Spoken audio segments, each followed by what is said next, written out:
Good morning, Judy. All right, good morning. Do we have any preliminary matters before the jury comes out? Okay, all right, sure. Yes, sir.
All right, we ready for the jury then?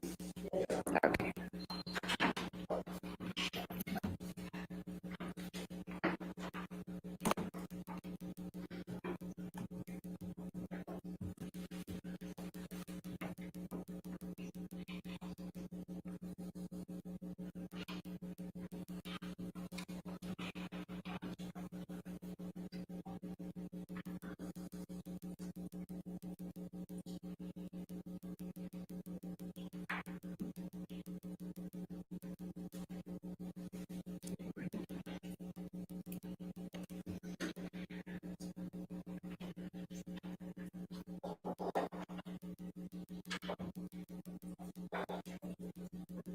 All right. Good morning, ladies and gentlemen. All right. As you remember, we were in the middle of a witness last evening, so we'll continue with her testimony, okay? Did you see Ms. Heard shortly after she returned from Australia? Yes, How soon after she arrived back in Australia did you see her? I believe it was immediately upon her return. And she visited you in your apartment at the Eastern Columbia building, is that right? Yes, I failed all of my classes in high school and ended up dropping out. What injuries did you observe? she had these deep cuts on the backs of her forearms.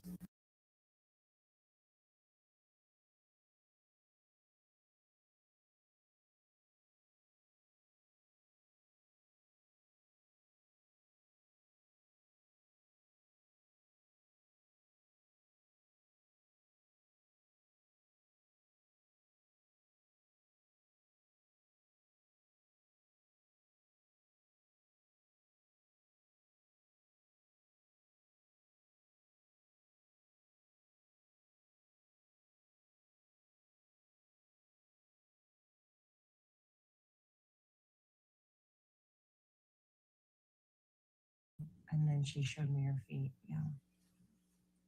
What specifically do you recall seeing on Ms. Heard's feet? They were just, they were cut. It was smaller cuts than the ones on her arms. Were both feet cut?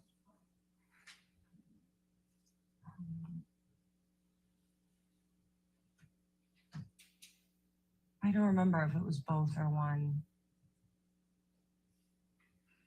You testified that Ms. Heard told you that she got these injuries from glass from broken bottles, is that correct?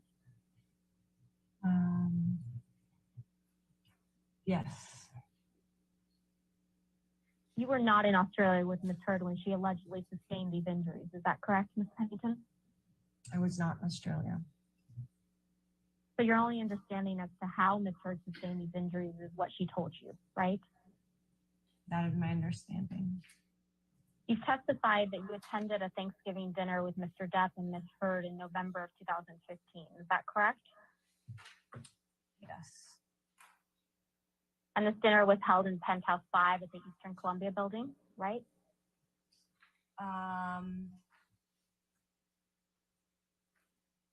Yes. And just for clarification, Penthouse 5 was not Mr. Depp and Ms. Heard's primary residence, correct? All of the penthouses are connected. Mr. Depp and Ms. Heard lived in Penthouse 3. Is that correct? Well, technically they lived in all of them. They were all connected. Where did they have their bedroom? In which penthouse? Their bedroom was in 3. Who attended this Thanksgiving dinner?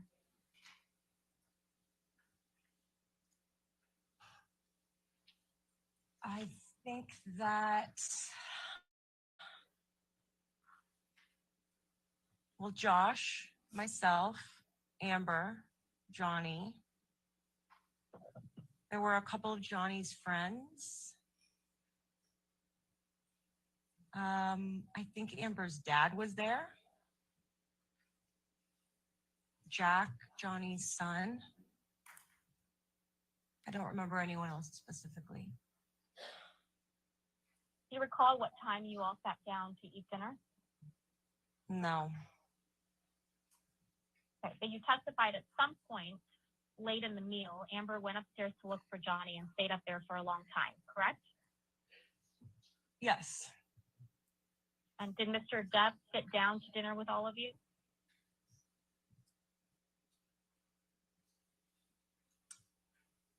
I don't know if we all actually sat down at one point.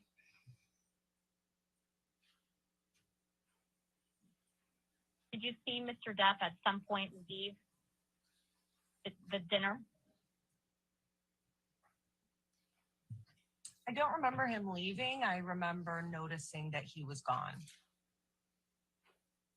Did you see where Mr. Depp left to, where he went?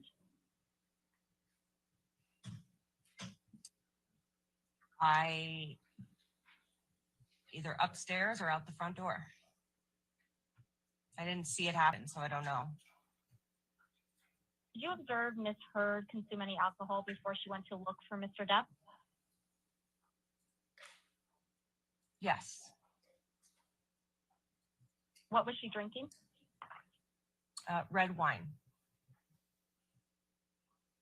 Did she seem drunk when she went to look for Mr. Depp? No. Did you observe any injuries to Ms. Heard when she returned? No. Did you observe any injuries to Mr. Depp when he returned? No. Do you remember that when Mr. Depp and Ms. Heard came downstairs, they were wearing different clothes? I don't remember Johnny changing clothes. I do remember that Amber changed clothes. Do you remember anyone that was still there when Mr. Depp and Ms. Heard came back downstairs? Believe Josh and myself.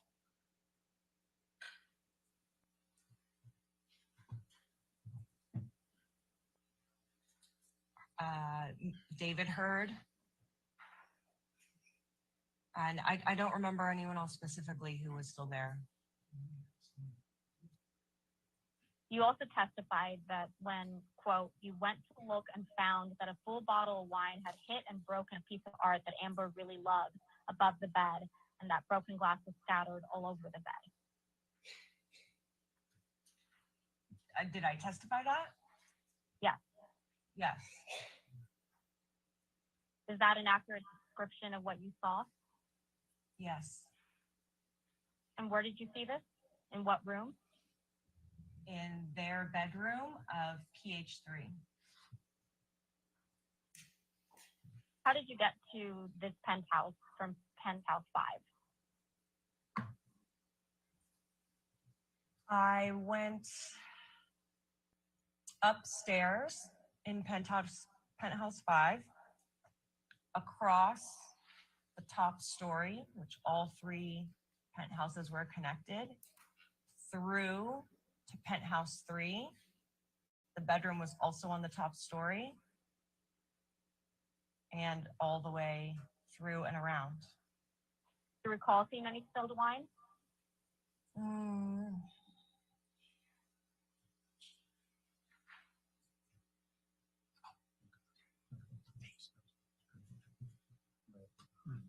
I think there was wine. Yeah, I think there was also spilled wine on the bed and on the ground. Do you remember whether that bottle of wine was broken or not? I don't remember that the bottle was broken, but there's also plenty of glasses around with wine in them that could have been part of that. There was glass everywhere.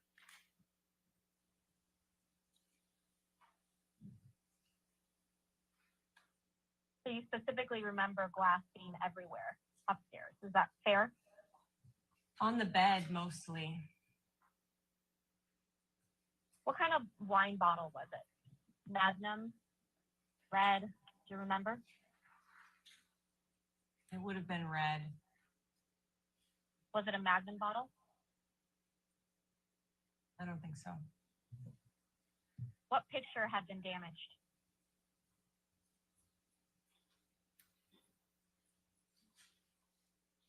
I think it was one of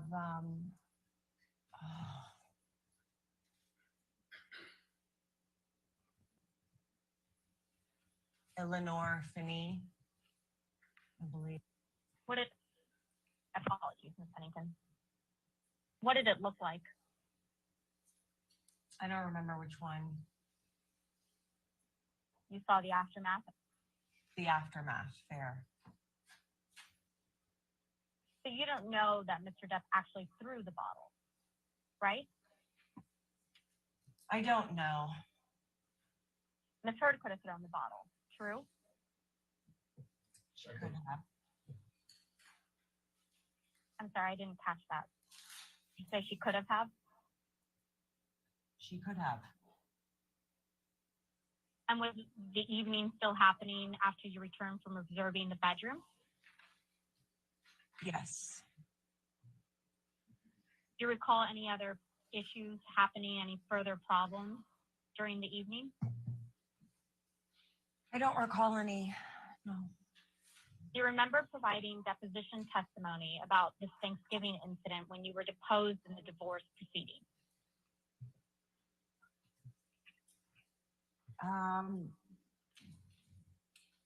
If you have transcript of that original deposition, I could take a look at it and recall. Do you have any independent recollection of testifying during the divorce proceeding about Thanksgiving? Are you talking about the deposition or testifying?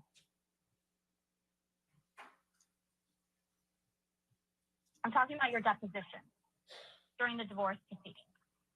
She's out there. Do you remember? I remember the depo, but it was a very long depo and a lot of topics were covered. So do you remember during the depo testifying that Mr. Depp and Ms. Heard returned to dinner? Mr. Depp was, quote, acting like nothing had happened. Do you remember that testimony? I don't remember the specifics of the testimony. Okay. So can videographer, would you mind or pulling up Ms. Pennington's July 14, 2016 deposition transcript? Stand by. July 14, 2016, it's volume 2.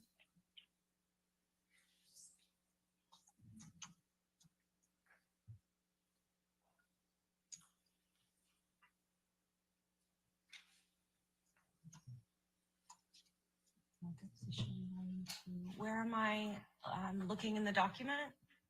Yes, if you could please scroll down to page 238. Ms. Pennington, if you could look on page 238 of your deposition transcript from July 14, 2016, line 23, and if you could read to yourself through page 240, line 18.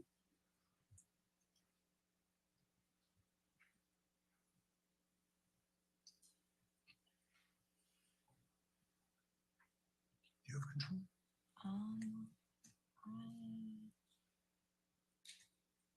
You have control. Yeah. Sorry, it's just I don't have like the scrolly things. I just You can do H and down. You can do this arrow.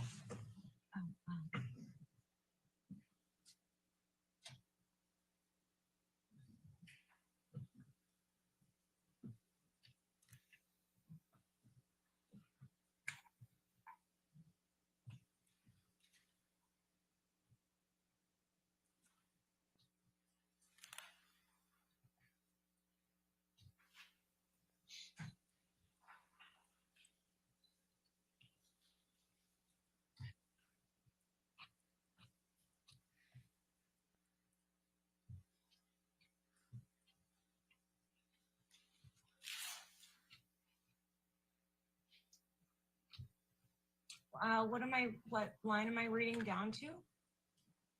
Page 240, line 18.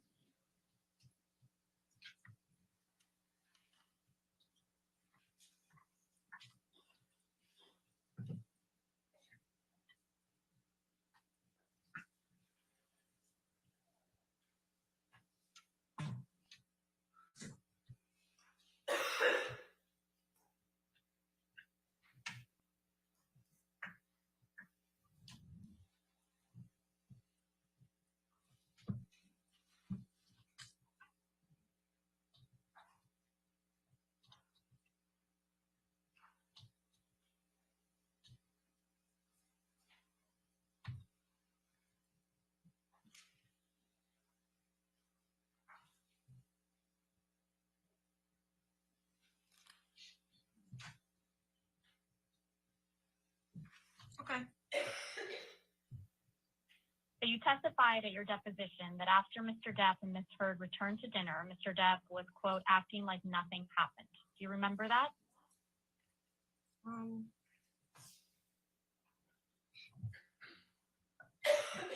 Yeah, the night has faded in my memory, but as I read this, yeah.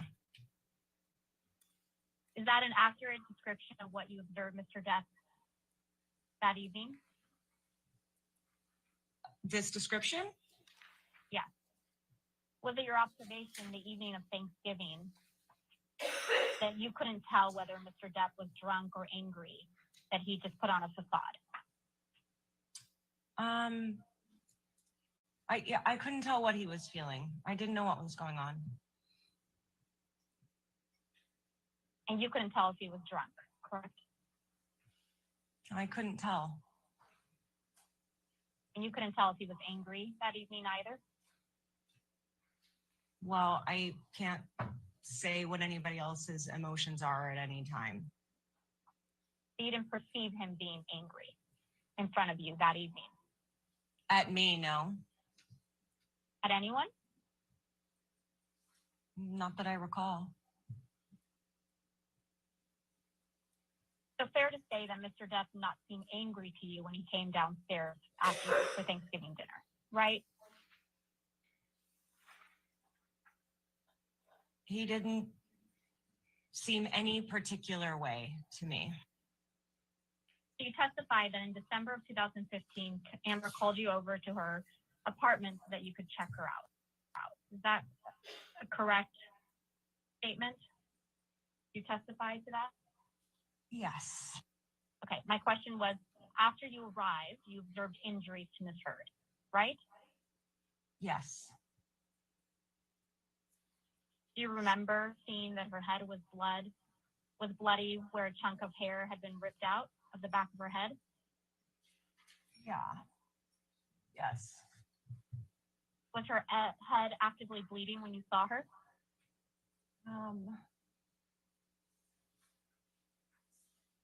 It wasn't like dripping down her head, but it was raw and red. Was it actively bleeding, if you remember? Define actively bleeding. Was there blood? Yes. How could you tell hair had been ripped out of her head?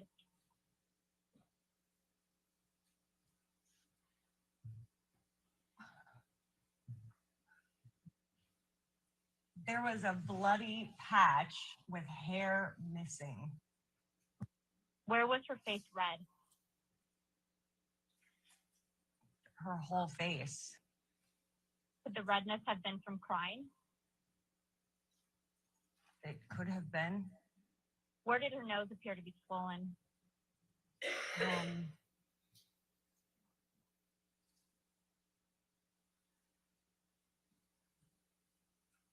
It'd be like the upper bridge. Did you observe that Ms. Heard had any black eyes?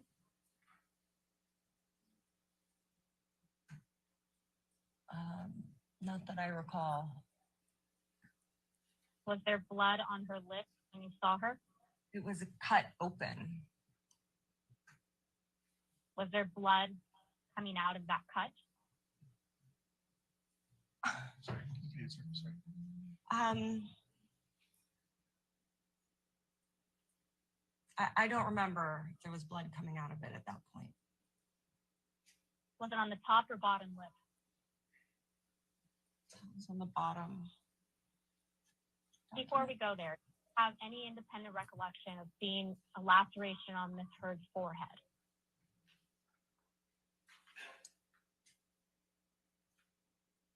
There were many times that I saw injuries on her.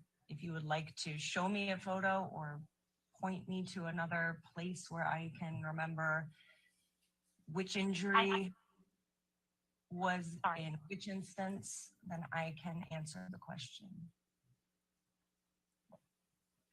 So you testified that Miss Heard had a laceration on her forehead when you saw her, correct? Yes. If you remember, where on her forehead was this laceration?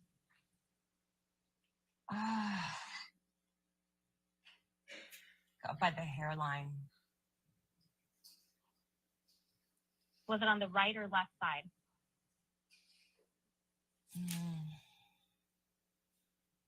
I don't remember. Was the laceration bleeding?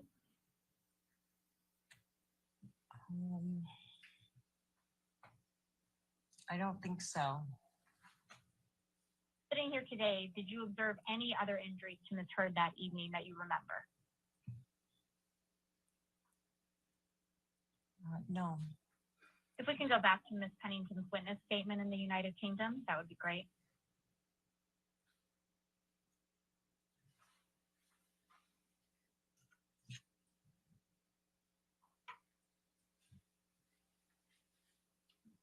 So in paragraph 20, Ms. Pennington, you testified that after you saw Ms. Heard, you, quote, called for assistance from a private nurse who was part of the concierge medical service which Johnny and Amber used. Is that correct? Yes. Is Erin Barem the private nurse you're referring to here? Yes. Do you know approximately at what time you called Ms. Barem?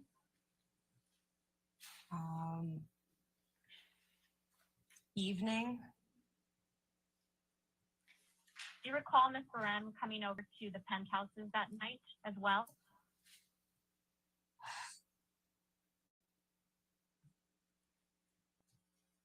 I don't know if she came over that night. Do you recall Ms. Barem providing any advice or recommendation to you on the phone?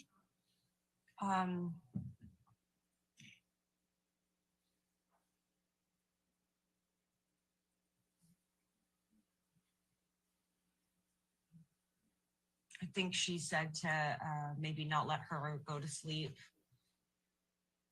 and to listen to her speech.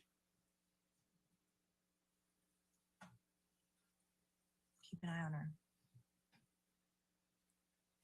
And you did that? Yes. You testified in paragraph 20 that on December 15th, 2015, you took pictures with Ms. Heard's injuries on your phone. Is that correct? Yes. Did you Well, send these photographs? I don't know if it was on my phone or her phone.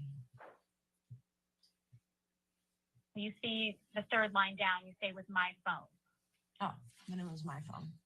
Did you alter the photographs in any way, Ms. Pennington? No.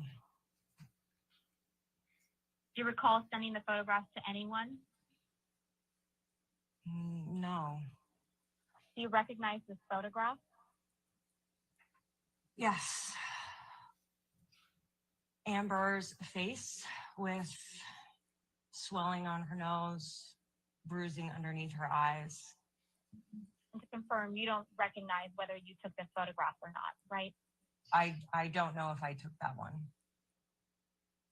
Okay. I'm going to show you a document that will be marked Pennington Exhibit 3. Do you recognize this photograph? Yes. Do you recognize this photograph? Yeah. Yes. Let's pull up Pennington Exhibit 6. Do you recognize this photograph? Yes. Did Did you take this photograph? Yes. What is this photograph depicting? The part of her scalp where the hair was ripped out.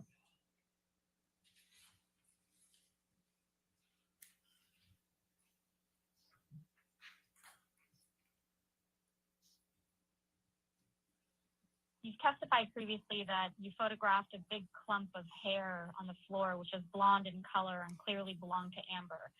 Do you remember testifying to that? Yes, I remember. Where did you see this clump of hair?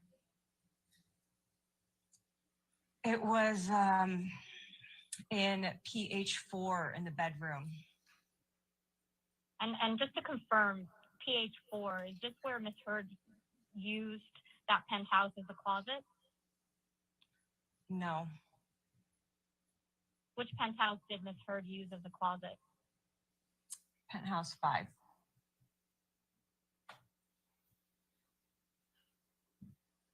How did you know that the hair clearly belonged to Amber?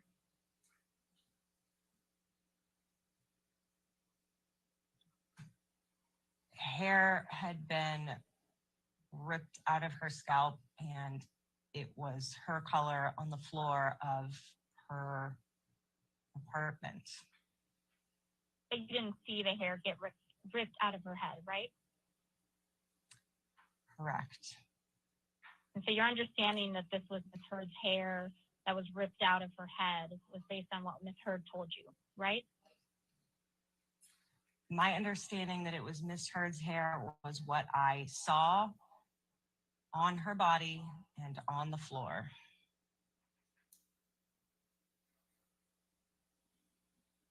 And the fact that it had been, quote, ripped out of her head, that was based on what Ms. Heard told you, right? Yes, and common sense. If we could pull up Pennington Exhibit 7, please. Ms. Pennington, do you recognize this photograph? Yes, This is a picture of a clump of hair on the floor that you referenced in your prior testimony. yes, This is a picture of a clump of hair on the floor that you referenced in your prior testimony. Objection vague. yes, Did you take this photograph? yes. Did you take it on your phone? Mm.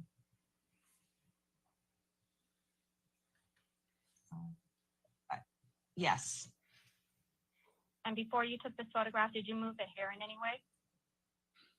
no, Okay, so this picture is the clump of hair exactly as you found it, right? correct. And when did you take this photograph? When I was taking the other photographs, And you didn't alter this photo in any way, correct? I did not alter this photo.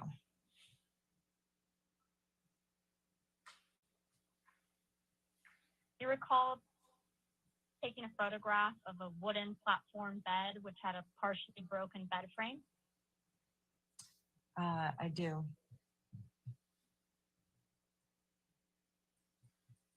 And did you photograph the bed just as you found it? Yes, You didn't move anything off or onto the bed? no. Where was the bed broken, if you remember?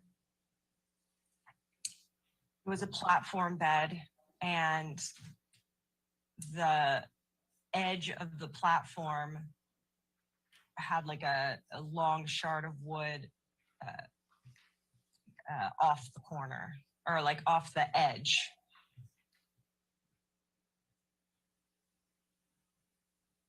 Where was the broken bed? In which penthouse? 4, In which room? the bedroom. I'm going to show you a document that will be marked Pennington Exhibit 8. Bears a base number Pennington 5. Do you recognize this photograph, Ms. Pennington? Yes, Did you take this photograph? yes, You see that on the left side of what I assume is the mattress and the comforter. There appears to be something on the bed. Is it possible to zoom in? Sure.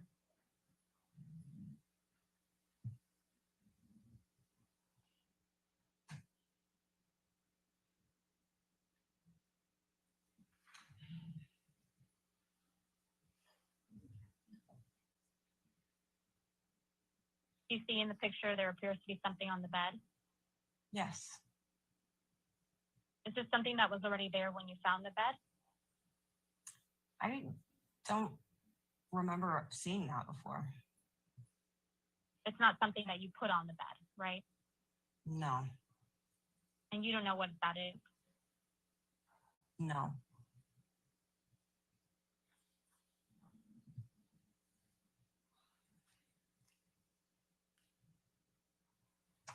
So I believe you already testified that the next day Ms. Heard was going on the James Corden show, right?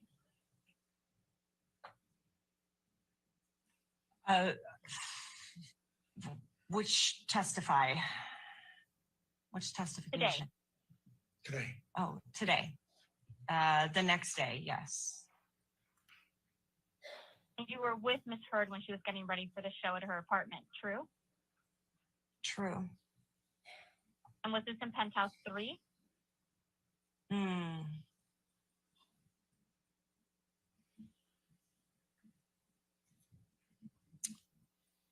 Five. Do you remember that Samantha, Melanie, and Adir were there assisting Ms. Heard getting ready? Yes. Who is Samantha? Samantha is Johnny's stylist and was also doing styling for Amber. And who is Melanie? Amber's makeup artist. And who is Adir? Amber's hairstylist. Do you recall anybody else being there? No. Did you hear Ms. Heard tell anyone of these people about her injury? I remember her showing the injuries. Who did she show the injuries to? She showed Melanie her lip and Adir the missing hair on her head. Ms. Pennington, I want to talk to you about Ms. Heard's birthday in April of 2016.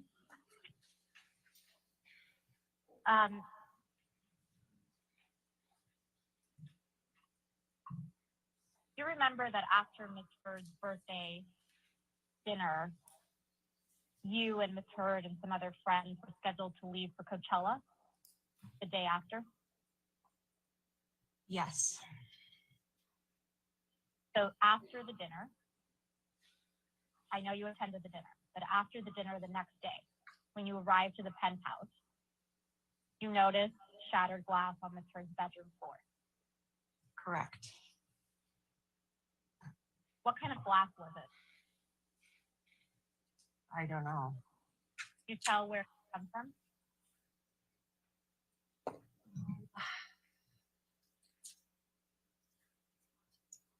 I couldn't tell where it had come from.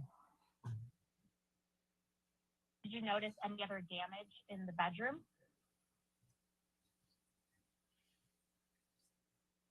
I believe there's a broken lamp. Ms. Heard had 2 dogs at the time, correct? At the time of this? Yes. Yes. And do you recall where the dogs were when you were in the bedroom with Ms. Heard on April 22nd, 2016?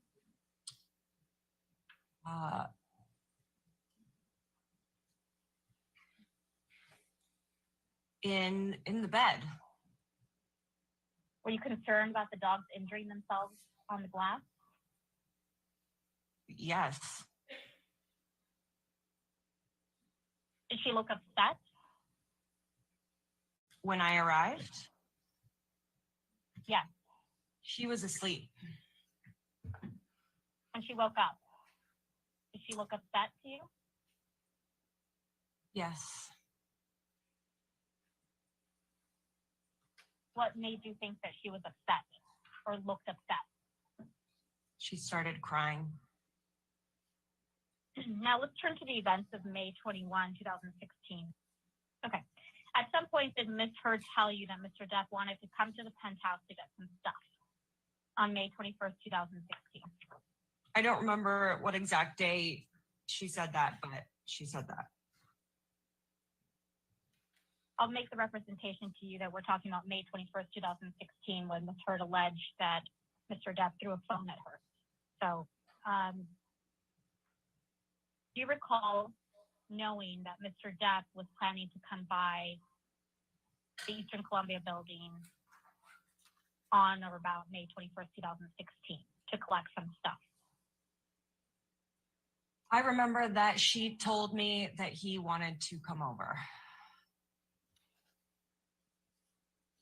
Do you remember who was at the penthouse before Mr. Depp came over? On which, when? On May 21st, 2016. You were there, obviously, correct? Yes. And Ms. Heard was there? Yes. Was Josh Drew there? Yes. Was Elizabeth Mars there? Yes.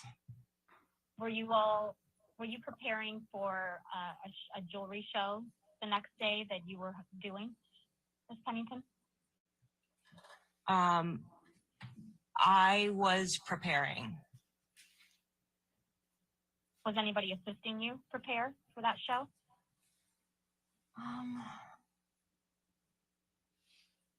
Yes. And you were in Penthouse 5 on May 21st, 2016, preparing for that show?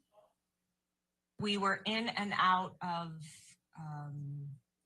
Penthouse 5 and Penthouse 1.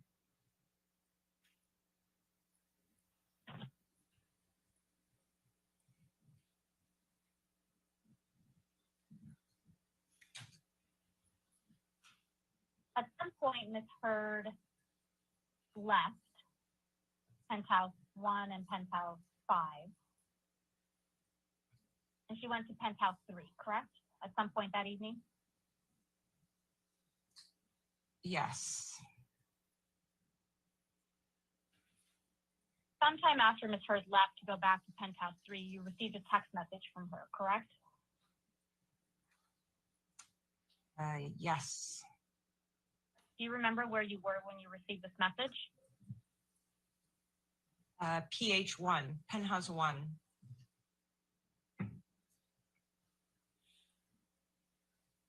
Where was Mr. Drew?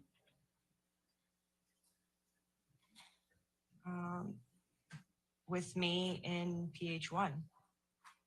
And where was Miss Mars? She was either with us in PH1 or in PH5.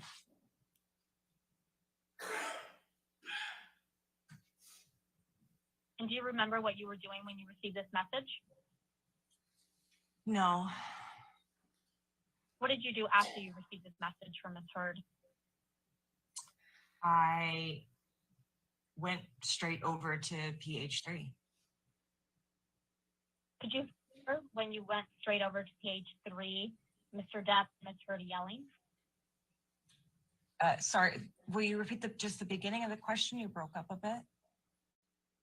When you went to Penthouse 3, could you hear Mr. Depp and Ms. Heard yelling? Yes. Do you recall what they were saying to each other? No.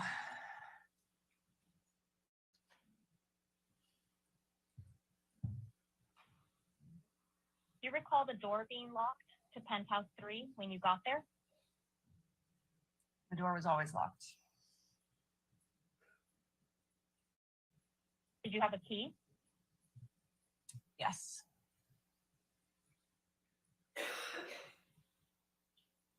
Did you use the key to open the door? Yes. I believe you previously testified that the penthouses 3, 4, and 5 were all connected. Is that correct? Correct. And so you can get from penthouse 5 to penthouse 3 without going out the main hallway. Is that right? Correct.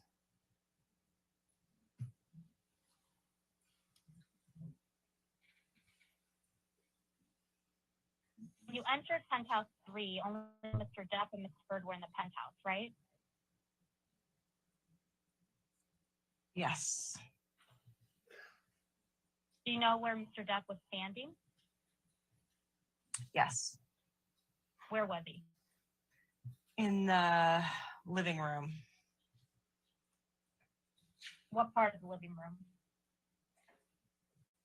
The sort of like the entry, like the in between from the kitchen to the living room. And where was Ms. Heard? On the other side of the living room. Was she by the couch? Yes. And were they approximately how far apart?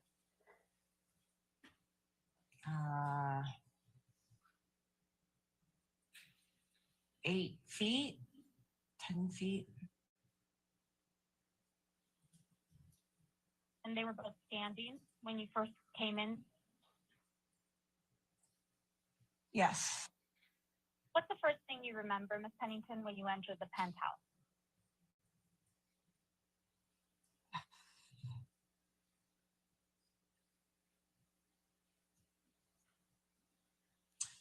The first thing I remember was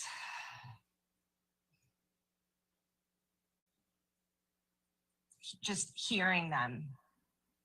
I don't remember what they were saying, but it was a verbal argument, and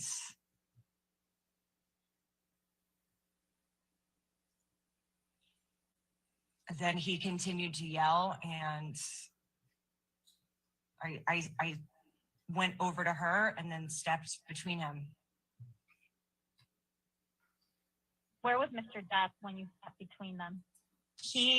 The sofa is an L in the corner of the living room. The coffee table fit into the L shape. Amber was on the far side. Johnny was on the other side of the L with the coffee table between them.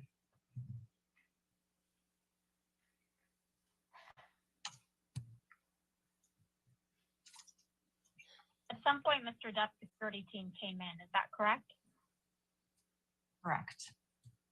And that was Jerry Judge and Sean Beth? Yes.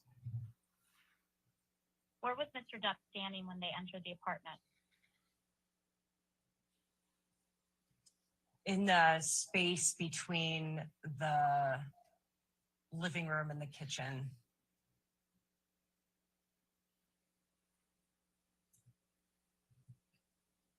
And you were with Ms. Heard on the sofa? Yes.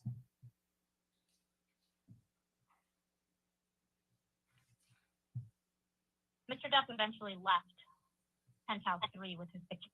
Is that correct? Eventually, yes. And he left you and Ms. Heard in penthouse 3? Yes. From the moment you entered house 3 until Mr. Depp left, did you see Mr. Depp touch Ms. Heard?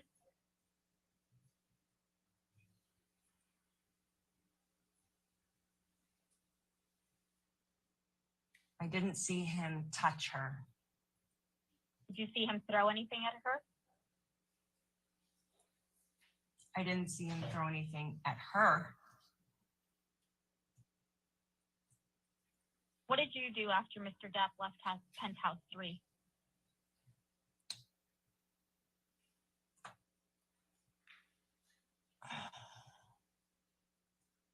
We took Amber to penthouse 1.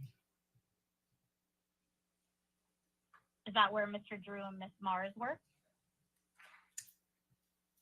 I don't know where they were specifically.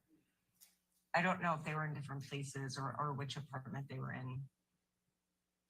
What did you do once you and Ms. Heard got back to penthouse 1?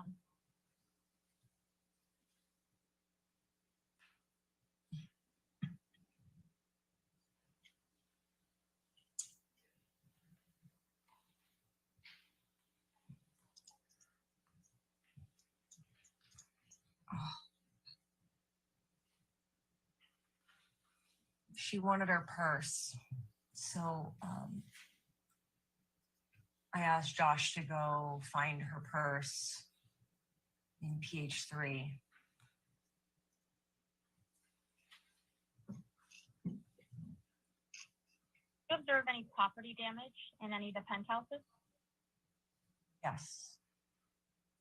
What damage did you observe in penthouse 3? He had smashed a bunch of on his way out. I saw this. On his way out, he had knocked over a bunch of items that were on the kitchen island, fruit baskets and bottles and things like that.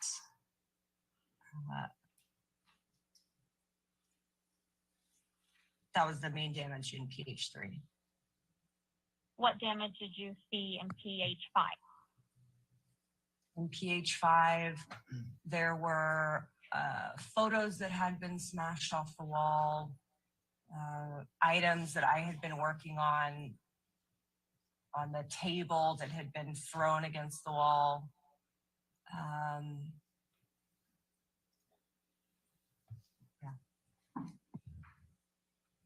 You also observed injuries to Ms. Heard's face, correct?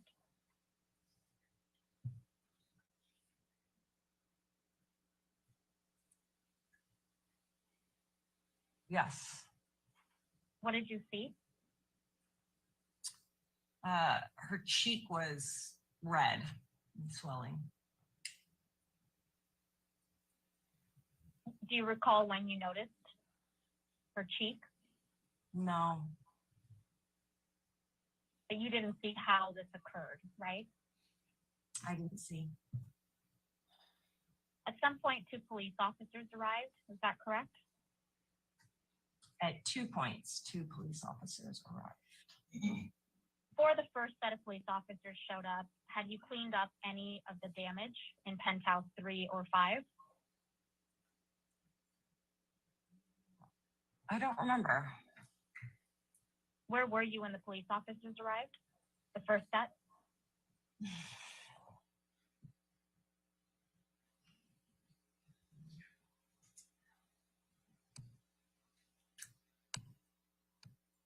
PH3.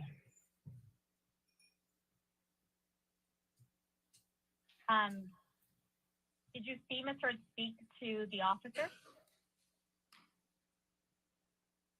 The first set.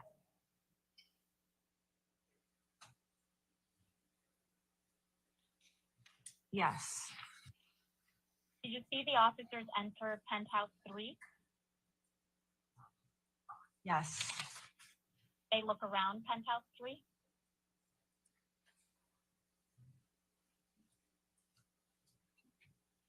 Yes. Did they enter house 5, the first set of police officers?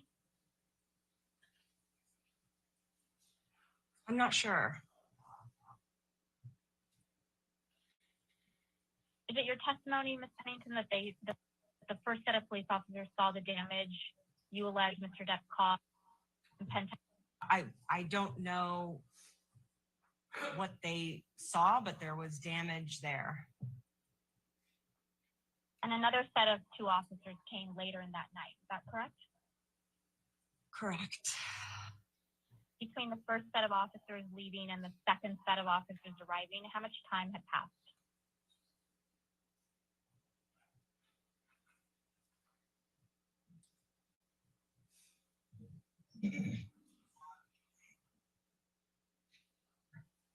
I don't remember exactly. Do you have an approximation of how much time had passed? An hour, 2, less than that? Less than 3. 3 hours? Less than 3 hours? Less than 3. In this time, do you recall cleaning up any of the damage to penthouse 3 or 5? I don't recall.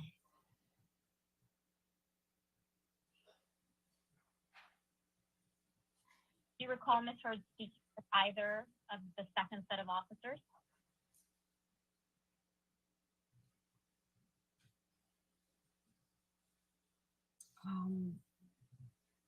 No, I don't remember if she did or not.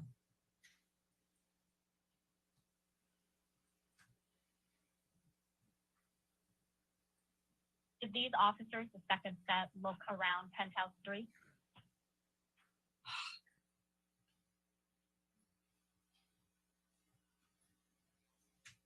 I can't guess, so I don't know.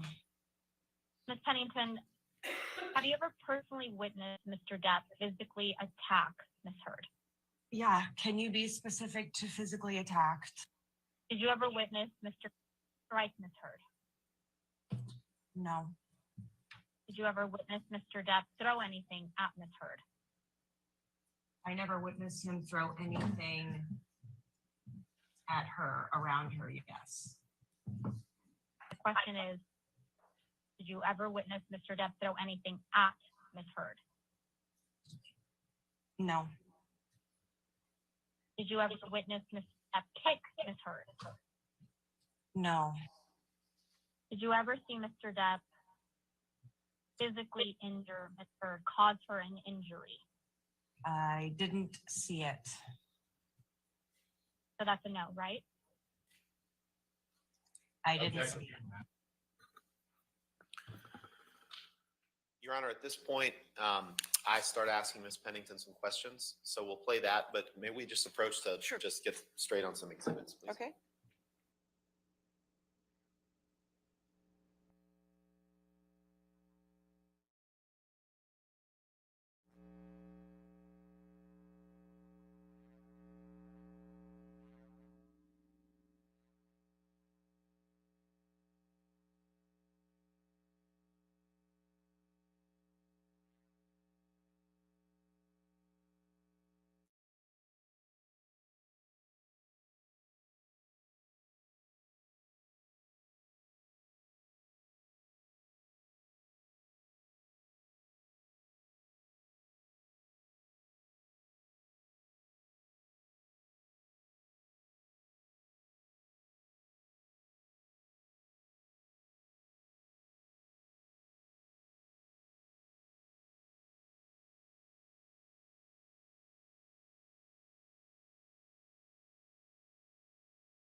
Thank you, Your Honor.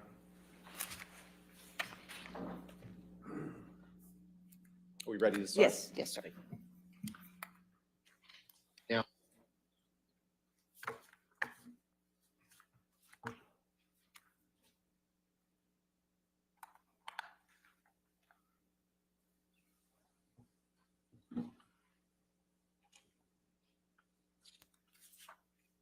Now, I understand that you've testified a number of times about some of the events that we touched on yesterday, right?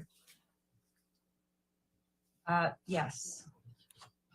Has there ever been anything in any of those prior sworn statements or testimony that you've given that has prevented you from telling the truth? No. And is all of your prior sworn testimony, including the testimony you gave yesterday, true and accurate to the best of your knowledge? Yes. Are you here today on behalf of one side or the other? And by that, I mean on behalf of Amber or on behalf of Johnny? No. Would you consider yourself adverse or hostile to either party? No. Any other time that you can remember?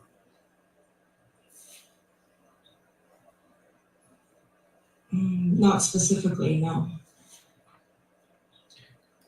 Was there a name for what you describe as Mr. Depp's different self? Yes. What was that name? We called it the monster. Who was we? All of us. Me, Johnny, Amber, and anyone else in the inner circle that was privy to the private things that would happen. Oh, new hair, who dis? How do you know that Johnny called it the monster? He named it that. You heard him refer to this other version of himself as the monster directly? Either heard or saw it written in a text.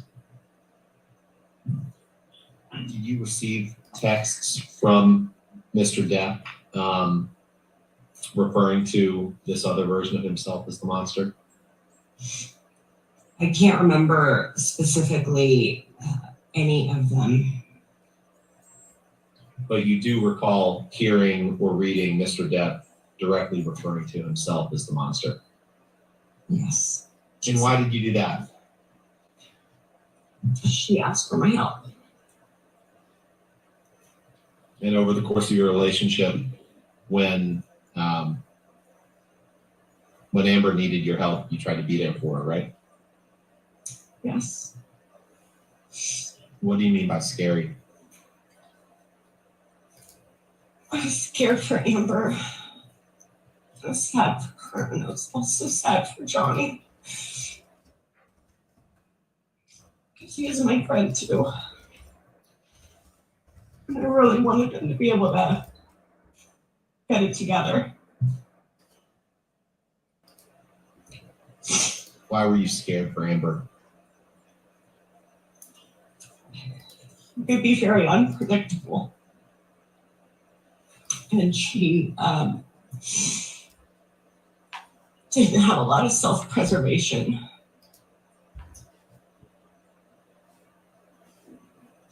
The fuck?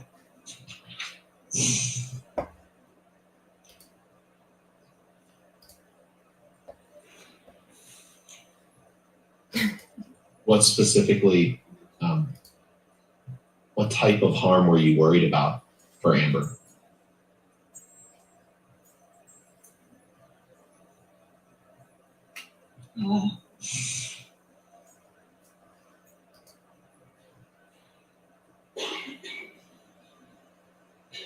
In the beginning, I wasn't worried. Towards the end, when the physical abuse was more evident, I was worried. Physical abuse that you I lived was worried there for but her never saw? physical safety. I was worried that when he turned, he might accidentally do something that was worse than he ever intended.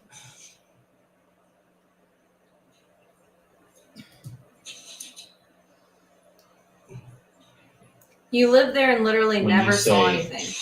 Talk about abuse. Is this signs of abuse that you personally observed?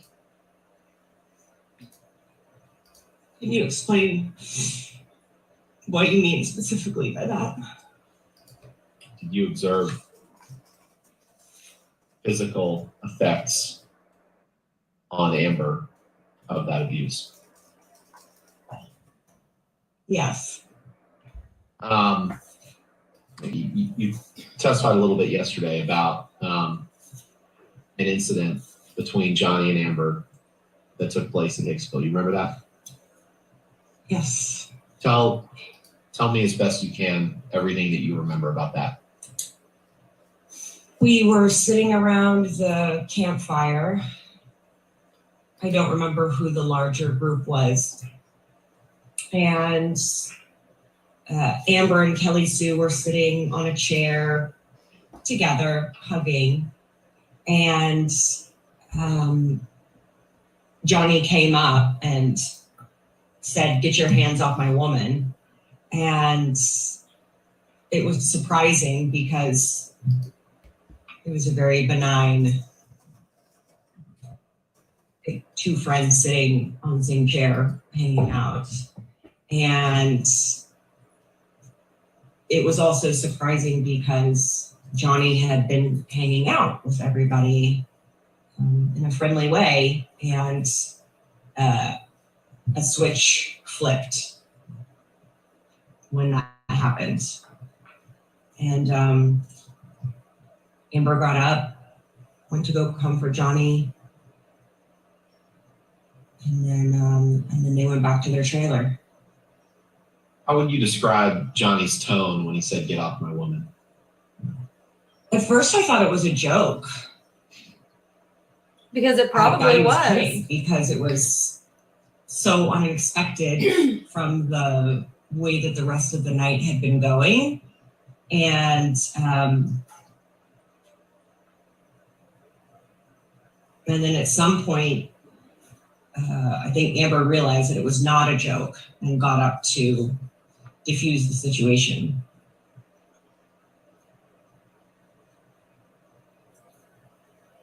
Did you perceive Kelly Sue to be acting inappropriately in any way toward Miss Heard? No.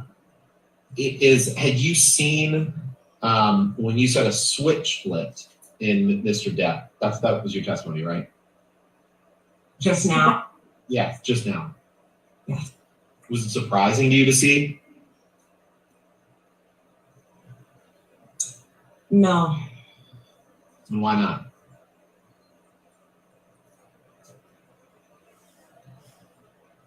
He switched sometimes. And what do you mean by that when you say he switched? Johnny would be acting like his wonderful self for a certain portion of an occasion where people were hanging out, or sometimes just privately at home. And I never knew what caused it. Switch would happen to where he would either disappear, go somewhere off by himself, or his mood would change to something darker. And yeah.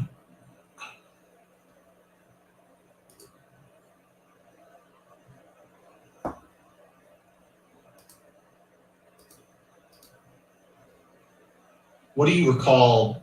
And we'll get to specific instances in a little bit. But when you say his mood would change to something darker, do you remember any specific examples of times that you witnessed when his mood changed to something darker? I can't remember at this moment specific times when it would happen. Generally, he would go away from where the rest of the people were. Amber would follow to comfort. Sometimes they wouldn't come back, sometimes they would.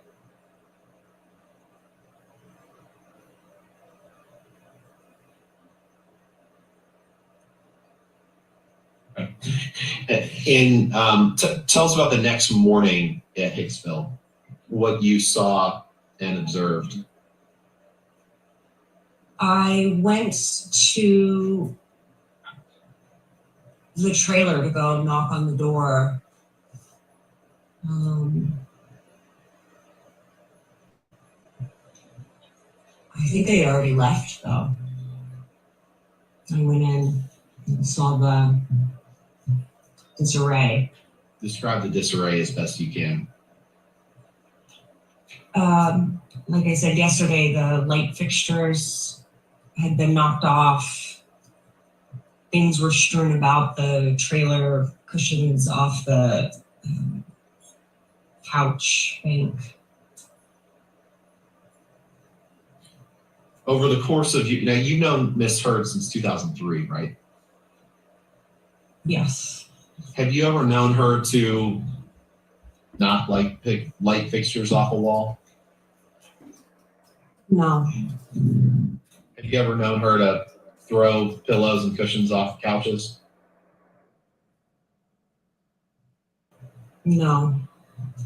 Have you ever known her to get in a rage and destroy property? No. Have you ever known her to threaten someone's life? No. What did Amber tell you? Did you ever have a conversation with Miss Heard about what happened in that trailer in Hicksville? Yes. I'd like to fast forward a little bit in time, Ms. Pennington, to an episode that we talked about yesterday to some extent. Do you remember being with Amber after something that happened the day before she went on the James Corden show in December 2015? Yes. What do you remember? And I know this is painful and emotional, but give me your best recollection of what you recall from that time period. From the night before? Were you with Amber the night before the James Corden appearance? Yes. And were you with her the day of the James Corden appearance? Yes. And did you observe Miss Heard and Miss Heard's residence the day before the James Corden appearance and the day of the James Corden appearance? Yes. So with that, tell me everything that you can remember starting with the day before. And I may interrupt you and ask you to clarify certain things, but that's everything you remember. So she asked me to come over to her residence, PH3 or PH5. I don't remember which one I entered. And she was very upset. Her face was red, swollen. The hair had been ripped out of her head. I went through all of the penthouse. She didn't cancel. I don't think I even slept that night watching her just to make sure she didn't. How? Is that because you were worried she had a concussion? Yes. Why did you tell her that you were going to go take pictures throughout the penthouses?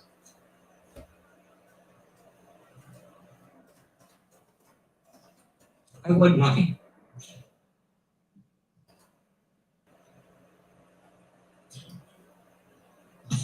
Ms. Pennington, I'm gonna, you saw a few selected pictures yesterday. I'm gonna show you a number of pictures today that we need to go through and I'll ask you some questions about it, okay? Are you able to see Exhibit 15? Yeah, I can see it. Can you, Ms. Pennington? Yes.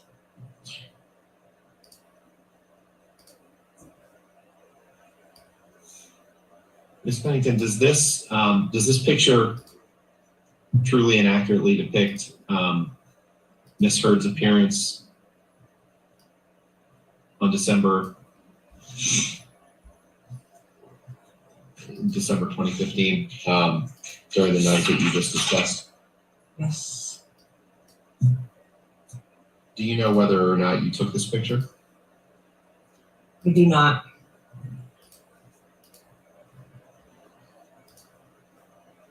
That you were with Ms. Heard that evening after the incident?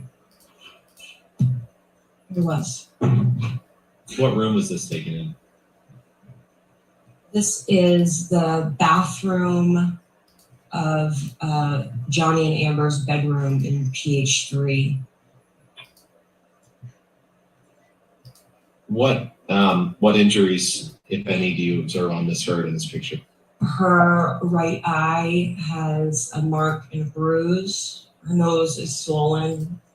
There's bruising on her left eye as well. And he said the 16 is up.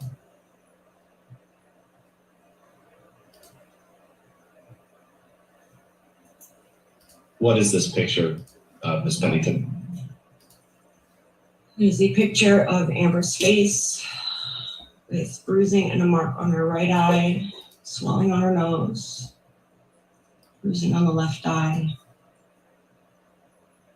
in the same bathroom. And when was this picture taken? I assume the same night. Assume. Is that the night in December Assume. 2015 that you've been testifying about for the last few minutes? Yeah.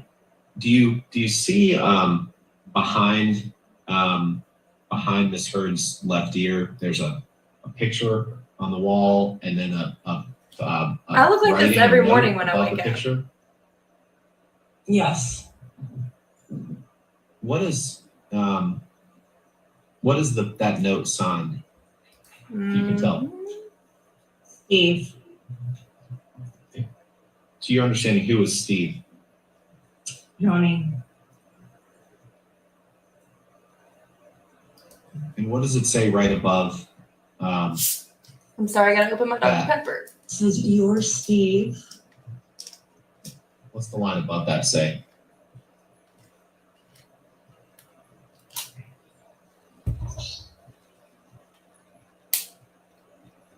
Eternally? Who can read that? Something, always up, 3 exclamation points. Love you eternally, your Steve. And Steve, in that note, refers to the same man that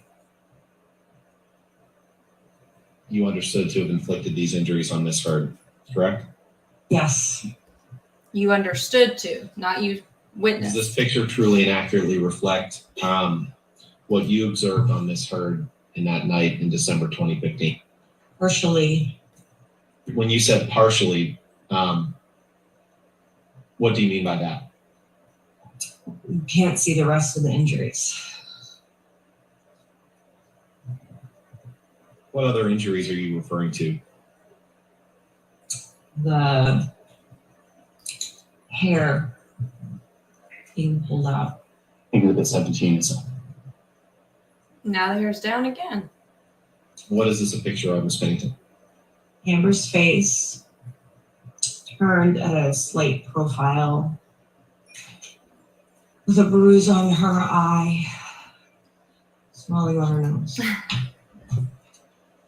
And when was this picture taken?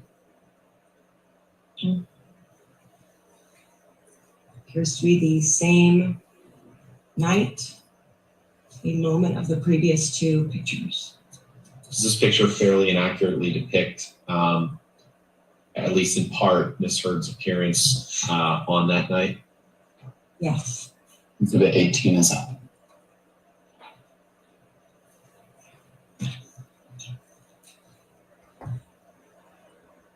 What is this document, Ms. Pennington? It's a photo of Amber's face Oh, Lord. with two black eyes. Ma'am, have you seen Full black bottom lip. eyes? Did you take this photo?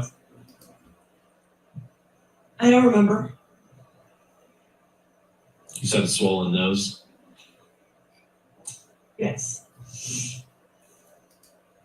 I mean, damn, does not everybody look like this when they wake up? Because I sure as fuck do.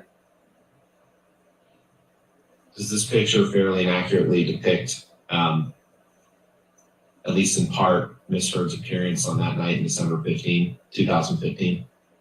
Yeah. Yes. Did you take pictures of Ms. Heard that night? I looked like that 20 minutes ago. Yes. You believe that you took this picture? She just said she doesn't know. I don't know.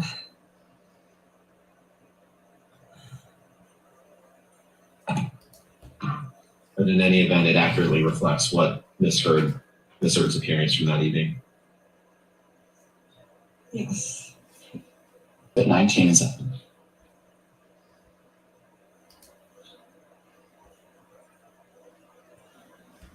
And I'm sorry this is so hard, Ms. Pennington. Amen. Right here, Derek. Amen. We just need to get through as Yeah. best we can. What is this picture? This is Amber's face. Her profile. Showing more of her bottom bloody lip and her right bruised eye.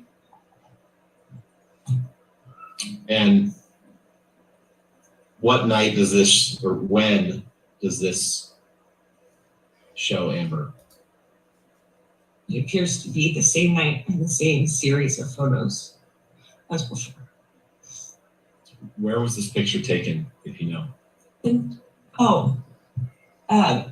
It's in the bedroom, facing she's sitting on the bed and it's facing the windows. Was anyone with you and Amber that night after you came over?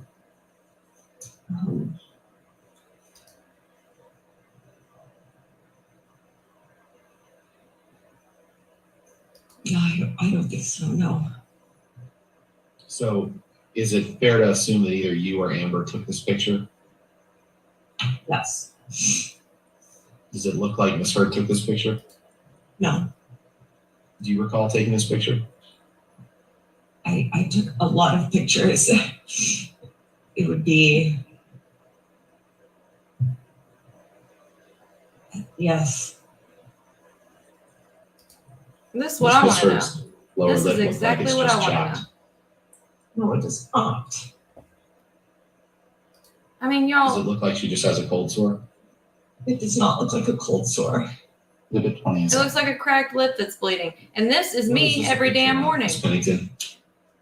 This is a Nothing. picture of Nothing. of Amber's hairline. A scratch injury on the hairline Where? and my thumb holding the hair back so that you can see it. Does this picture depict marks that you saw on Amber on the night in December 2015 that we've been discussing? Look, I know my vision is bad, but it ain't this Or the bad. next There is morning. nothing there. One or the other? Yes. And Lucas, if you could just go back really quickly to the I'm last glad I'm not picture, the only one. please. Pennington 19. I may have asked you this, Ms. Pennington, but I just want to make clear for the record. Does this picture fairly and accurately When my depict lips are chapped Ms. and Heard's cracked, appearance they on do that. that night in December 15, 2015 that we've been discussing? Yes.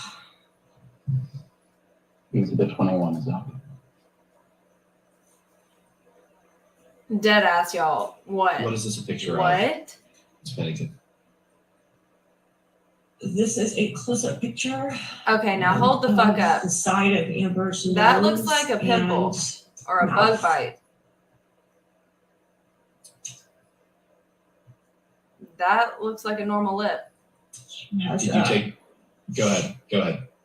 She has a swelling and an injury on her bottom lip.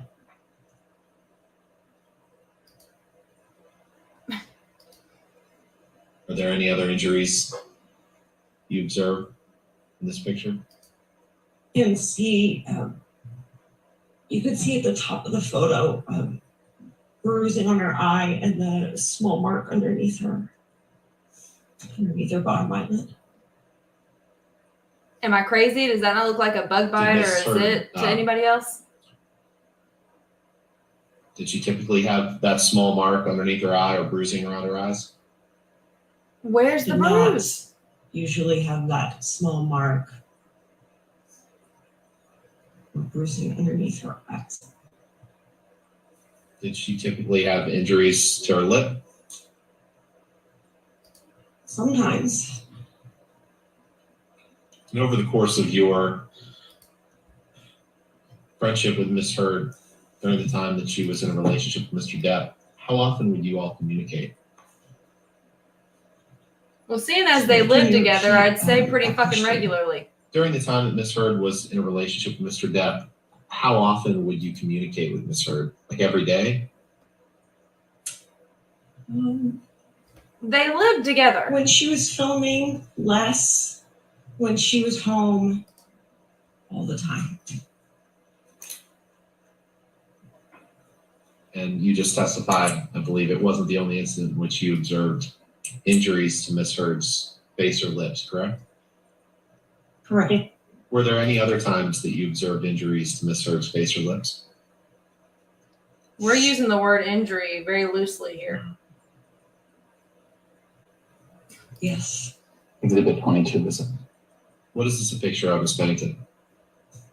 Picture is hair pulled back to show Again, no abrasion scabbing. on the scalp where hair has been removed. I don't see redness. Whose head is that? That's Amber's head.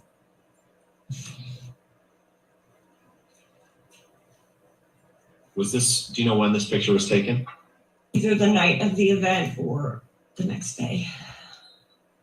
And by event, you're referring to the event in December of 2015 that we've been talking about? Yes. Do you recall taking this picture, Ms. Pennington, of Miss Heard's scalp? Yes. Does this picture fairly and accurately depict the top of Miss Heard's scalp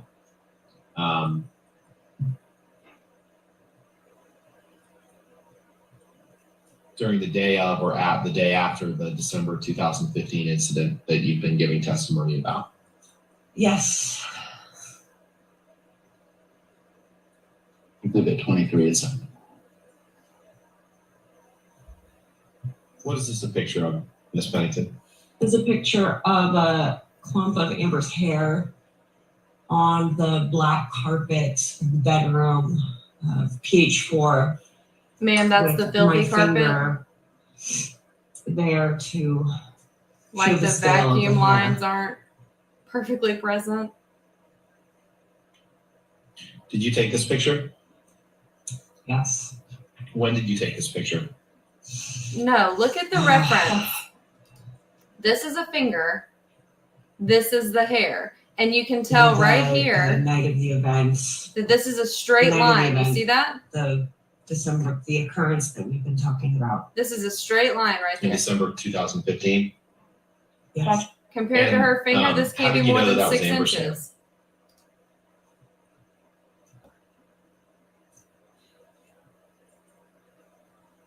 Hair had been ripped out of her head. This is the color of her hair. It's her home.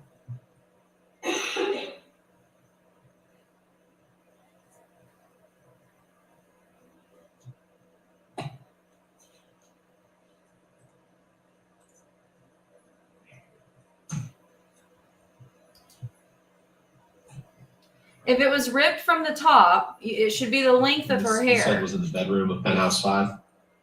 4. Have you ever known Miss Heard to pull out clumps of her own hair?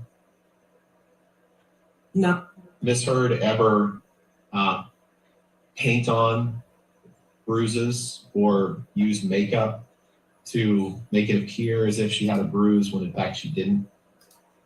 I mean, I'm sorry, this line right no, here, the opposite. look at that. What do you mean when we say the opposite? She The often math ain't had to mathin'. cover No, it is bruises not. and injuries on her face with makeup.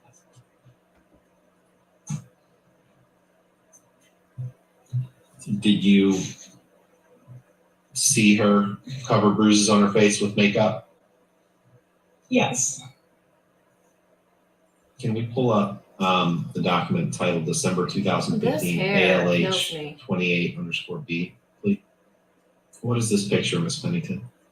Is a picture of Amber. She has a small mark underneath her right eye. She's her coat and her shirt on. They're in the kitchen. Mhm. She's in the kitchen of PH3. Oh. Do you know when or approximately when this picture was taken?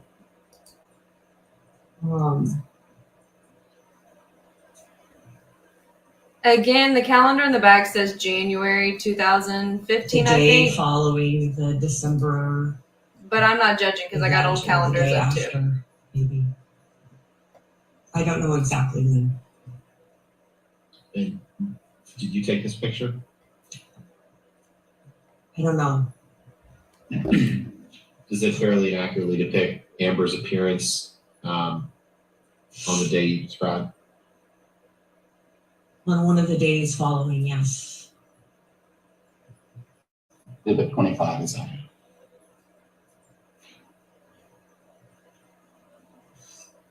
Do you know what this is a picture of, Ms. Pennington? This is a picture of the nightstand on the right side of the bed in Johnny and Amber's bedroom in PH3. It has a lamp that's fallen down,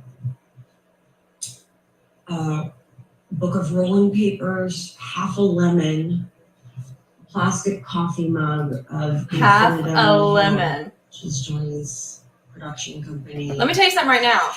Half a lemon and a bottle of cinnamon Tums, stick sounds like bottle of potpourri was in this to me. tea, broken glass, Just saying. and a small blue book. I mean, that looks like on the potpourri. floor that I can't make out what that is. Did you ever know Amber to break glass? Yep, and there's the Insert cup that. again. The cup in the kitchen No. video, the cup on the Coke table. What's your knowledge about Mr. Depp's tendency to break things made of glass? My knowledge is that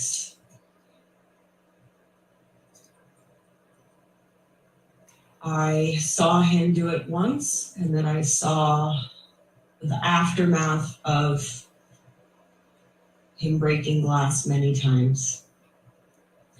And on that evening in December 2015, did you see that we've been discussing? Did you see broken glass around the residence? Yes. Let's go to the next picture, December 2015 ALH_509_B. You've seen this picture before. What's this a picture of, Ms. Pennington? This is a picture of the platform bed in the bedroom of penthouse 4. The edge of the platform bed has a shard of wood that has broken off onto the floor. Did you take this picture? Yes. When did you take it? Either the night of the event or the next day. And when you say event, what are you referring to? The December 15th event that we've been speaking about. You said December 15th. You mean December 2015? Yes, sorry, 2015. And where is this bed in the residence? This is in the penthouse 4. It's the middle penthouse between the main residence, PH3, Amber's closet, PH5. This is the one of the rooms that you walk through to get to go through the upper story of the homes. Have you ever known Miss Heard to destroy a bed frame? No. Have you ever known? Go ahead. Sorry. No.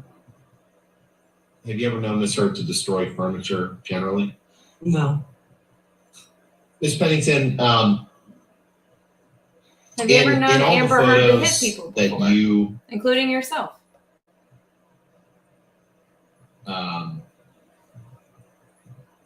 have taken of evidence or incidents or the aftermath of incidents between Amber and Johnny, have you ever done anything to alter those photos or, make them appear to depict something that wasn't actually there or wasn't actually real?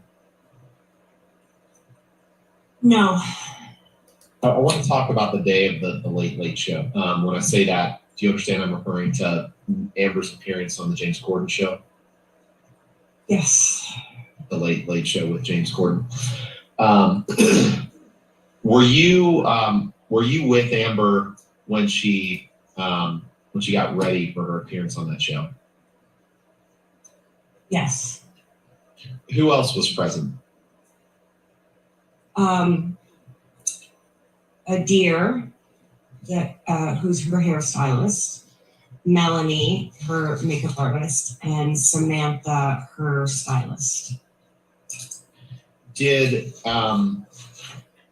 Were you there when her hair and makeup was being styled or put on before her appearance on James Corden? Yes. Did you see anyone paint on a wound on her lip or put makeup on her face to make it appear that there was a wound on her lip? Yeah.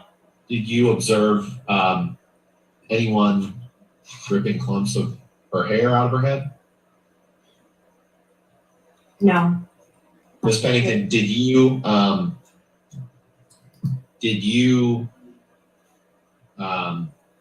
to the extent that it's alleged that Ms. Heard had no injuries when she went on the James Corden show, what is your reaction to that? My reaction is that that is a false assessment or statement. And what's the basis for that testimony? Because I saw injuries on her body from the time directly after they happened throughout the next night, the next day, and as they continued to heal. In the time that you spent with Johnny, did he ever express a similar sentiment that he was screw up or fuck up, in his words? Yes. And what did you tell me what you can remember about the instances when he said that and what your understanding was of what he meant? She's pretty bad. Understanding was that he was sorry and apologetic and For what? for his behavior. When you say behavior, what are you referring to? Verbal arguments, physical arguments. And that was what he made clear to you in things that he said to you. Is that right? what he made clear to me in our conversations was that he was very sorry and that he was working to get clean and get better, and that he was asking for forgiveness and trying to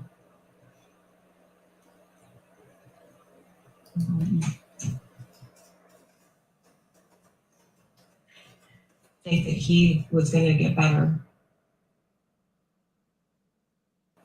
Did you ever see him get better? Yeah.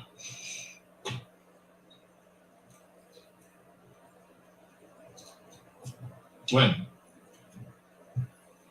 A lot of times. But did you ever see him get better permanently? No.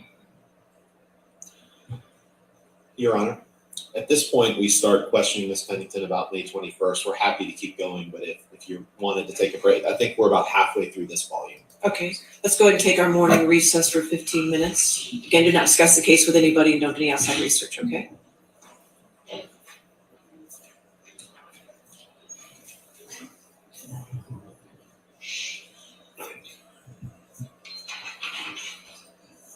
Me too, friend. Me too.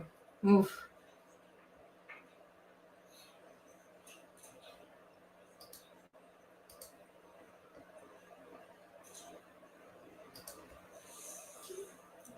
Let's just come back at 11 o'clock then, okay? Doctor Squatch takes.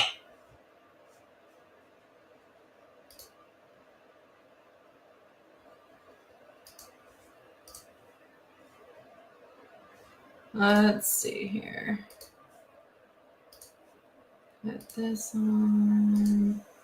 Do a little switcheroo here. Let's see.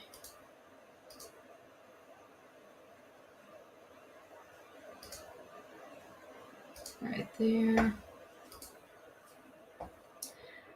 Okay, so let's have a little sidebar, shall we? Yeah, Lord help us. She's rough, man. It's rough.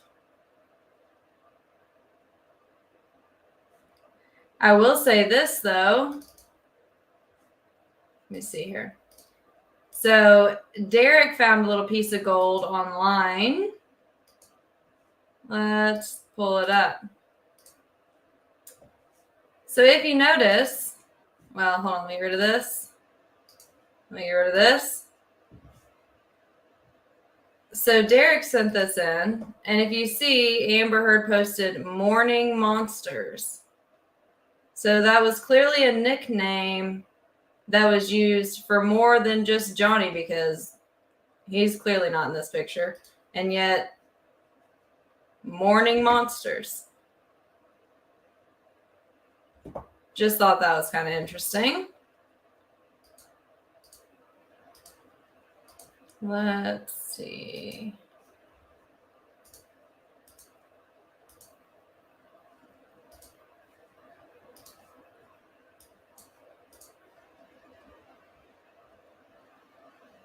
All right. Great find. Very great find.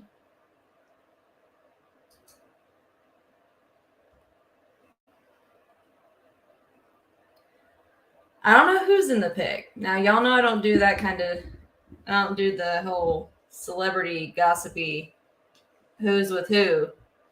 And y'all know I'm hella bad with names. So I do not know who is in the picture with her, but I'm sure somebody in the comment section can answer that.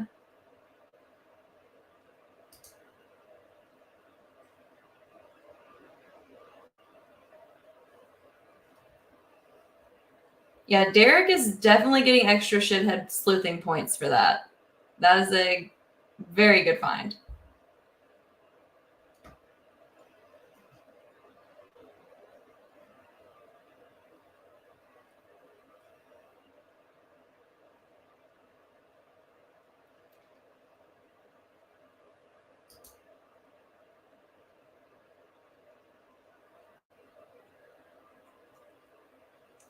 So with the depositions, They typically have the questions already pre-typed out. They're exchanged with legal. They meet up. They record these depositions. It does not have to be on the same day. Obviously, they can be over however many days it takes to get it done. And then they will, obviously, you hear them not saying objection, blah, blah, blah, blah, blah. And that's because they've already decided which clipped pieces will be admitted into evidence. So they've already discussed, okay, we're going to clip this piece from this deposition, this piece, this piece, this piece, and we'll present those and play those at trial. So they've already discussed it. They already know what's going to be played. They already know what's said in the parts that's going to be played. So that's already worked out ahead of time. And that's why nobody's talking. They're just letting it roll. So that's how the depositions work.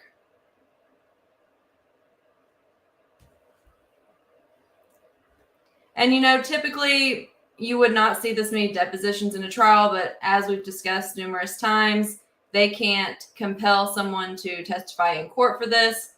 Usually a deposition would be used so that you know what to expect from a witness. You know what they're going to say, how they're going to answer questions. The opposing counsel knows what your witness might say or how they're going to answer questions. You can also use it to discredit someone should you catch them changing their story later on, quote the deposition. But we're seeing lots of depositions in this trial because they obviously cannot compel someone to testify, seeing as it's a state's civil suit in a state in which none of these people live in, and the loophole for subpoena power, because subpoena power for Virginia for a state civil suit is going to stop at the Virginia state line. The loophole, because there always is one, is UIDDA, but that's only for depositions and discovery, which would be paper evidence, paperwork. So not every state has adapted UIDDA, so it doesn't apply to everyone, but it's kind of a good neighbor thing they got going on because they know subpoena power stops at the state line. So it's kind of a good neighbor thing they're trying to incorporate to help out with court cases as far as depositions and discovery goes. But that's kind of the deal. That's why we're seeing a bunch of these depositions. And again, the depositions are pre-recorded. The date is on the video. They can be filmed different days, but both sides ask questions, and they've already discussed what clips will be pinched from it and played. That's why everyone's just quietly watching.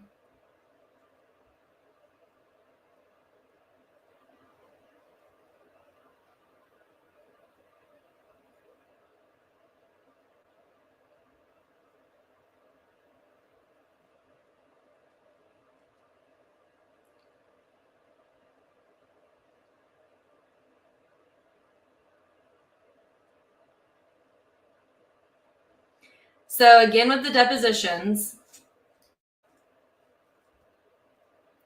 this is a state civil case, so it stops at the Virginia state line. However, UIDDA, this act for depositions and discovery, the way it works is, like I said, it's a good neighbor thing because subpoena power stops. And the most basic way I can explain UIDDA is, hey, our subpoena power stops here, but if you've adapted UIDDA, then I'll send you, we'll talk about the subpoena, send it to you, then you issue one because you have subpoena power to get this deposition done or obtain these discoverable items.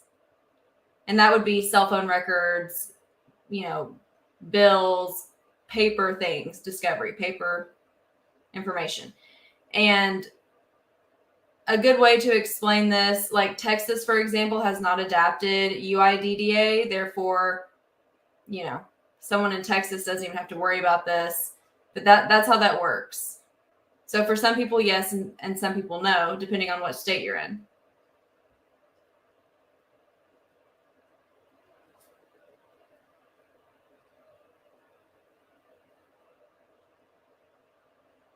Okay, y'all are all telling me to check Insta, so stand by.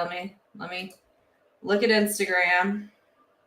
There's like 200 messages on Instagram, just heads up, so I had to filter through some of these. Okay.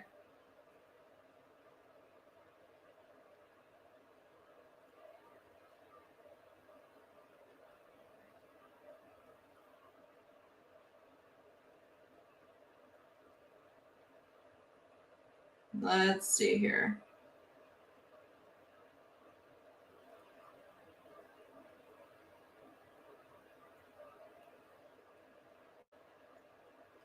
I'm going to repost what y'all are sending me on Instagram right now. Again, I repost everything anonymously. However, if you do want credit for it, then just let me know and I will make sure to give you credit for that. Because like I said, teamwork makes the dream work.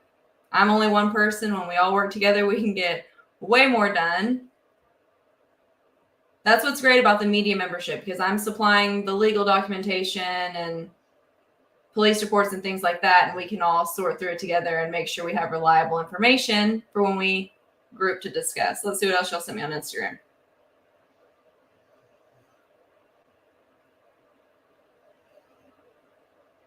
Anything else I need to check on here?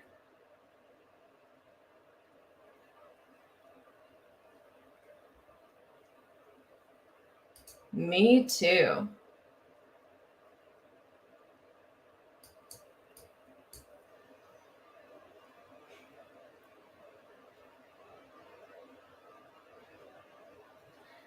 So someone brought this up last night as well, and apparently, allegedly, supposedly, I don't know shit about fuck.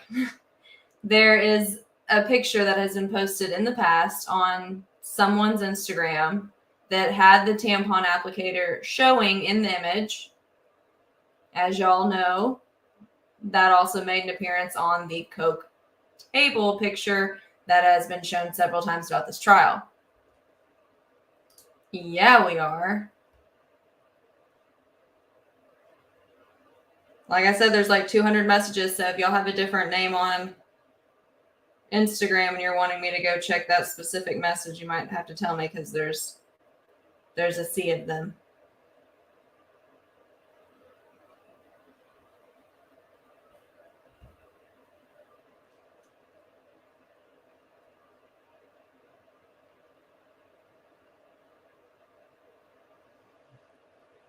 Oh, okay, hold on. Let me repost some of these. Stand by.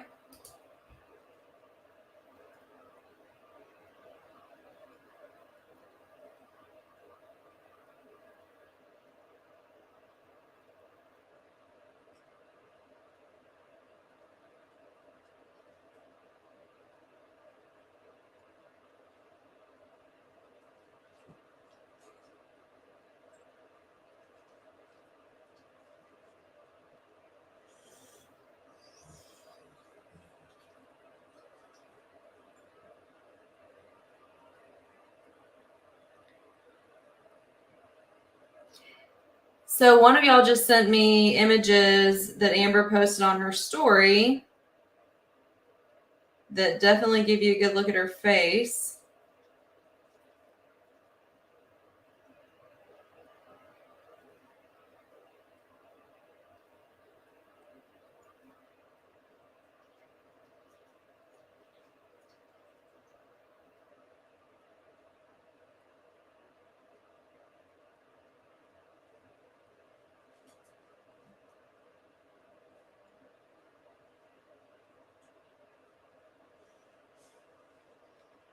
Oh, y'all are tearing it up on Instagram. Okay, hold on. Again, the public Instagram is Sojo Files. The Sojo Files is the private Arkansas Crime News Instagram. Y'all don't want on there, unless you're from Arkansas. But y'all are tearing it up. Let me see what else y'all sent.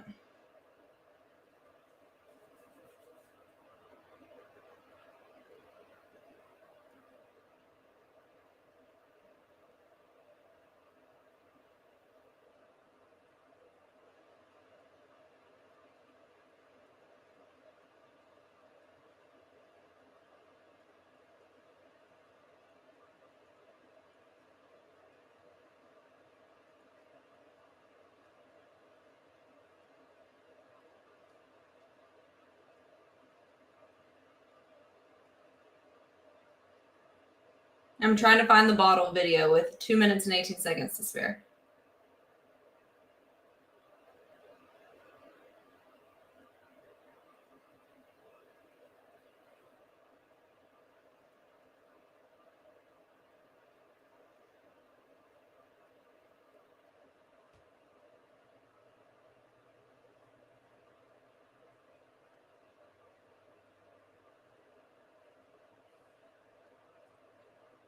I'm searching as fast as I can. Hold on. Pull this video up of the trash can.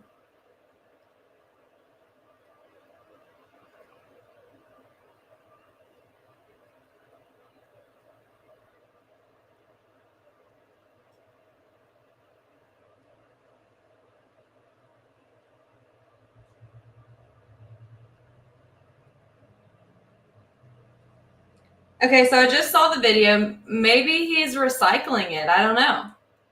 Maybe she missed the trash can. He's picking it up. I can't really see well from this video. Maybe he's getting it out of the trash to put it in recycle. I don't know. Great question. I can't really see much in the video though. Let's see what else y'all send in on Instagram.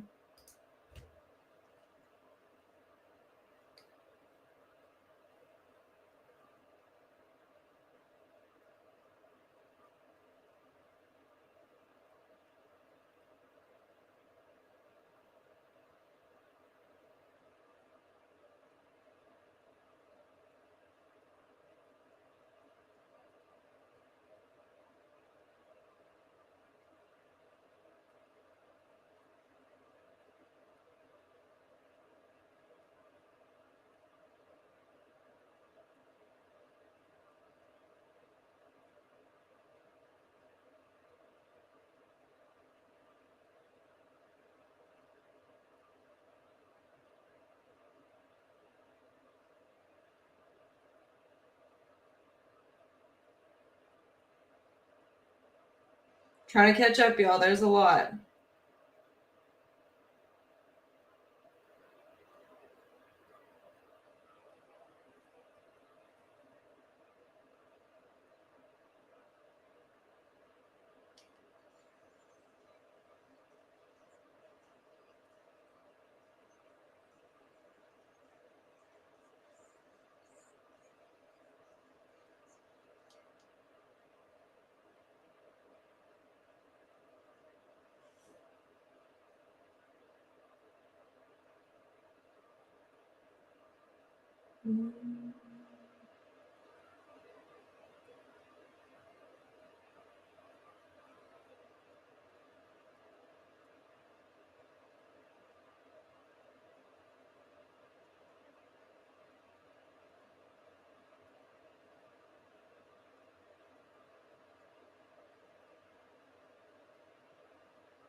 Okay, so I've reposted some good ones on Instagram. There's a ton though, so I might have missed some of the stuff y'all sent me. Y'all can just let me know.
Jerry?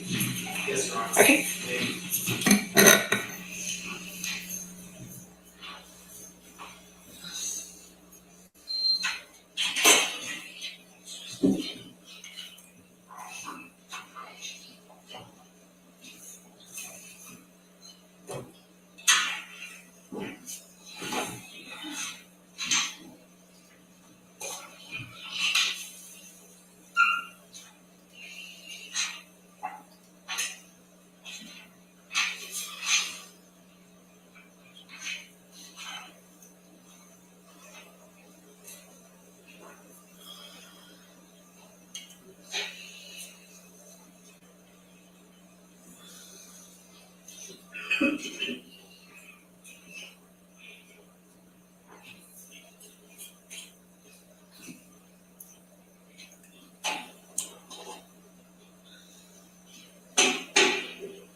All right, you can be seated. We'll continue with your witness. Yes, we'll resume with the testimony of Raquel Pennington. All right, thank you.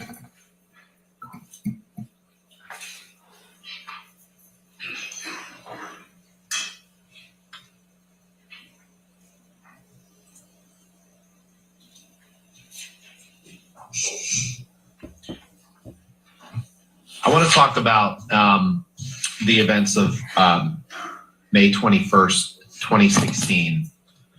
Do you remember that night, Ms. Pennington?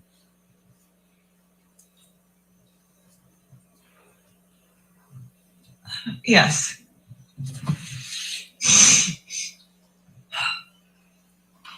Walk us through what you recall about the evening of May 21st, 2016.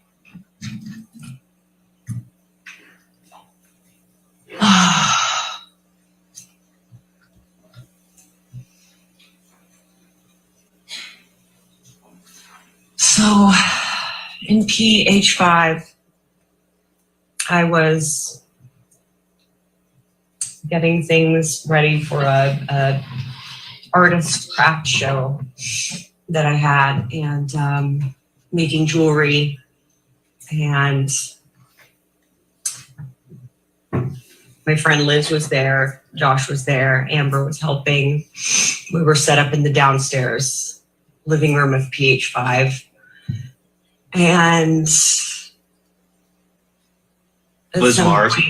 Liz Mars, yes. Okay, and your fiance Joshua Drew, is that right? Yes. And at some point, Amber got a message from Johnny that said that he wanted to come over and talk or pick something up. I don't remember what the exact message was. And For real. I thought it was a really bad idea, but can't stop somebody from coming over to their own home. And so Amber went upstairs to get ready for him to come over.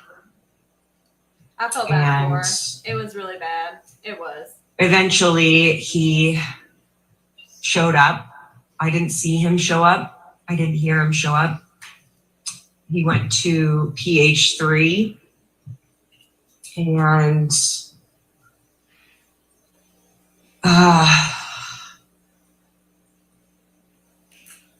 then at some point I got a text from her, or I might have checked in, or I got a text from her that said, come over. He said it was going to be a long one. So I tried to come over there and the door was locked. Their front door was locked. So I went to go get my key. I had a master key to all of the apartments. What I don't understand is why they picked these. And I came back, This is the best they could unlocked the pick? door, and Come on. he was yelling, and I don't remember exactly what he was saying. And she was calling for help, and that had never happened before, saying, help me. I went and I cut through the space between the coffee table and the sofa. And I went up to him and he was yelling and yelling. And I put my hands up on his chest and I was like, stop, just trying to calm him down. and he hit my hands away. And so I just went straight over to Amber. She sat down on the couch. She was crying, and I just put my body over her, and he came a little bit closer to us, and he was yelling at her to like get up, or I don't know, quit crying or get up or something. And it was really loud, and he was getting closer and closer. And I remember thinking there was this Here come the tears again. like big orange ceramic ashtray on the coffee table. And I was thinking, if he gets any closer, I'm just gonna pick up that ashtray and like hit him with it, because he was so close over us. And then at that point, Jerry and Sean came in from the front door of PH3 and came in, and they were like, boss, come on, let's get out of here. And Jerry always called him boss. He's like, boss, come on, boss, let's go. And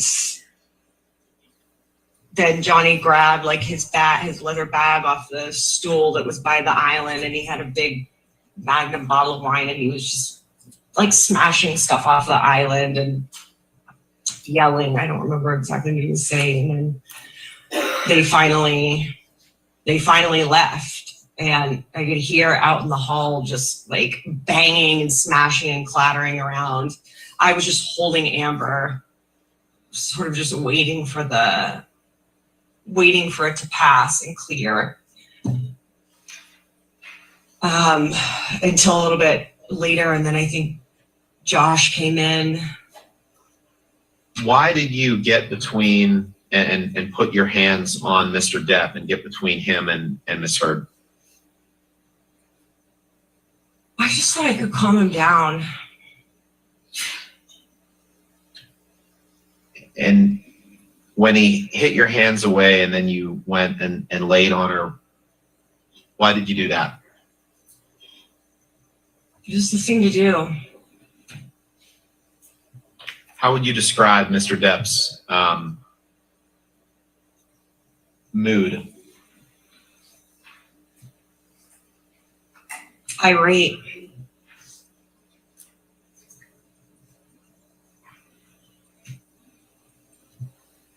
Were you afraid that Mr. Depp was going to hurt Miss Heard?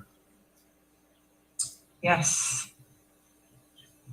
And when he stood over you, you testified a little bit too, but describe what he was yelling as he stood over the couch.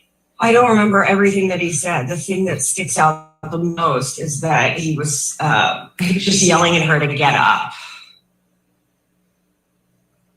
To get the fuck up.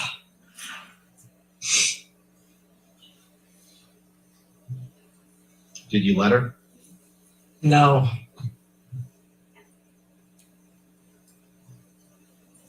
And where were you, just to be clear, where were you when you received the message from Amber asking you to come over to Penthouse 3? In either P5, PH5 or PH1. You weren't already in Penthouse 3 when you got that text? No. To the extent that there are allegations that you were lying in wait in Penthouse 3 before Johnny walked into that penthouse, how do you respond to those? That is not true. I will also represent to you, Ms. Pennington, that Mr. Depp's lawyer has been quoted as saying, quote, Amber Heard and her friend Rocky Pennington staged the May 21 crime scene to prove the abuse allegation against Johnny Depp. Is that statement true? No. Did you stage anything about May 21st, 2016? No. Did Amber stage anything, to your knowledge, about May 21st, 2016? No. describe for us the damage that you observed Mr. Depp cause to the penthouses, the penthouse 3.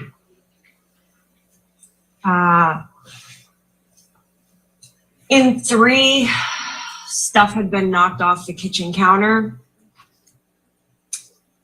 Stuff had been knocked off a bar cart.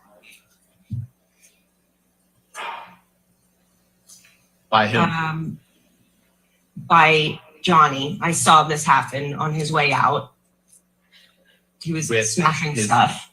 With what? With a wine bottle. What other damage can you remember Mr. Depp causing?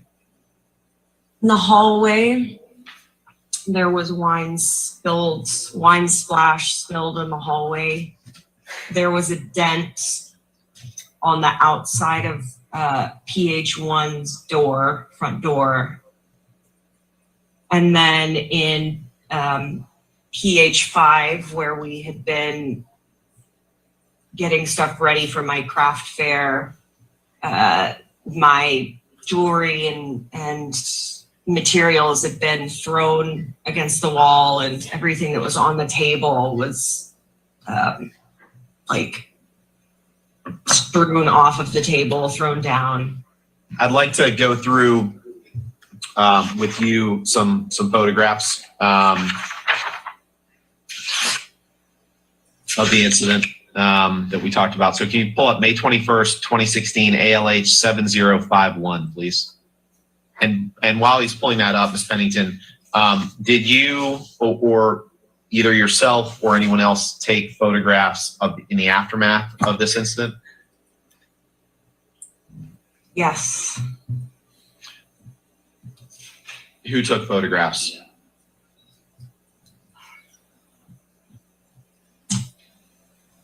Josh Drew.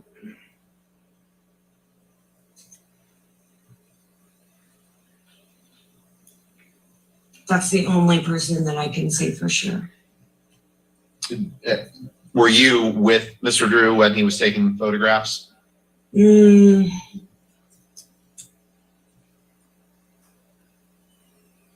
can't remember. Did you go through the penthouses to see where the damage has been done?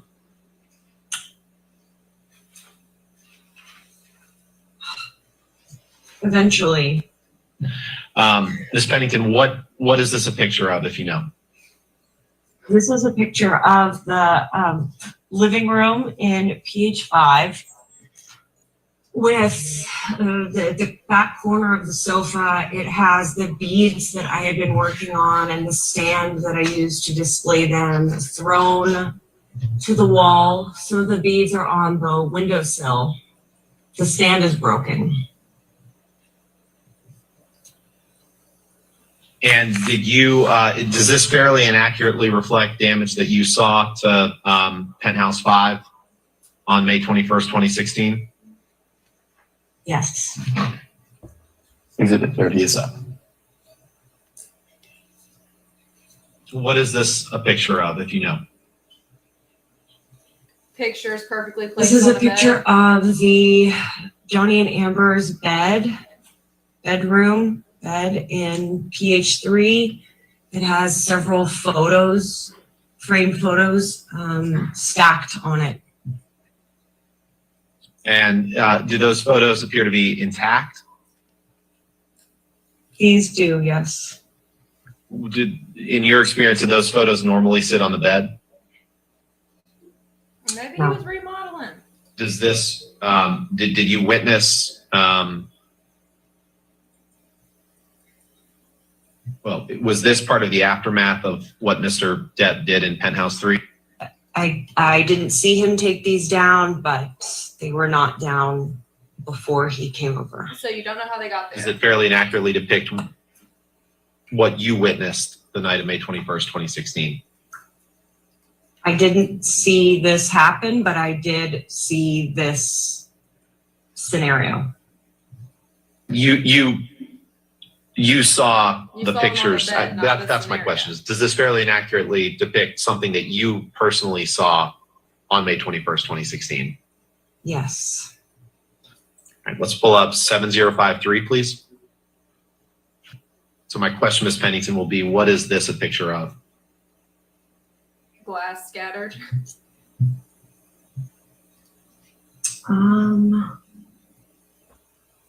That's how we're looking at these Can pictures the too. info thing move off to the side? You know, no, I don't, not in this version of the pictures. So I apologize for that. If you need it zoomed in or out. It still bothers me. This blacked out. It's the landing of one of the staircases. Exif data. Because they couldn't verify And what do you see on the picture? images. It's broken glass and something spilled on the landing of one of the staircases. I can't tell if it's P3 or P5. Okay. Does this picture fairly and accurately depict something that you observed on the night of May 21st, 2016? Yes. Did you ever know Ms. Heard to smash glasses on staircases? No. Did you find that question vague and ambiguous, Ms. Pennington? You No. find these answers. Exhibit vague 32 and is up. ambiguous.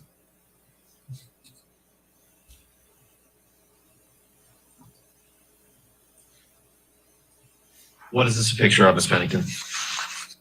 These are stairs appearing of the same staircase with broken glass on them. Does this picture fairly and accurately depict something that you personally observed the night of May 21st, 2016? Yes. 33 is up. What is this a picture of, Ms. Pennington? This is a picture of the floor mat in front of the doors that would lead out to the balcony of PH3, and it has a broken, looks like top of a martini glass on it. How the fuck do you know that's a martini glass? Did you see this glass or material around this being broken on the evening of May 21st, 2016? Yes. And who broke this glass? Johnny did. And does this photo fairly and accurately depict something that you observed after Mr. Depp left Penthouse 3 on May 21st, 2016? Yes. Exhibit 34 is up. What is this a picture of, Ms. Pennington? This is the space between the cabinets in the refrigerator and the kitchen islands.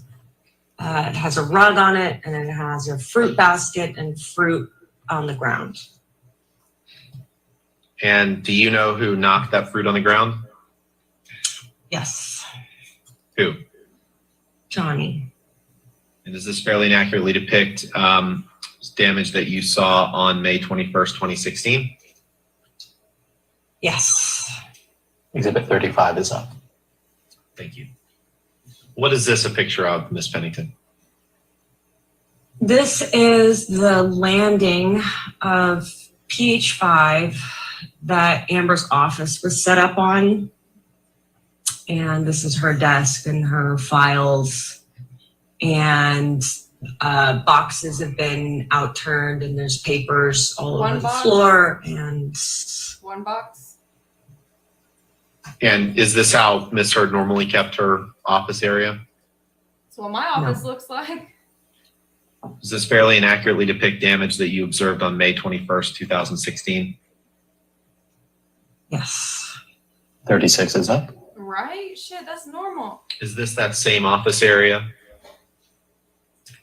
Yes. And is this an accurate depiction of what you observed on May 21st, 2016? Yes. 37 is up.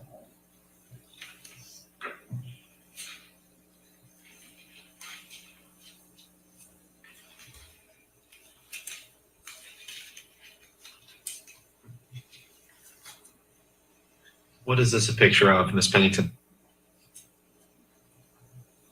This is a picture of two photos on the column, the staircase leading up to Amber's office. The top photo is a group photo of Savannah, Whitney, Io, myself, Amber, Aaron, How the hell can Brittany, she see Morgan. We were in London. The glass is smashed.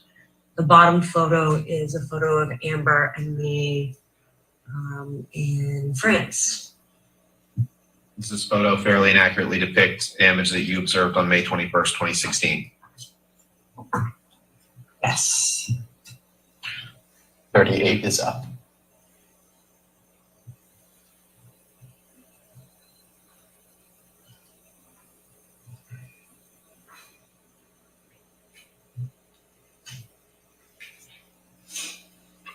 What is this a picture of?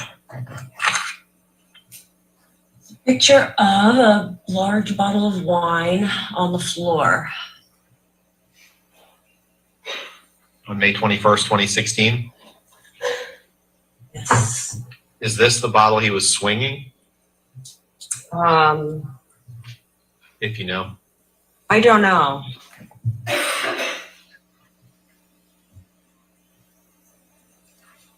But it accurately depicts something you observed on May 21st, 2016. Yes. Did you notice you or Miss Heard or anyone that you were with spilling wine in penthouses that night in order to stage damage? No. And by what is this a picture of? I meant the whole scene.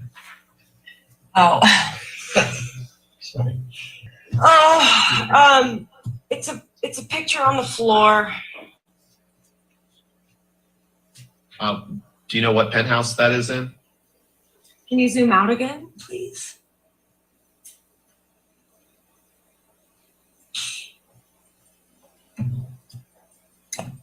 Three. Do you know who knocked this picture on the floor? I didn't see it knocked down. Did other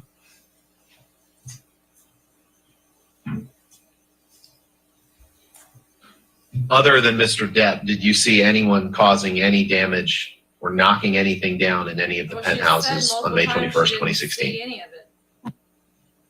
No. And did you see Mr. Depp knocking things down? Yes. Does this picture fairly and accurately describe something that you observed on May 21st, 2016? Yes. Okay.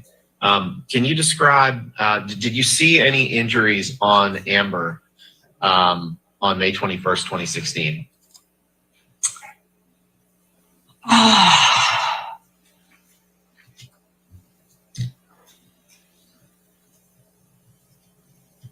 Just a swollen, like red swollen cheek. Let's pull up the May 21st, 2016 ALH 7077, please. And while he's doing that, did you, I know we talked about pictures of damage in the penthouses. Did you take pictures of Miss Heard that evening?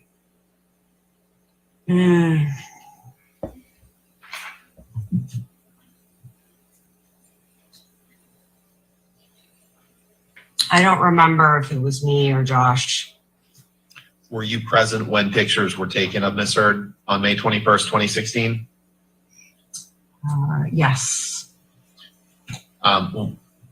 Does this picture fairly and accurately reflect observations you made of Miss Heard on May 21st, 2016? Yes. 42 is up. What is this picture, Ms. Pennington? This is Amber's face. It's red. the right cheek and eyes more red and swollen. Her right, my left hand. Does this fairly and accurately depict Ms. Heard's condition that you observed that evening? Yes. Can you pull up 7083, please? What is this picture of? This is Amber's face turned at a slight profile. Her eye is red and bruised. The side, the side brow, temple, and cheekbone. Does this fairly and accurately depict Ms. Heard's condition that you witnessed on May 21st, 2016? Yes. And were you present when police arrived? Yes. What were there two sets of police officers? Yes. And what penthouse did they come in? Penthouse 3 both times. How close were you to the police officer? In the same room. Okay. Could you see damage that he had caused while you were standing there when the police officers were present? Yes. Did you ever hear Ms. Heard say, express any financial motivations for wanting to remain in this relationship with Mr. Depp? No. I don't think they need to be stated. Did Ms. Heard ever express that if she went public against with what happened on May 21st, 2016, that she stood to gain financially from doing so? No.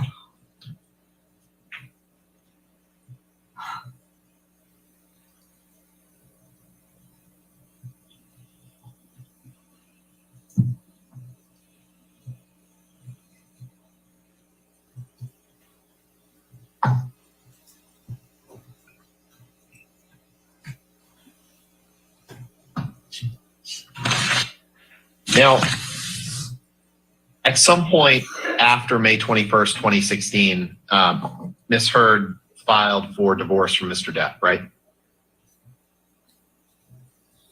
Correct. And at some point she filed for a domestic violence restraining order against him. Is that right? Yes. And I'm gonna come back to that line of questioning in a second, but before I forget, you mentioned Jerry and Sean Bett on the night of May 21st, right? Was there a space in the floor of the ECB where they would wait for Mr. Depp when he was in one of the penthouses? Yes. And what was that space?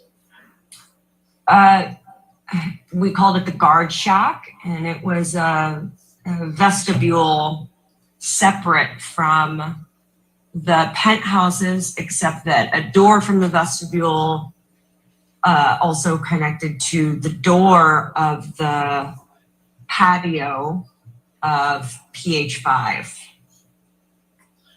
Was the okay? Was it if someone were in the vestibule or the guard shack, as you called it, would they have seen you go into penthouse 3 when Amber requested that you do so? No. Did you see Jerry or Sean or any security guards when you entered penthouse 3 that evening? No. Okay. Going back to the domestic violence restraining order, did you accompany Ms. Heard to court when she got that order? Yes. I'd like you to pull up, please, May 2016, Court Pennington 1292, please.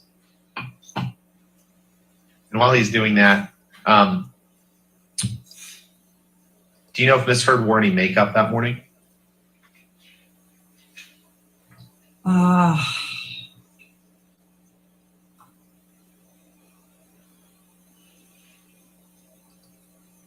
I don't remember seeing her put on any makeup.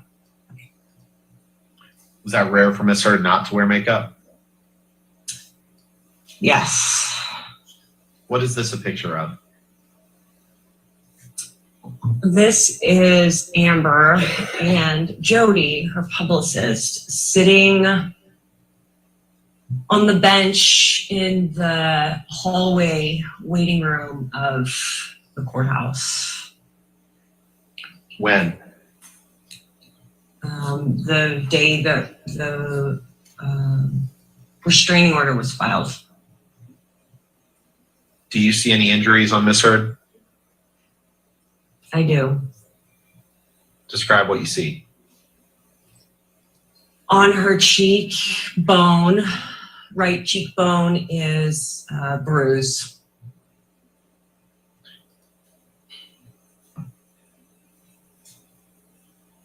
And how long after May 21st was this approximately? I don't know. I don't remember. A matter of days, weeks? Less than a week.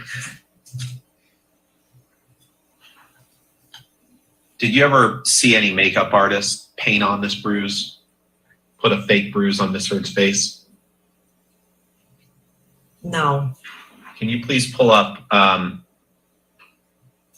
Pennington 1295, please? And before we do, does this picture fairly and accurately depict Miss Heard's condition the morning she, or the day she applied for the domestic violence restraining order?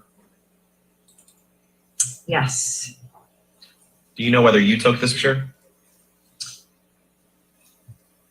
To the best of my recollection, I took that. And I'm going to ask you the same thing about this next picture, 1295.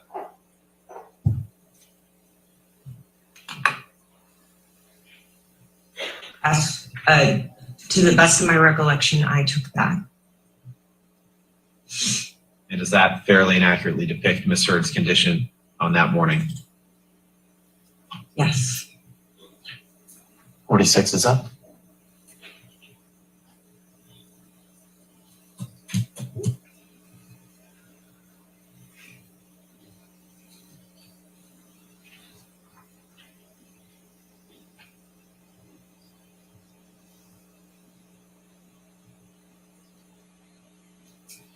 What is that a picture of? It is Amber at a slate profile in the same courthouse room. Her hair is behind her ear. You can see a picture of a bruise on her cheekbone. She looks like a skeleton. We can agree. Did you on take this that. picture? Yes. Based on your personal knowledge, is there any truth to the allegation that Amber did this because she's, quote, a gold digger? No. Ms. Pennington, you came to understand at some point, at some point, did you learn that Mr. Depp had lost the tip of his finger in Australia? Yes. And what is that other way that you learned that Mr. Depp had cut the tip of his finger off? He showed it to me. In addition to showing you, how did you learn from Mr. Depp that he had cut off the tip of his own finger? He told me. What did he tell you? Said, I don't remember how he said he cut the tip of his finger off, but while the nurse was dressing it, I wanted to see it. I also had a very small injury on the tip of my finger. And I continued to see it throughout its healing process, but I don't remember how he told me how he cut it off. But you remember that he told you that he cut it off. Yes. Ms. Pennington, I'll finish where we started, which is you've given a number of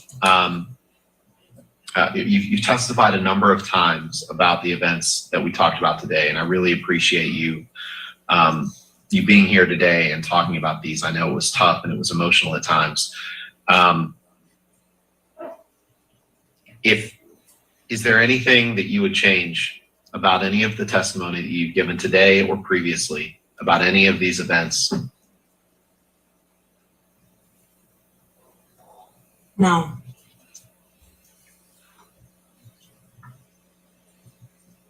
And you've done your best every time you've testified about this to tell the full truth about everything that you know, everything that you saw, everything that you heard, everything that you've observed, right? I have done the very best to tell the absolute truth exactly as I remember it at all of the points of time. All right. Yes, sir. Your next witness. Yes, Your Honor. That concludes the testimony of Raquel Pennington. Thank Ms. God. Heard calls Joshua Drew as her next witness. Thank God. And if we may approach just to discuss a couple All right. exhibits. And that's by deposition, is that correct? It is by deposition, All right. yes, Your Honor. Okay. Like, thank God. Glad that's over.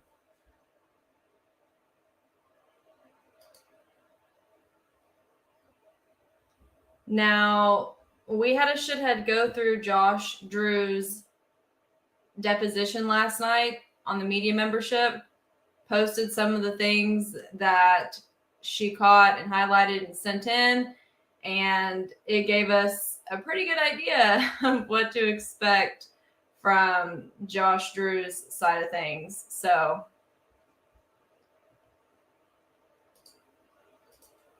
let me change this banner.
Okay.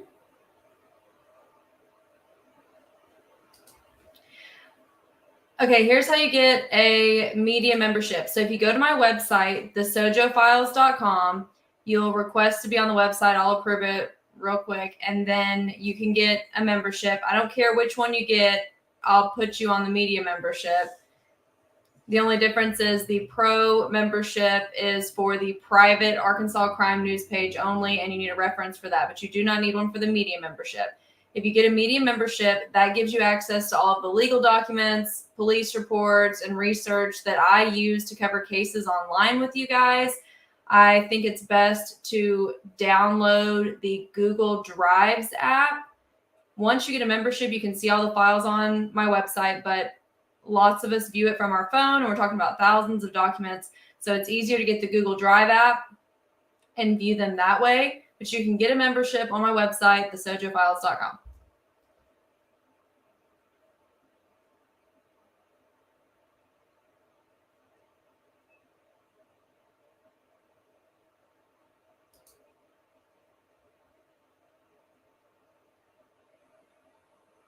Yes, Josh Drew is Rocky Pennington's ex-fiance. I put that on the bottom banner for y'all. Also, don't take my word for it on the media membership. You can ask people in the comment section that have it if they like it, if they think it's worth it, and they'll tell you what they think.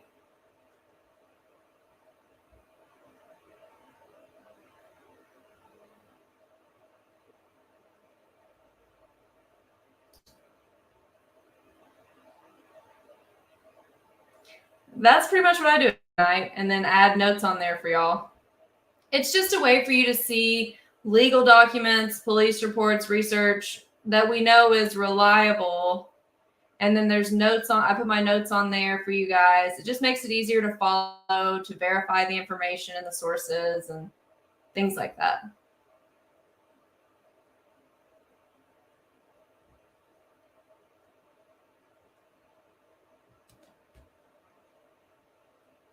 And I'll add y'all right now because you have to request access to the page.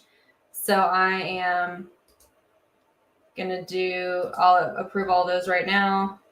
And then I'll add you to the Google Drive. And like I said, if you go to the Google Drive, then you can see Josh Drew's stuff.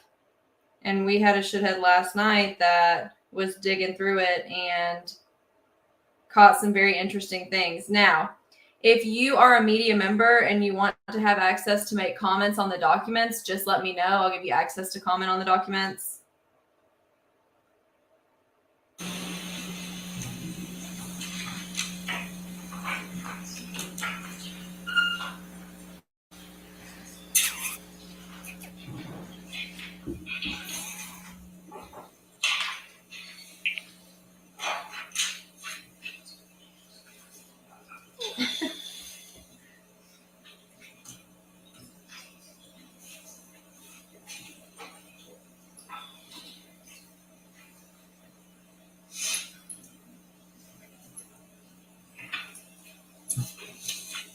Are we ready? Not quite. Okay. Yes, Your Honor. Okay. This is Miss Heard calls Joshua Drew. Is that Thank you. mentioned? Thank you.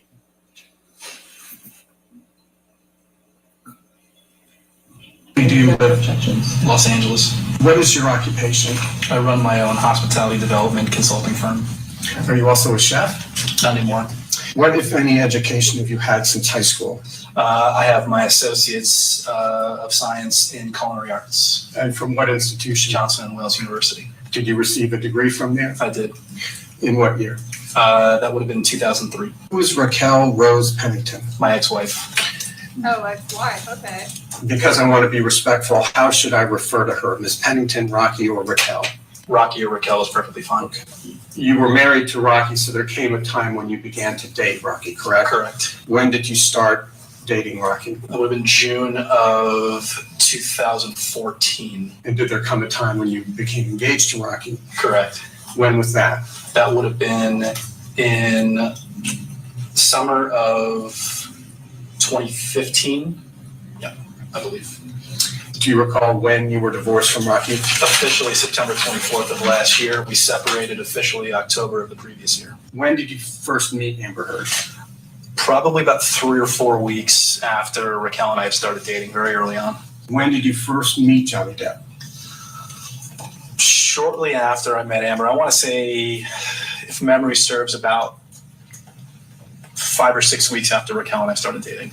Again, I understand it was a long time ago, but do you recall under what circumstances you met him? Funny enough, I actually do very clearly. I had come over under the auspice of what was called Family Movie Night, and it was Amber and Johnny and Jack. I honestly don't remember whether Lily Rose was there. She might have come later at a certain point. And it was just us in their apartment eating burgers and watching movies. Since that time, on how many occasions have you seen and interacted with Johnny Depp from that very first time on movie night? I couldn't even speculate the number of. It's not that it was infrequent so much as it was sporadic and honestly for a large portion of it fairly casual. Not the kind of thing where you would just count the number of times. It was regular interactions over various periods of time. Well, your counsel is not going to let you speculate, but I'm going to ask you to get a range. Is it more than 10 times? Yes. More than 50 times? Yes. From the time that you first met Mr. Depp on movie night until this very moment sitting here today, have you ever seen Mr. Depp strike Amber Heard? No. Have you ever seen him throw a telephone at her? No. Have you ever seen him hit her with a fist? No. Have you ever lived at a building located at 849 South Broadway in Los Angeles known as the Eastern Columbia Building? Correct. Did you live in the condo known as Penthouse 1? Correct. With whom did you live in Penthouse 1? Raquel Pennington. From when to when did you live in Penthouse 1 with Rocky Pennington? Again, my memory is a little bit foggy of exact dates. Man, you'll have to bear with me a minute here. So while I was a frequent guest, I didn't actually live there until I want to say about October or November of 2015. Was Rocky already living in Penthouse 1 when you started visiting and ultimately moved in there? Yes. Did Ms. Pennington move into Penthouse 1 in or about June of 2014? I couldn't tell you with any specificity, but I believe it's around that time frame. Who owned Penthouse 1 at the time? Johnny Depp. While you and Rocky lived together in Penthouse 1, did you or she have a key that allowed you access to all of the penthouses on that floor? Everything except PH2, yes. And like, why? At the time, did Mr. Depp and Ms. Heard live together in PH3? Sporadically, yes. The key to which you and Rocky had access allowed either of you to enter PH3, correct? Correct. Who was in PH5 at the time? Nobody. Nobody lived in PH5 for the entirety of our time there. Did you or Rocky ever pay Mr. Depp any rent to live in PH1? Offered and refused. Look at this JC Did you Penney consider background. the refusal of your offer to be a generous gesture by Mr. Depp? Exceedingly. In your experience, is Mr. Depp generally generous to his friends? Yes. Is he generous to people generally? Yes. Did Mr. Depp own Penthouse 5? Yes. Would your key have opened Penthouse 5? Yes. When you and Rocky were living here in Penthouse 1, did you ever notice that there were security personnel standing outside the door of Penthouse 3 when Mr. Depp was in Penthouse 3? Not normally, no. Did you ever see the security personnel standing outside of his door? On very rare occasion. Normally they were in a storage room off to the side of PH5. Moving aside from Mr. Bett and Mr. Judge,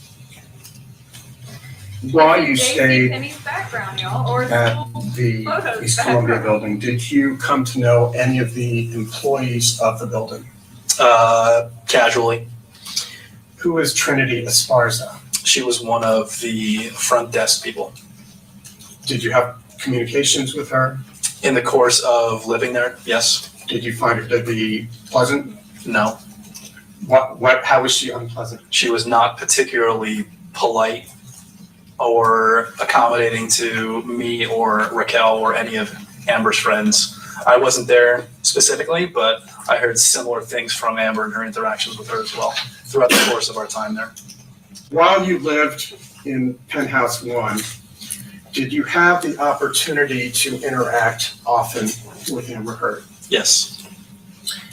Did you and Rocky see Ms. Heard frequently? Yes. Did you ever see her drinking alcohol? Yes. Did you ever see her drink to excess? Yes. Did you observe Amber Heard during her wedding to Mr. Depp at the Bahamas? Yes. Was she intoxicated at any time during the wedding weekend? Yes. As were we all. Did you ever hear at any time Amber Heard yell at Mr. Depp? Yes. On how many occasions? I couldn't tell you the number of occasions. Did you ever see her strike Mr. Depp? No. Did you and Rocky ever discuss the relationship between Amber Heard and Johnny Depp? Yes. On how many occasions? Honestly, probably hundreds, if not thousands. Mr. Drew, moving to April 21, 2016, do you recall that there was to have been a birthday celebration that night? Yes. Was that Amber Heard's birthday? Yes. Do you recall which birthday it was for her, how old she was? It was her 30th. I catered it. What do you recall about that evening? I recall it was held in PH5. Johnny was hours late. And Amber spent the better part of the evening making excuses for him. And he came very obviously intoxicated and put on a show for everybody. And when the party was over, or we left, cleaned up, and the next morning we heard about what had transpired after the fact. So Johnny was supposed to have attended the dinner, correct? Correct. And at what time did the dinner begin? I don't recall. You and Rocky were guests at the dinner? Correct. Who else was invited to the dinner? Again, you'll have to forgive me. It was quite some time ago. I remember Amber's friend Brandon being there. Amber's friend Iggy, a rabbi. I want to say that Whitney was there as well. To be very honest, I can't say with specificity who else was there. When you say Whitney, are you referring to Whitney Heard? Correct. Is Whitney Heard Amber's younger sister? Correct. Putting aside the state or condition in which Johnny arrived, do you recall sitting here today approximately when Johnny arrived for dinner? I really couldn't tell you with any specificity, but I can say it was quite a few hours after the party had started. Did he provide any excuse or explanation to the group as to why he was late? No. Putting aside Mr. Depp's intake of alcohol that evening, had Miss Heard been drinking before Mr. Depp arrived? Yes. Do you know how much? Couldn't tell you. Did she seem intoxicated at any time during the evening? Yes. Did you see Amber Heard the next morning, April 22nd, 2016? I believe so, yes. Did you notice any marks on her face or elsewhere that morning? I don't recall. That morning, April 22nd, did you and Ms. Pennington and Amber Heard drive together to Coachella? They did, I did not. Are you still in contact with Amber Heard? Sporadically, yes.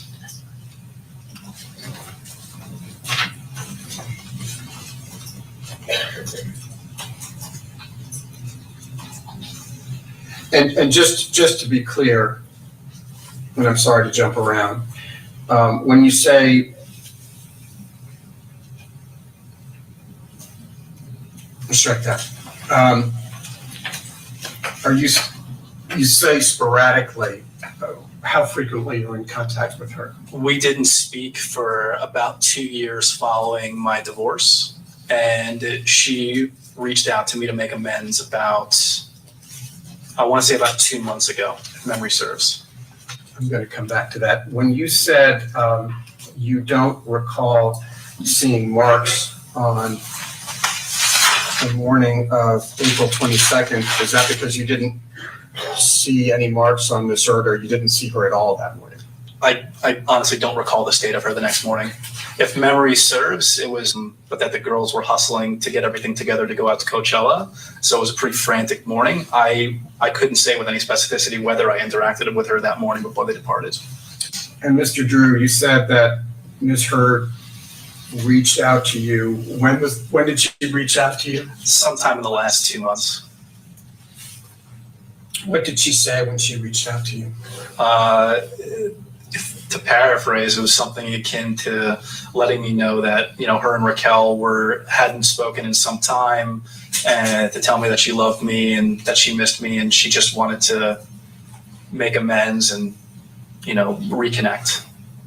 Called that. Did she mention anything about this lawsuit? Not in the initial interaction. All, y'all. Come How did you respond to her in this initial interaction when she said she wanted to make amends? I didn't for some time. I think I waited about a week and a half before I responded, and before I could, I did get a note from her letting me know that she had tried to keep me out of it, but more than likely people were going to be contacting me either about being deposed or a statement of some kind.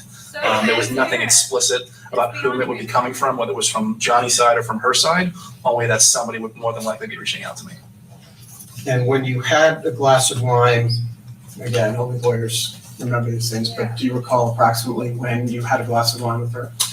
Probably about 5 or 6 weeks ago. Oh, I'm sorry, it would be longer than that, probably about 2 months ago.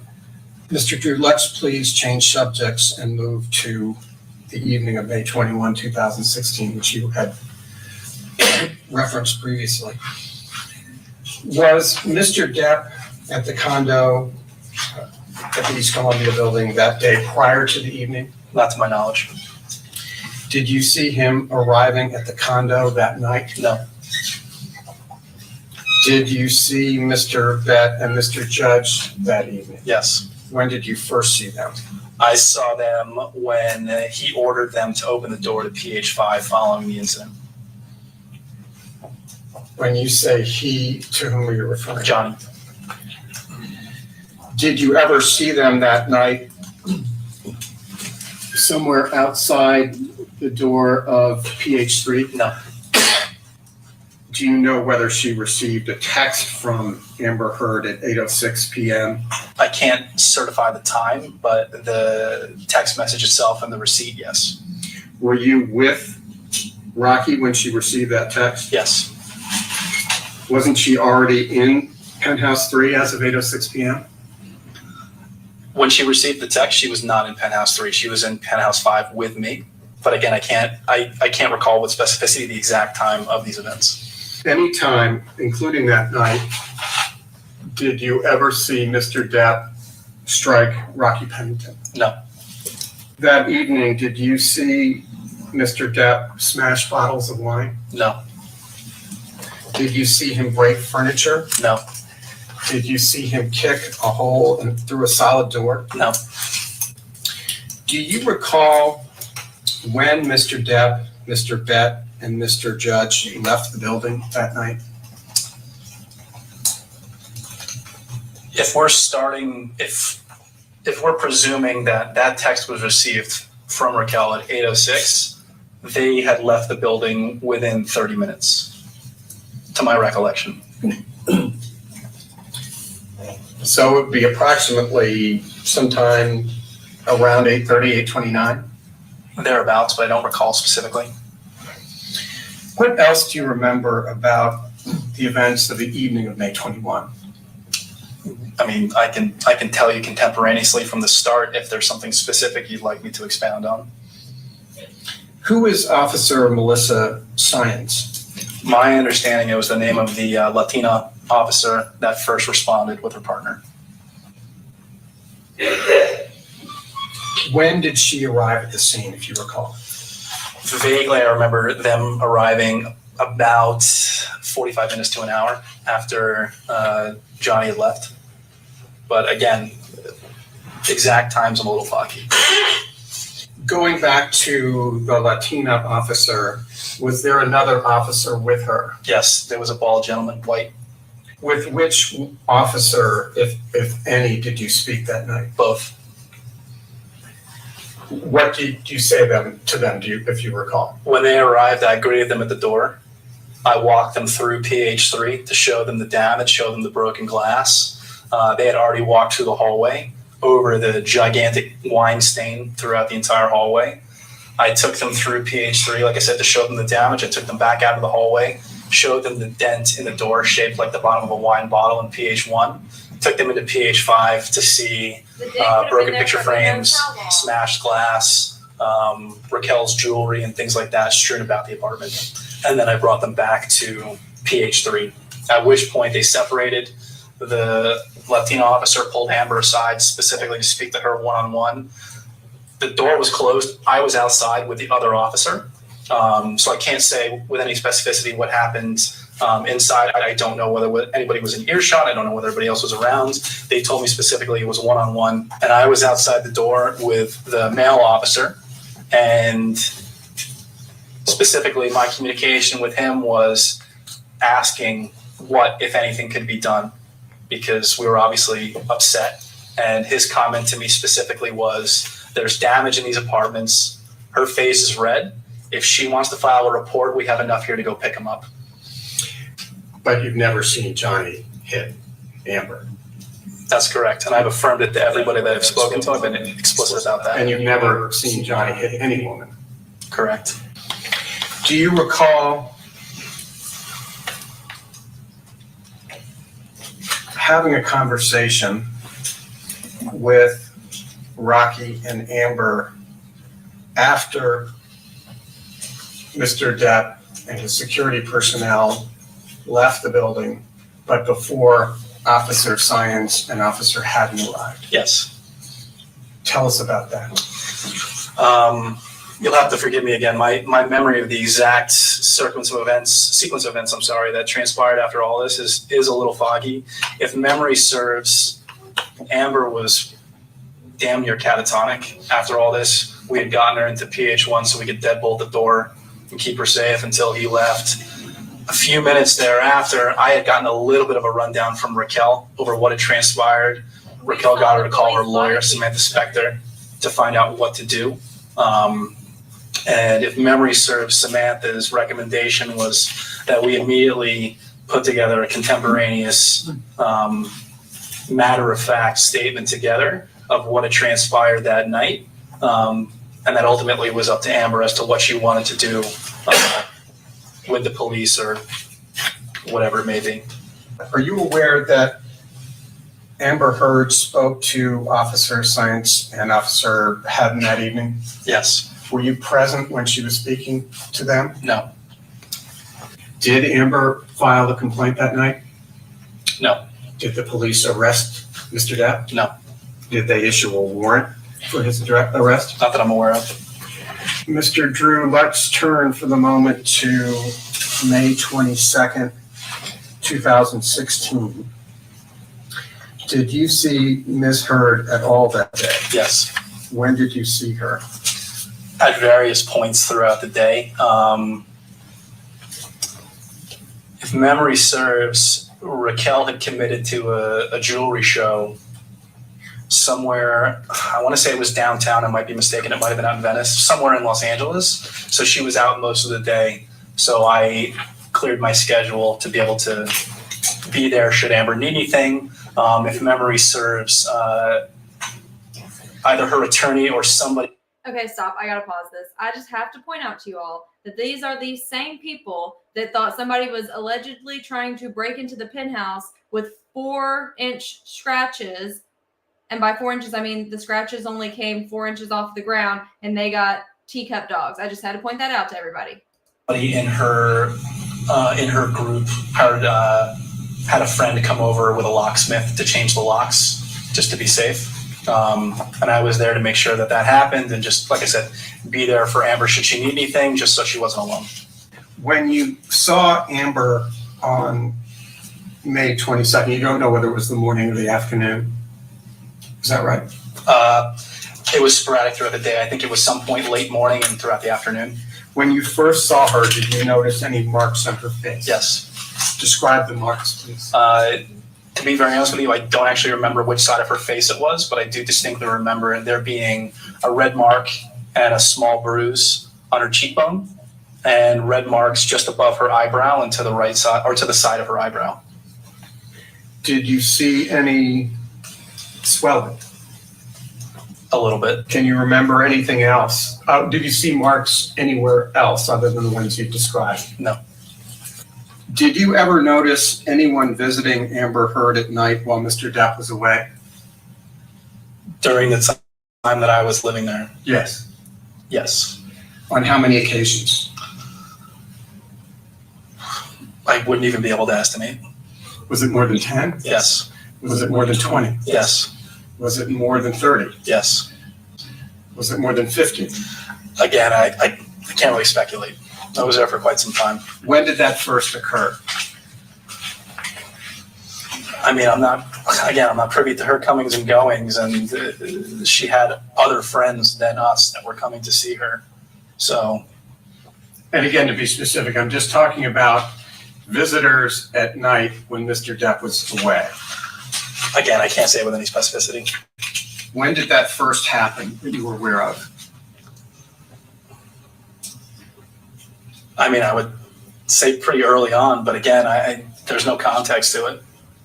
The other consideration that I would say is that the hallway between all of these penthouses was public right of way going to the pool. So my understanding of people coming and going, it might have been the public, it might have been residents, or no, I'm sorry, not public, it might have been residents in the building. I can't really say with any specificity. Who was Elon Musk? Elon Musk was a gentleman that Amber dated intermittently following the restraining order. When did can you recognize Elon Musk? Yes. When did you first see Elon Musk at Penthouse 3? I'm not quite clear exactly, but I want to say it was about 3 to 4 weeks after the restraining order was filed. But while Mr. Depp and Ms. Heard were still married, correct? Yes. After May 22nd, 2016, did you ever see any marks on Ms. Heard? Not to my knowledge, no. Would you please describe, as far as you can remember, what cleanup efforts were undertaken and by whom? Well, myself. In Penthouse 3, there was a number of pieces of broken glass and items strewed about the counters and the floor in the kitchen. Only in the kitchen, sort of around the kitchen island. In the hallway outside of the penthouses was quite a bit of spilled wine. I don't believe we dealt with that at all. And then in PH5, all of Raquel's things had been strewed about pretty dramatically. So we did our best to sort of put that back together and pack everything back up. And there were, things like piles of books and picture frames were broken, or piles of books were strewn about, and picture frames were broken and things like that. We just picked the glass up off the floor so the dogs didn't get hurt. And I think we left everything else for the time being. Did you actually see who strewn about? That's not the right verb, but did you actually see the person who threw her clothes around? I didn't witness firsthand any destruction of any kind. Are you aware that Ms. Heard alleged that Mr. Depp hit her on or about December 15? Yes. What, if anything, do you know about that incident? So my recollection of that is Raquel and I had come back to the penthouses from where I don't recall specifically, sometime, I want to say late afternoon, early evening. And Raquel was supposed to meet with Amber as soon as they came back. Amber had not been responding to her text messages for some time.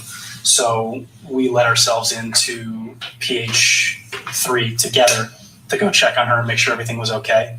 When we came in, the kitchen was completely, I wouldn't say it's trashed, but it was out of order enough for something to be off. And then when we turned the corner on the section of counter next to the kitchen sink, there was something written on the counter, and I don't know, I can't remember what material it was, and to be honest, I can't actually recall exactly what was written. It was something very, very weird, like all was such a fraud or something akin to that.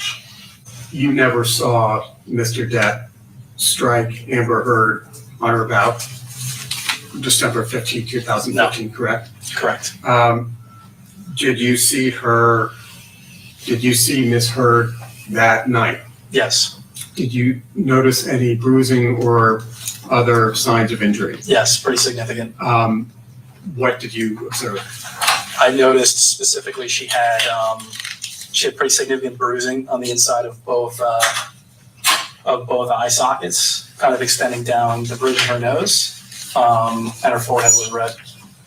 But you have no first-hand knowledge of how that injury occurred. That's correct. Are you aware that Amber Heard made a television appearance the next day? Yes. Do you ever see Mr. Depp take drugs, either prescription drugs or drugs that were not by prescription? Yes. How many times? I can't speculate on the number of times, to be honest. There was some questioning before where people were asking you about emphasizing how many times. Is it fair to say more than 10 times? Yes. Fair to say more than 20 times? Yes. But to be very honest with you, he was also a very private person. And a lot of that behavior was done in private. I didn't witness a lot of it. Did you ever hear Mr. Depp yell at Ms. Heard? Yes. Can you tell me when you recall that and what happened? I can't say with any specificity the number of times. There was one incident specifically that I do recall. Myself and Raquel were vacationing in France with the two of them. And we were staying separately, separate houses. And the two of them were having a very, very loud argument with one another, screaming at each other, and we could hear through the walls. How long do you recall approximately that yelling lasted for?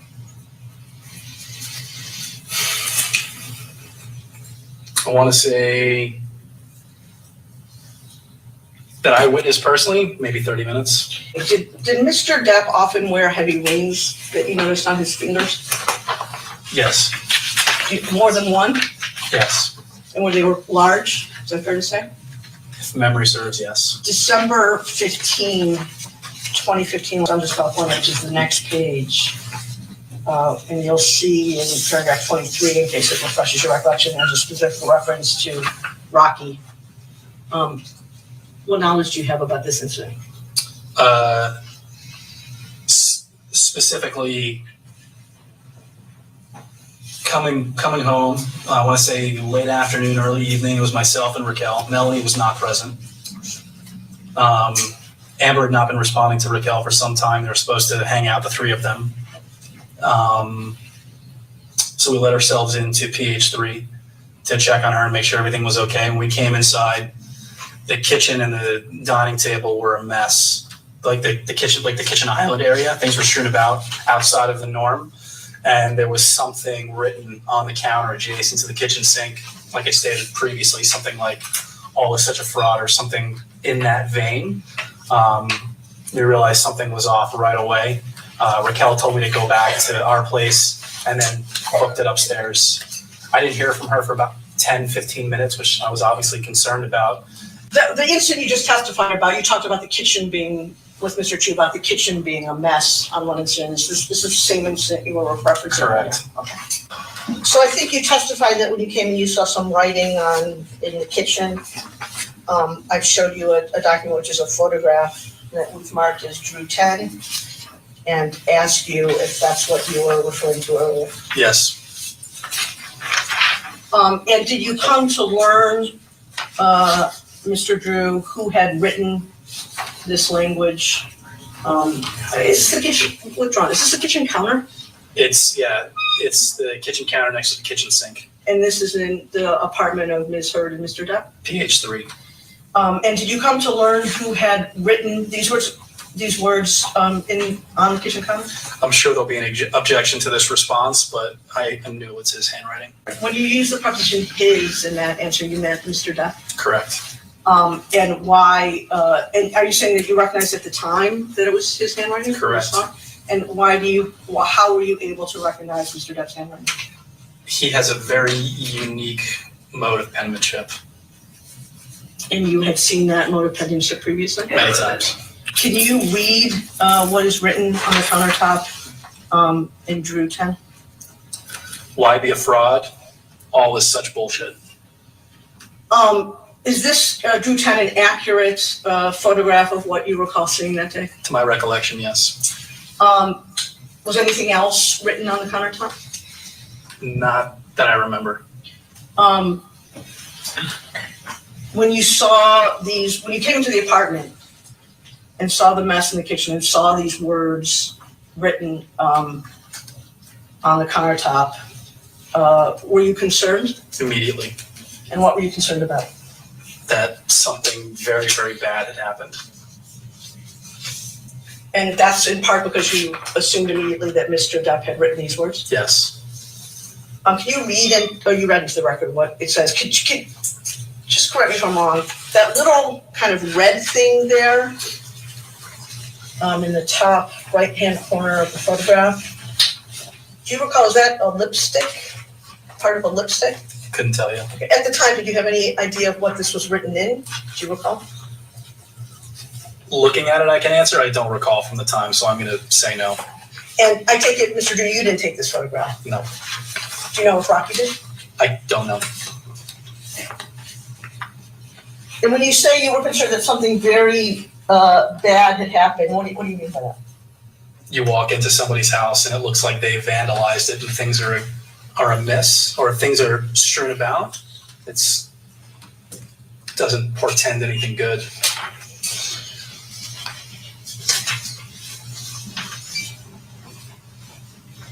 Did you go anywhere else in Mr. Depp and Ms. Heard's apartment other than the kitchen that day? The living room later. So, again, to the best of your recollection, I understand it's a long time ago and I understand these aren't exactly happy memories, but can you tell me chronologically what happened? Like you let yourself into the apartment, you saw this. Just tell me the story again to the best of your recollection of what happened when. How I remember it is that like I said, we came home late afternoon, early evening, hadn't heard from Amber in some time, which was out of character for her. Let ourselves in to go check, saw that written on the counter, saw the kitchen amiss. Raquel looked at me and said specifically, go back to our place. I'm gonna go check on her, bolted upstairs. I was sitting over in PH1 in our apartment, waiting. And I heard from her, again, I don't remember exactly. I want to say it was about 10 or 15 minutes later. I really don't remember what my response was. I don't remember what transpired after that, other than there was some time that she was over there. I don't remember when or even if Melanie came over at any point during that evening. What do you recall about that? And I remember it specifically because she had pretty significant visible facial injuries and didn't know if she was going to be in a state to do it or didn't know whether she was even going to have the physical appearance to be able to do it. And when you say these things, first of all, she in those statements is Amber Heard, correct? Yes. Did you see Ms. Heard's face that day? Yes. Do you have good vision? I didn't have glasses and I didn't need them then, so yes. So I'm handing you a document that was marked as through 11. You can see from the top page, it was attached to Ms. Heard's affidavit declaration as Exhibit 13. And I want you to look at the photos of Ms. Heard's face and tell the jury, Mr. Drew, if those were consistent with what you observed on her face that day. It is. I was with Raquel when she took the pictures. And the pictures were taken on Raquel's iPhone or photo camera? To my recollection, yes, they could have been taken on Amber's phone. So there wouldn't be any potential accusation of bias or anything like that. And you described earlier to Mr. Chu that there was, as I recall, kind of color under both of her eyes. Yes. And I say her, I mean Ms. Heard. If you look at the 1, 2, 3, 4, 5, 6 photo, this one, so I'm gonna hold it up. Yes. Did you personally observe that day this injury on Ms. Heard's face? I did. In December 2015? I did. And you said before you were there when Ms. Pennington was taking the photos? Yes. There's a couple more photos in there. It looks like there's a busted lip.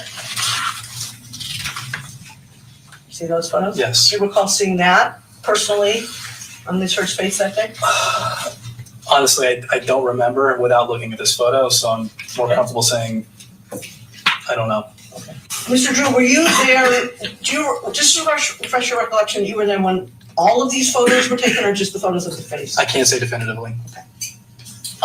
But there's some photos you were there for that are here. Correct. But at least some of the photos in Drew 11, you recall being there and personally observing Ms. Pennington take them. Correct. And are you aware of any efforts by Rocky or anyone else to manipulate the photos that were taken that day with Photoshop or any other method of changing a photograph? If I had any knowledge of that or even suspected it, this would be a very different interview. It's a deposition, but yes. Or a very different deposition, whatever. I'm gonna turn now to the incident on April 21, 2016,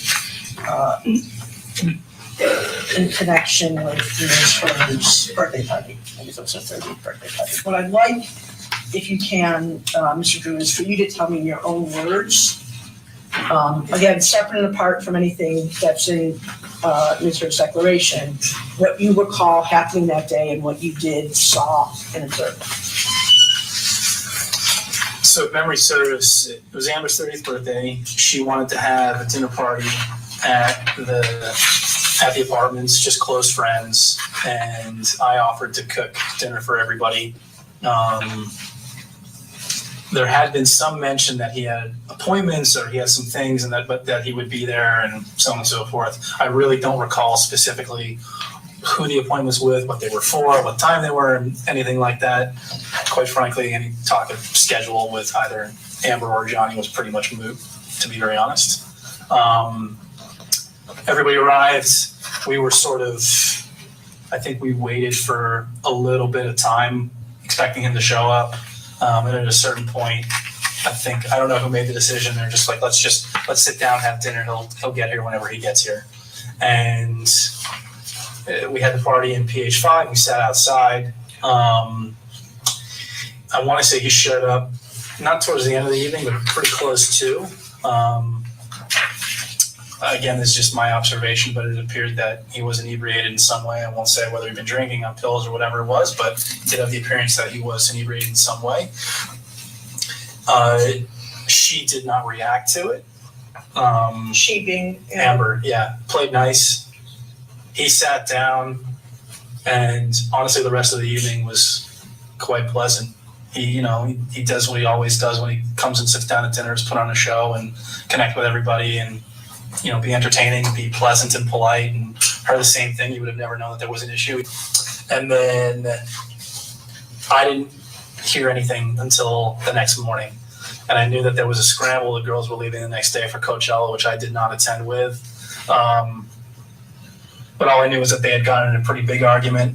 But because of the rush to get out that day, I didn't really get too many stories about it. You cooked the dinner that night? Correct. What'd you cook? Oh, I don't remember that. Actually, I do remember. I made tacos, actually. Don't ask me why I remember what I made, but I did it. Amber wanted Mexican food, so I did a big Mexican script. When you say that when Mr. Depp walked in, he appeared inebriated, do you recall, was he swaying? Was his voice, his words slurred? What do you recall?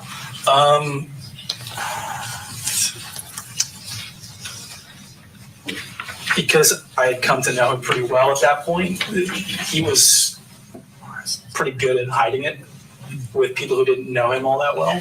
But you could sort of see that if you spent enough time around with him, you could see the little ticks, slurring his words a little bit extra, swaying, being a little bit more discombobulated, and being a little bit more, what's the word? Like just gregarious and loose. It's not his normal mode.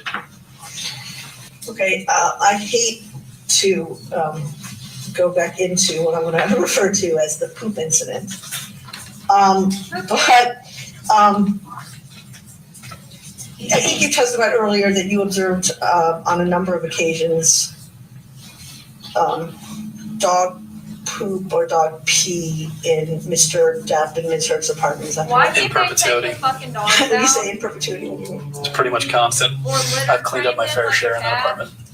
And I think you testified that the dogs fuck? weren't trained to There's only no poop on the excuse sidewalk. for that. They weren't trained at all. They had their run, and they'd be left at home for large portions of the day sometimes. And if there was nobody there to take care of them, and at some point, there was pee and poop on everything: couches, sofas, chairs, the bed, you name it. So let's go to the May 21 incident, which is covered on pages 10 through 13. This is from Drew 7. Again, same thing that we did for April 21. I would like it, Mr. Drew, if you could just tell me the story of your role, what you saw, what you observed, what you did chronologically in connection with this incident? I don't remember what day of the week it was. It was either a Friday or a Saturday. I want to say it was a Saturday because I was not in the office. Raquel had her first jewelry show the next day, and the plan was for her and her friend Liz, who would come over to help her specifically get set up for this. Amber was around. They were going to sit in PH5 and do yoga and paint and make necklaces and things like that. And I was sort of in and out most of the day, hanging out with them. And pretty rapidly thereafter, I don't think it was more than like 10 or 15 minutes before I heard a door open in the hallway. And a couple seconds later, I heard a really, really loud slam, which I later learned was a wine bottle being smashed into our door, PH1. And then I heard keys jingling and Johnny shouting at one of his security to open this. Is it all right if I swear? I mean, I'm telling you here. That's okay. You should say the words exactly as they were said. As I remember, he said, "Open this fucking door, get me in here." And he came in, caught eyes with me right away, and beeline for me, screaming, cursing, spitting in my face. I walked calmly to leave, realized that I'd forgotten my keys and the dog, so I turned around and walked back to go get both. He stayed and followed with me, walking, pacing, screaming, cursing, spitting in my face, and I left calmly. At that point, Liz was still in the apartment, and the last look I saw of her is that she bolted around the corner and went upstairs to hide from him. Had Mr. Depp ever done this to you before? No. Absolutely. Did he? Absolutely. How close was he to you when he was when he entered your apartment and was screaming at you? Close enough for it to be aggressive. Was it a foot? Yes. And you said that you originally heard him say, open the fucking door. When he was spitting and screaming at you, what did you become his saying? Couldn't tell you. Honestly, it sounded like gibberish. At that point, I don't think I was really hearing anything. It was just, how can I get the hell out of here without something else happening? Because quite frankly, even though he's standing there in front of my face, he's also got, 2 bodyguards right there with him that are bigger than me. What's really going to happen here? What were you feeling when this was going on? I mean, I don't think, honestly, I didn't feel threatened. I'll say that flat out. It seemed really, really silly. I wasn't really surprised. I just wanted to get out and make sure that the girls were okay. And sometimes you can say someone's spitting at you because they're like performing on a stage and It wasn't like actively spitting in my face. It was just the nature of how close he was and the way in which he was acting. Okay. So you go get your keys. You guys have your own dog, I take it? Yes. You got your dog. You go out. What happens next? I walked out of the hallway, and to be very, very candid, I don't remember in this instance whether I went to PH3 to go check on them or whether I went into PH1. The sequence of events after that as to when I actually got to Raquel and Amber or whether they came to me, I really don't remember that sequence of events offhand. I couldn't tell you. So when you got to Raquel and Amber, what did you observe? I remember first speaking to them specifically in PH1 in our place, but how it as we got there, I don't remember. I remember deadbolting the door, and Amber was like catatonic. She was just like 1,000-yard stare, just done. And Raquel was like trying to calm down herself. And I was like, just what the fuck just happened?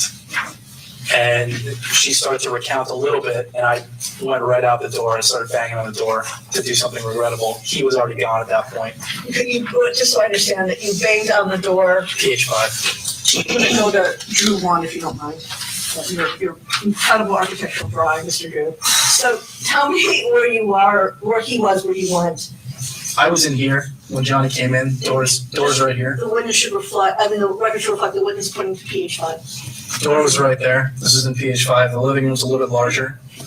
I came out of the door to PH1, right smack in the middle. And I went back, started banging on the door at PH5, assuming he was still in there, but they were already gone.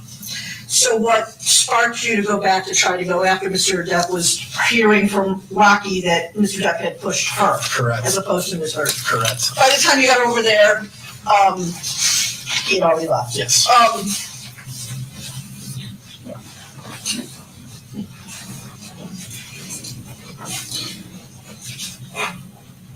You said that Amber, when you saw them, that Amber and Rocky, I think you said Amber seemed catatonic. Yeah, she was just a ghost.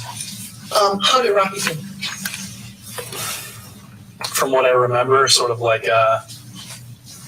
when somebody's coming down from an adrenaline rush, she was just sort of like, she didn't really know what to do. Couldn't sit still, just sort of standing there and shaking. So after you had gone to try to find Johnny, he already left. What happened next? I went right back to the girls to make sure that they were okay after my own little selfish outburst. And they were at that point still in your apartment? They were still in my apartment. I came in, Amber started to come out of it a little bit. Raquel started to calm down a little bit. I started to get a little bit of information as to what happened. The thing I remember most distinctly was that Amber had Johnny's cell phone in her hand, so I took it from her. And what did you first learn about the police? We were in PH1. I believe at that point when I came back upstairs, Amber was already on the phone with her attorney. We went back to go take pictures of all the damage, took pictures of the wine stain in the home. Is that the first time you saw the damage in her place, or had you already seen it in kind of the back and forth? Again, I'm a little foggy on that. I can't say definitively whether I'd seen it before or whether that was when I saw it for the first time. So we took her back to PH3. We took photos of the damage inside. And I want to say the first responders came pretty shortly thereafter, maybe. Again, I'm really guessing here. I want to say 20 or 30 minutes at the most. The first set of police officers who were there, how long do you recall them staying? Maybe 15 minutes. I was asked to greet the officers specifically because Amber didn't want to file a report, and I said that I would speak to them to see if I could, get them to leave and say that everything's okay, even though honestly we all knew that there was no way they could do that. I told her that I would go and greet them first. Okay, so 2 questions. Why did you know that there was no way they could do that? Let me ask you that question first. Survivor of domestic violence myself. What was your understanding of why she didn't want to have him? She was still protecting him. Well, now, wait a second. What else, if anything, Mr. Drew, do you remember either the female I want to Hispanic know more about what police domestic officer or violence he the survived. Caucasian gentleman saying anything? I would like to know, sir. I remember I was the one who walked them through PH3 where the original incident had occurred. I showed them the broken glass. Sir, They had already walked over the wine What stain in the domestic hallway, or violence the did you big spill of wine, and I showed them the bolt in the door. You could see looked like the bottom of a wine bottle. I took them into PH5 and showed them through. Their communication to Are we me gonna throughout blow was by me just that? pointing things out to them. The Caucasian police officer pulled me outside solo. I can't say what happened internally, so I don't know whether anybody was in earshot, whether it was just Amber and the officer having a one-on-one, or whether there was anybody else around them. I don't know what was said either, specifically outside of what I might have heard secondhand, which has already been talked about ad nauseum. You have in front of you, Mr. Drew, a series of photographs that we've marked as Drew 13. And I think I'm just going to take you through them one by one, if that's okay with you. And I'm going to ask you if you remember, if you can tell me what these photos are. These are photos taken of her the night of the incident. Who took the photos? Some were taken by me, some were taken by Raquel. And when you say the night of the incident, May 21. and are you sitting here today, can you distinguish which were taken by you and which were taken by? No. Were you present when they were all taken? I can't say that definitively. Okay, were you present when photos were taken of Ms. Heard's face, like you see on the first page of this? Yes. And is this image of Ms. Heard's face on May 21 consistent with your recollection of what her face looked like? Yes. And am I correct that unlike, it's a little hard to see because there's shadow on the right, but unlike the prior incident that we looked at where there were photos, here the injury looks like it's mostly on one side. Correct. Let's look at the next photo. Tell me if you can remember, if you can identify what that is. These are pictures pulled off the wall and placed onto their bed in their bedroom. Let's go to the next photo where it's clearer. Do you recall seeing this on the night of May 21? Yes, this is on the column in PH5 going up the stairs. And the glass on the pictures were shattered. Yes.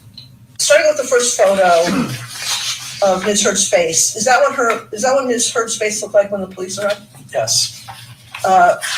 With the next photo of the pictures on the bed and the broken picture frame on the wall, did you show these you personally show these to the first group of police officers that night? Honestly, this one, I really can't say whether I did show them to the officers. I don't recall It's this. just so the record's clear, you're pointing to the photos on the bed. Correct. What about the photos on the wall? The third photo, yes, I showed them personally. For the photos on the wall, you had been in the apartment prior to this. Yes. Was the glass broken when you had last been in the No. apartment? Okay, go to the next. This is broken glass. I believe this is from the landing directly beneath the photo shown in the third photo. And it's a landing on a staircase? Yes. Did you show, was that photo taken by either you or Rocky? Yes. Did you show that glass to the police officers who came, the first group of police officers who came that night? Yes, I did. Next photo?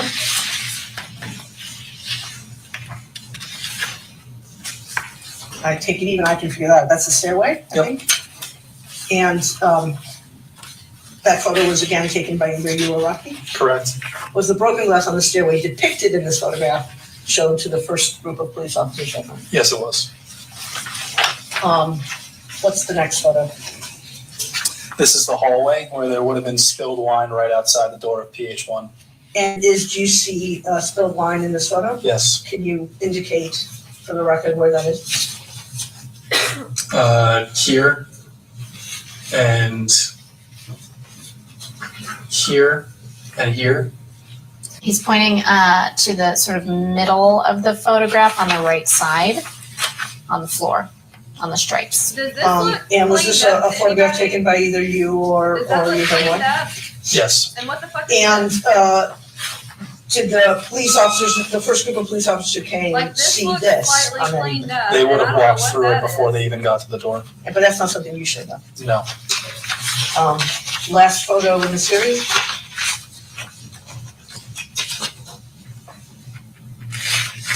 That looks perfectly Can you lined tell me up. what Come that on.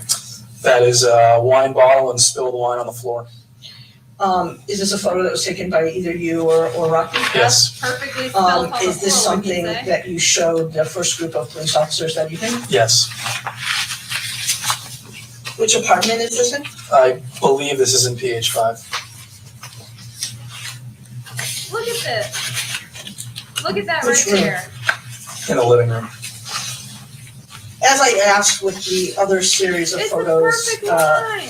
that we saw, first of all, are you aware of anyone who made any efforts to Photoshop or otherwise manipulate these photos to make the incident and the circumstances look worse than they were? Not to my knowledge. Did you have any understanding that evening that looking at the first photo of Ms. Heard's face that anyone had somehow put makeup on her face to make it look like she had an injury under her eye? No. With respect to these photographs generally that we've looked at in Drew 13, was there any effort to stage the photographs in any way? Absolutely not. Then, do you know how the photographs got ultimately to Ms. Heard? I do not. So I think you testified earlier with Mr. Chu, Mr. Drew, I'm finding here, that you were in contact in the building with Ms. Heard on the day of May 22nd. Yes. And I'll represent to you that the photos in Drew 14 were taken on that day. Sitting here today, do you know who took these photos? We're talking about the two I have in front of me right Yes. now. Yeah. It was either me or Raquel. Is this consistent with your recollection of how Ms. Heard looked the next day on May 22nd? Yes. Did you see Ms. Heard's face on May 22nd? Yes. Did you or your ex-wife take photos of Ms. Heard's face on that day? Yes, to my recollection. And similar to questions I've asked in the past, was They couldn't any verify it, so they can't use it. effort made to stage those photos in any way? Not to my knowledge, no. Was any effort made to put makeup on Ms. Heard's face to make the injuries look redder or more serious? Not to my knowledge, no. Was any manipulation of the photos done, either using Photoshop or any other similar method? Not to my knowledge, no. I'm showing you a document that's been marked as Drew 18.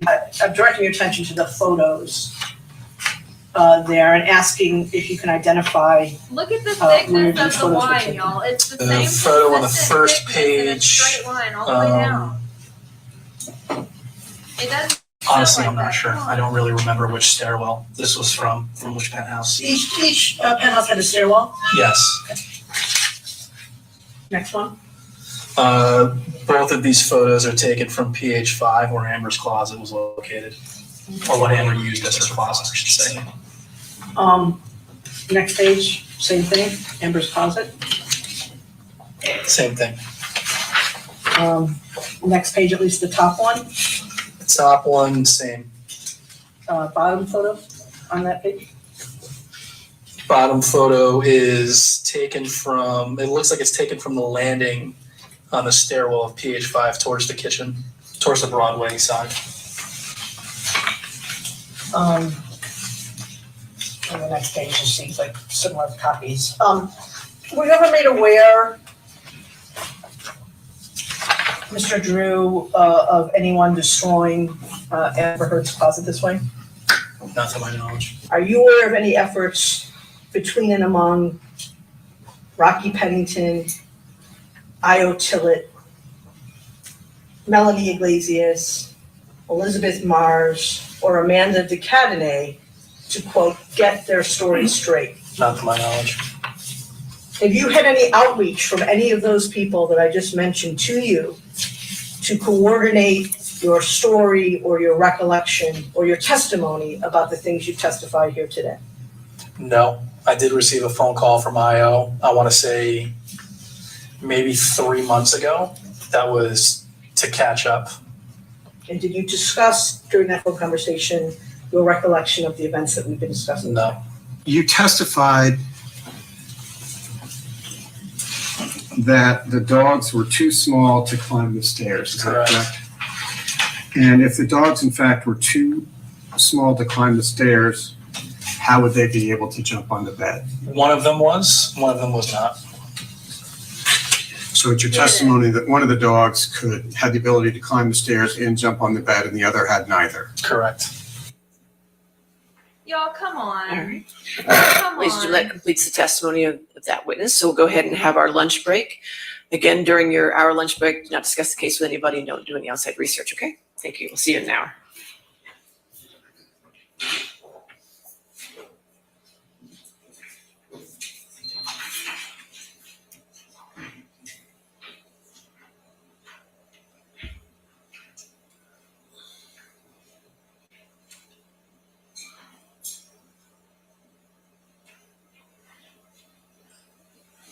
All right, so we'll come back at 1:45 then, is that fine? Okay, live witness at 1:45, so we'll take the TV down. Okay, all right, thank you. All right.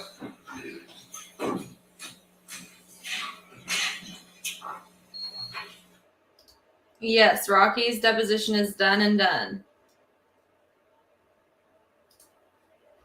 Basically, they don't know shit about fuck, but they got to live there rent free. The end. Now, I will do what I did yesterday, and I will leave this chat up all throughout lunch, and I will not visually be on here because obviously I don't want to eat with this mic in front of my face, and this mic picks up literally everything. The air kicking on. It's very sensitive. It's my podcast mics. There's 3 of them. So I will eat in the other room, but I will join you guys in the comment section during the lunch break, and I will leave this up throughout lunch. Yeah, nobody saw shit.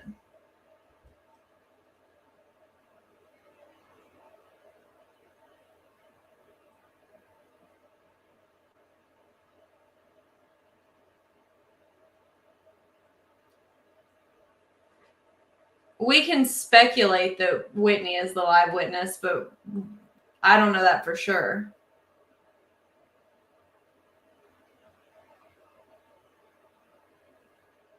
So you can also look over Whitney's UK deposition. I've already noted on that. If you're a media member, you'll go to the Johnny Depp case. You'll go to, I'm going to mute this because I don't want to hear whatever random shit they've got going on. Actually, hold on. Hold on.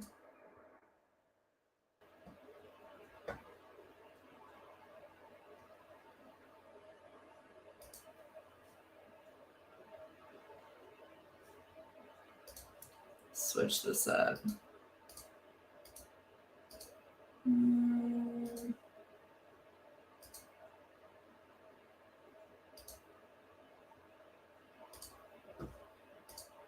There we go. It sure was. Okay.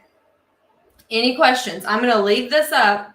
And like I said, I will join you all in the chat while I eat my lunch in the other room.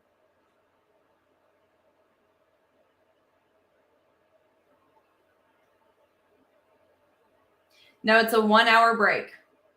1 hour break. They will resume at 12:45 my time, 1:45 their time.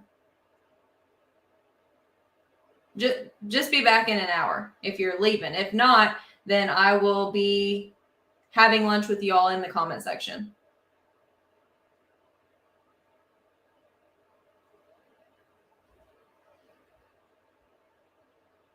Okay.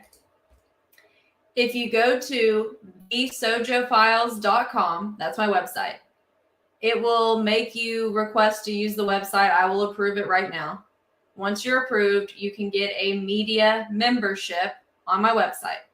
And once you get the media membership, you can see all of the documents. However, we all know that we primarily use our phones.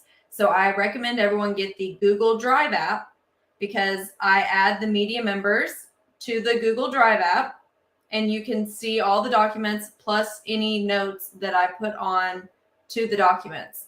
So while we're on this lunch break, I have Amber's already noted up and all the media members can go pull up Amber's testimony and we can discuss it in the comment section during lunch if you guys want to do that. Assuming she is the live witness, it could be someone else.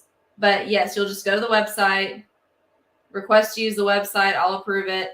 Then you'll just get a media membership and download the Google Drive app and you'll be added there.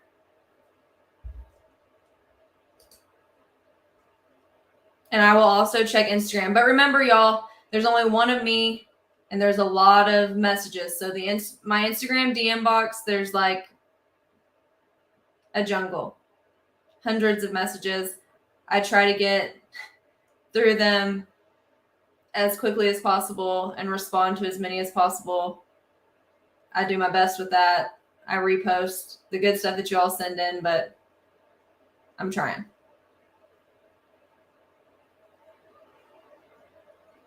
Yes. Do that right now.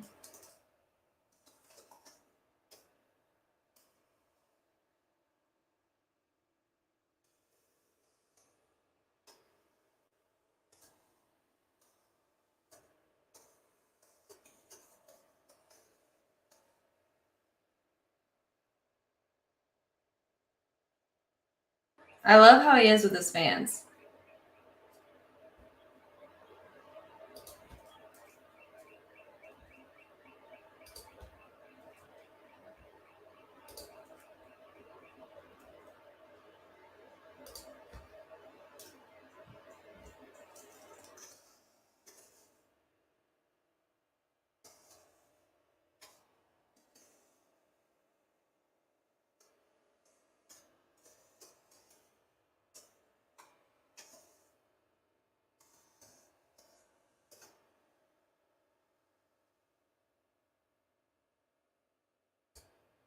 There you go.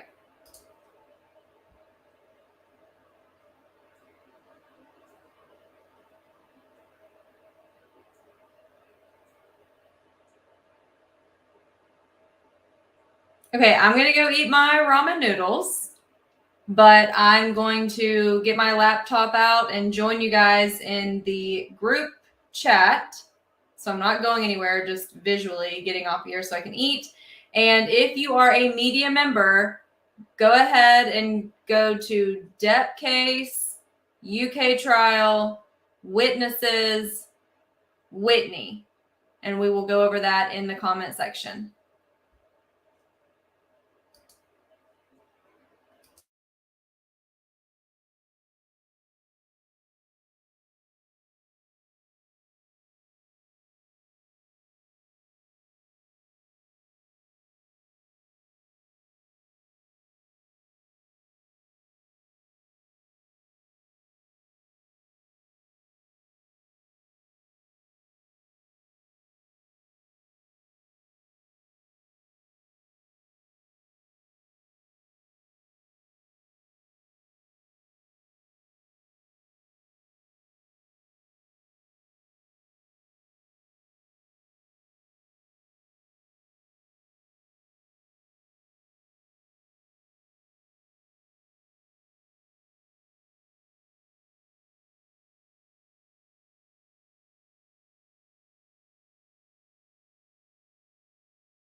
had an apartment together on Orange Avenue.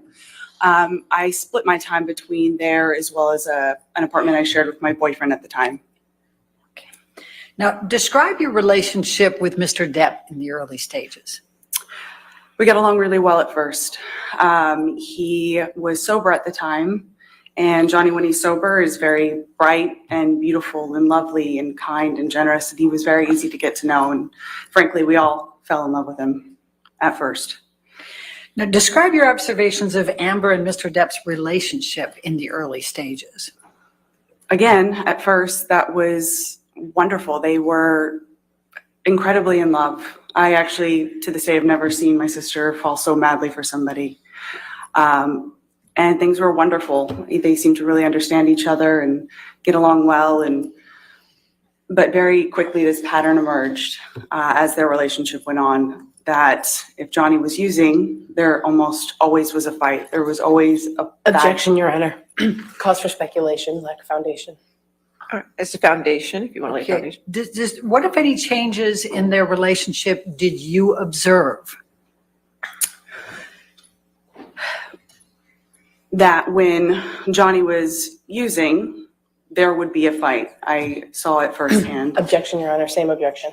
Overruled. Thank you. Please continue. Her testimony from the UK. If he was using or if he was exactly drinking, like there was Amber's. almost always a fight. There was always an argument. There was always a period where they weren't getting along, and it seemed to oscillate pretty quickly.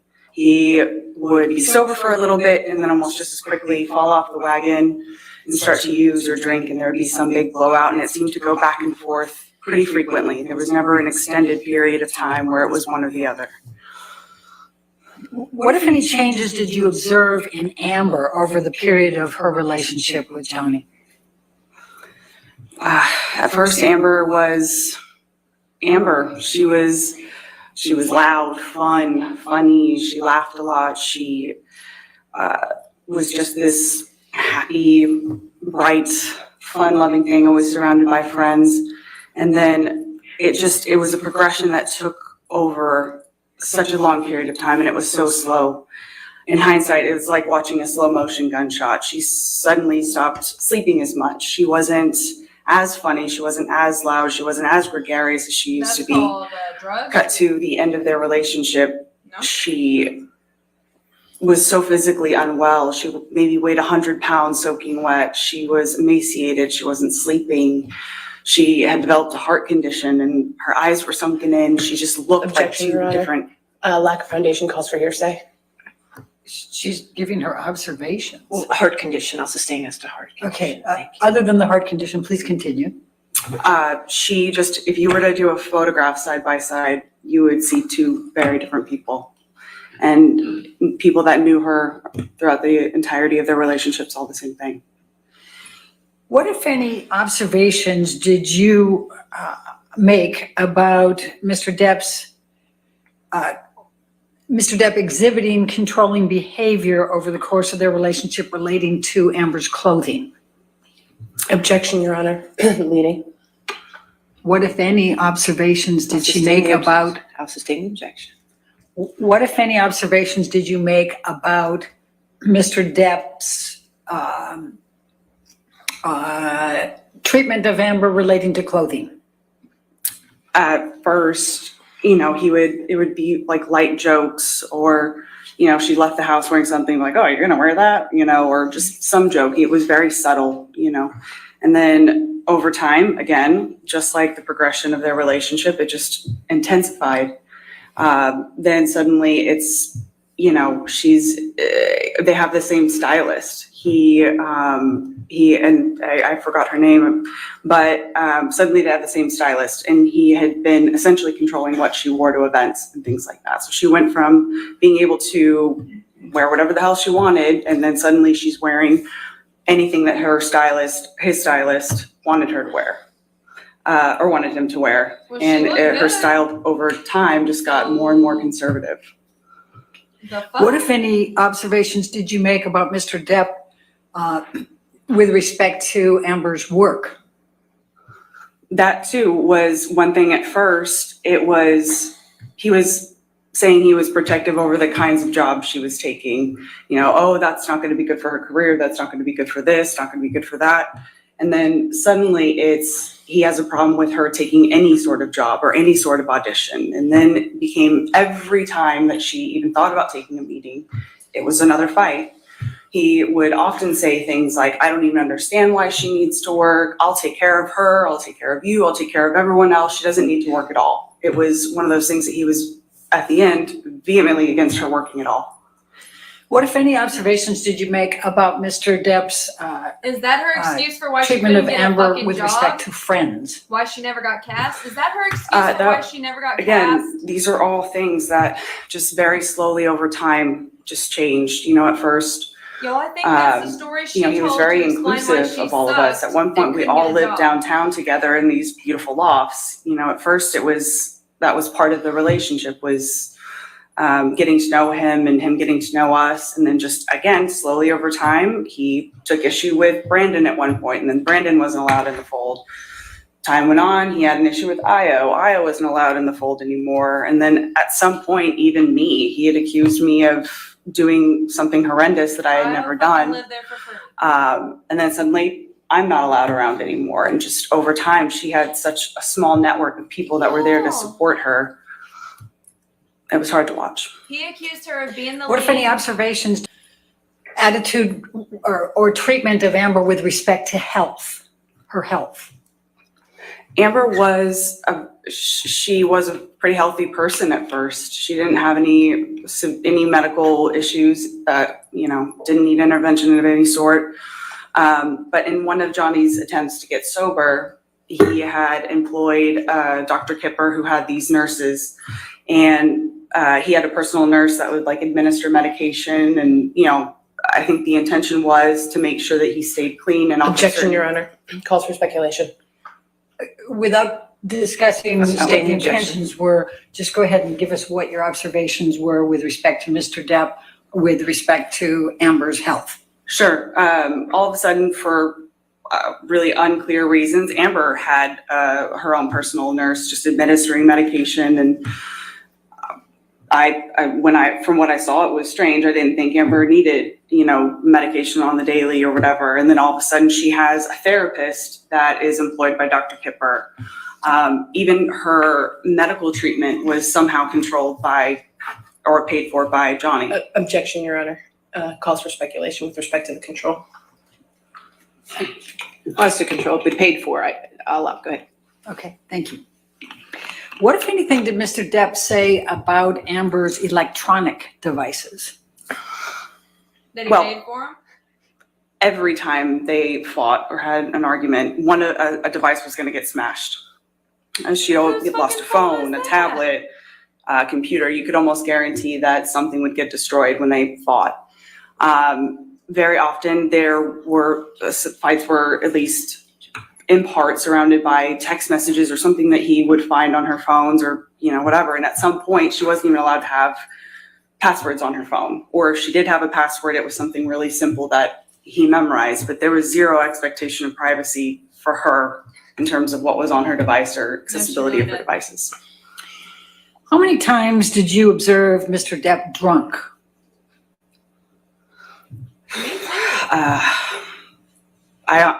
Countless. I mean, too many times for me to quantify. How many times did you I observe feel Mr. bad, Depp George. high on drugs? It's pitiful. Again, it would be really hard to put a number to that. It was a lot. And what types of drugs did Mr. Depp use, to your knowledge and your observation? Well, I've done cocaine and drank with him on a number of occasions. So that, he almost always had weed of some sort, marijuana, like, you know, joints or whatever. I have seen him take MDMA on an occasion, shrooms as well. I once saw him consume a Ziploc bag that had a bunch of Not just shit, unknown but it's all they've pills, some got. prescriptions, some not. He just took them all at How do once you to know see if what he would didn't happen, and he know what laughed the about pills it. were? Those are what I can recall. Okay. Now, you That's said that you also speculation, did but cocaine okay. with Mr. Depp, is that correct? Yes. What, if any, observations did you make as to what Mr. Depp carried in his pockets? Well, he always had He had a mega he always had cigarettes or rolling papers. When I say cigarettes, I mean the tobacco and rolling papers. He always had a joint on him. If he was in a phase of using coke, he would carry around a little pill box that had his cocaine in it. He always had a pocket knife, a lighter, and yeah, it's about what I can recall. Okay. What, if any, behavior changes did you observe when Mr. Depp had been drinking alcohol or using drugs? Like I said, it was, a completely different version. He was almost unrecognizable when he was drinking and using to an excess. If it was alcohol and coke, he would slur. He would go on these paranoid, delusional rants about things that didn't make any sense. He, his speech would be slurred. I almost never knew him to use cocaine without drinking. Those were generally combined. When he would smoke weed, he was much more relaxed. He was kind of what you would expect, happy on a couch, laughing. But when he was drinking, he would just get very angry and he would just say really nasty, unkind things. And it almost didn't, usually about Amber, sometimes about me, but it almost didn't matter if she was in the room or not. He would just say really horrible, horrible, horrible things about her or to her. Can you give the jury a few examples that you can recall? Objection here, say. Pardon my language, fucking cunt. He called her a fucking used up trash bag, slimy whore, saggy whore. Fucking cunt was thrown out a bunch. Just horrible things like that. I'm going to take you to March 21st, 2013. We've called it the painting or Keith Richards incident. When did you arrive at the Orange apartment on March 21st, 2013? Okay, I'm about to teach y'all something in the comments. It was sometime in the afternoon. I came in and Orange was typically a very neat, clean place. But as soon as I walked in, there was smoke in the air. Remember, it smelled like cigarette smoke and there was smoke in the air. So somebody had been smoking inside, which was odd because Amber and I don't smoke and Johnny used to always just go outside to smoke. But walking a little bit further in, there was like furniture askew. Going into the kitchen, there was, Johnny was sat at our little breakfast nook table that we had there. And he was wearing glasses. He had, there was cocaine in front of him. There was booze in front of him, journal, like no newspaper, things like that, just kind of scattered around at the table. And I sat down to talk to him to see what was going on. And it was really hard to understand what he was getting at. It was really clear that he had been drinking for some time. His speech was slurred. And again, it was really hard to follow what he was trying to tell me. At first, he seemed to be upset that my sister had been photographed with our friend Marie in France. He then started saying that it must have meant that she was having an affair with her and, everyone would be laughing at her. And this woman, her father was a French politician. So he then starts rambling on about, he knows what her father's up to and her this, that, and the other. And again, it was just this strange paranoid tailspin is the only way I can describe it. It wasn't true. My sister wasn't having an affair with this person. Objection, Your Honor. I think it's pretty non-responsive at this point. All right, next question. Please sustain the objection. Please describe what your conversations were and your observations were with Mr. Depp.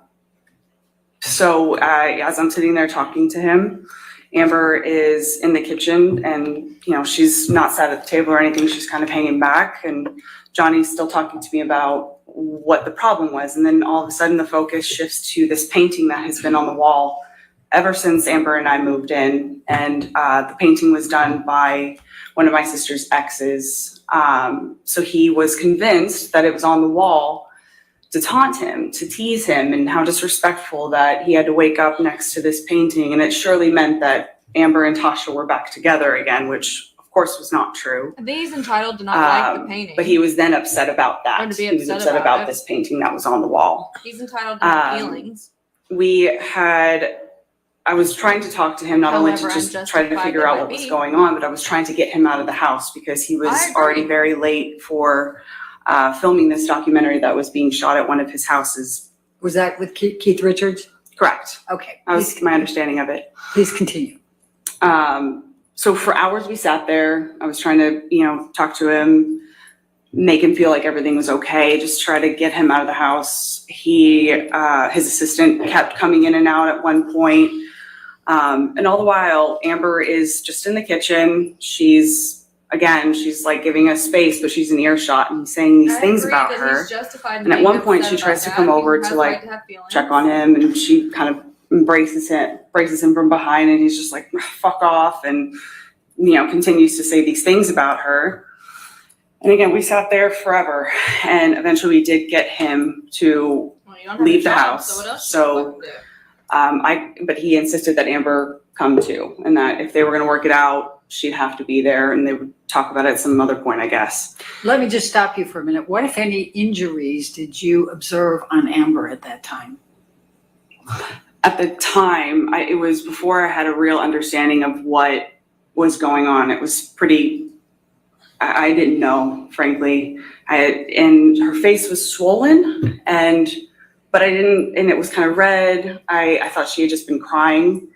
And her lip did appear to be cut. But again, that at the time, that wasn't what we were trying to do. It wouldn't have been appropriate to, talk to her about it or anything. That wasn't my focus, frankly. My focus was just sitting there trying to figure out what he was upset about and get him out of the house. So how long were you at Orange with Mr. Depp and Amber before he left to go to the Keith Richards? A few hours. I couldn't say, maybe around like 4 or 5 hours. It took a minute. Now, did you accompany Mr. Depp over to the recording, or did you stay? I did. I don't think she made Amber tattoo. Did Amber go too? Correct. That was part of the condition of him leaving, is that Amber had to go with us. All right. Well, please describe to the jury what happened next then on your ride over there. So Amber and Johnny were sitting in the back. I was in the front with Sterling, the driver.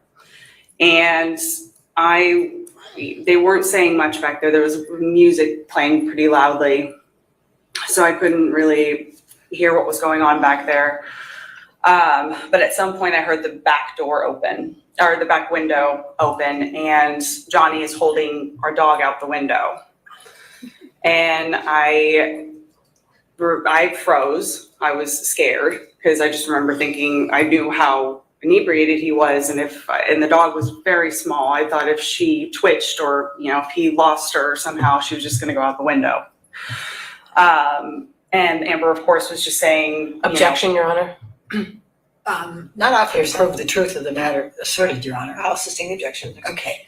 Don't say what Amber said. Just go ahead and continue with your observations. He brought the dog back into the car, and he was just laughing, this really scary, loud, like it was almost like a cackle. And he then made some joke about putting her in the microwave. And that was the joke after that, was putting the dog in the microwave. Okay. So during the year 2013, what, if any, marks did you observe on Amber? Any injuries or signs of markings, anything like that? Occasionally I'd see bruising, cut lips, split lips, weird marks, burns, or I don't know, on her arm, scratches on her arm, things like that. It was just weird, and it was periodic. It wasn't like a constant thing, but there were injuries to her. And what, if anything, did you do? Did you ask her about them? I did at some point confront her and ask her, and she... Objection, Your Honor. Hearsay. They do not. Don't tell Sustain us. the objection. Okay. Next question. Okay. But you did ask her about them? Yes. Is that it? Objection, Okay. Your Honor. Same objection. Next question. That's fine. That's, okay, thank you, Your Honor. All right, I'm going to take you to June 2013 Hicksville. Were you in attendance at that event with Mr. Depp and Amber? Yes. Please describe for the jury what you can recall from that event. So Hicksville is like this, it's this like Glamping? collection of themed Airstreams. It's like a Glamping? little, it's in the middle of the desert. It's just like a fun little place to go. So we went with a group of our Glamping? friends. Call it what it is, baby. And yeah, so each one of us had our own little Airstream or whatever. So my partner and I at the time, we got there last. So as we're going around checking out the different Airstreams, because again, each one of them had a different theme, so it was kind of fun to see, you know, who was staying in which theme or whatever. I open Amber and Johnny's, and there's cocaine on the table. And I didn't really think much of it at the time. I was just like, all right, fine, we're all here to have fun. And that night, you know, we sat around the campfire, everyone was drinking, some people were taking shrooms, you know, and then I drank too much and I went to bed early before everyone else. And then the next day, you know, when everyone was cleaning up, I had heard about something that had happened the night before and an altercation that. Objection, Your Honor, here's. Don't tell us what you heard. Go ahead and just tell the jury what you observed. I observed people cleaning up after what appeared to be just a night of friends hanging out. I then went to my sister's trailer, where she was staying with Johnny, and it looked like a bomb went off in there. There was broken things, things had been skewed. It just looked incredibly messy. It looked like somebody had ransacked it. That's what I observed. Okay. Now I'm going to take you to September 2013. What, if anything, did you do with Mr. Depp relating to going to London? So September 2013, that was around the time of my birthday. Amber was filming in London, and she wasn't able to make it back for my birthday. And it was also a friend of ours, Io, also has a birthday the same time, or around the same time as me. And Johnny thought it would be great to load up and surprise Amber on set. He thought she would really enjoy it. And so that's what we did. We loaded up, we went on a plane that he chartered, and I believe my father was with us as well. And yeah, Johnny and I drank and did a lot of cocaine on that plane, and I ended up passing out. But we get to London, and you know, we had it was wonderful to see Amber, and we had a dinner that night at the hotel that we were staying at, or it was either that night or the next night. I can't remember exactly, but at one point, Johnny picked up a steak knife and he hurled it at his assistant. Missed him, but obviously Nathan got upset and he left, and he was upset as well. And a fight broke out between Amber and Johnny that night.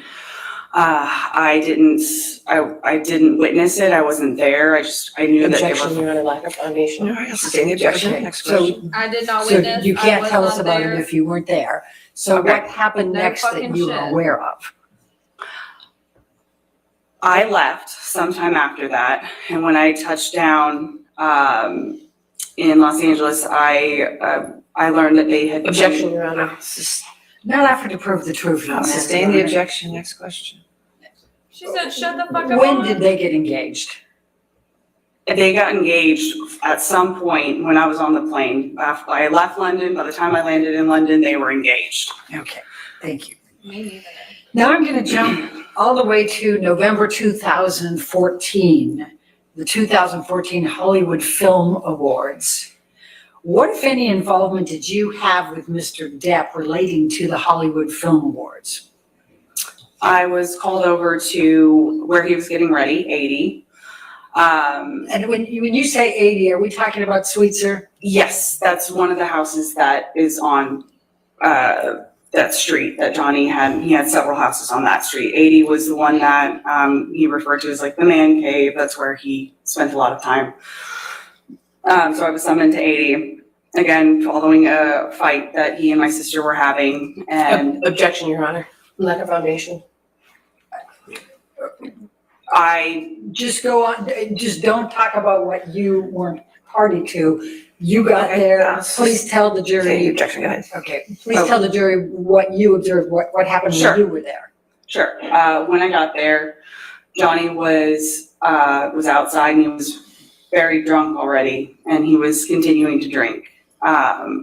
He was, again, rambling about my sister having affairs with people that it just wasn't true, and just kept saying things. It was, that she doesn't need to work, and he doesn't understand why she continues to take jobs. She must be doing it to insult him or to hurt him, or she's only taking these jobs because she wants to meet people. I don't know. The entire time that we were talking, his sister and his, assistants at one point, everyone was trying to get him out of the house because he was already very late for this.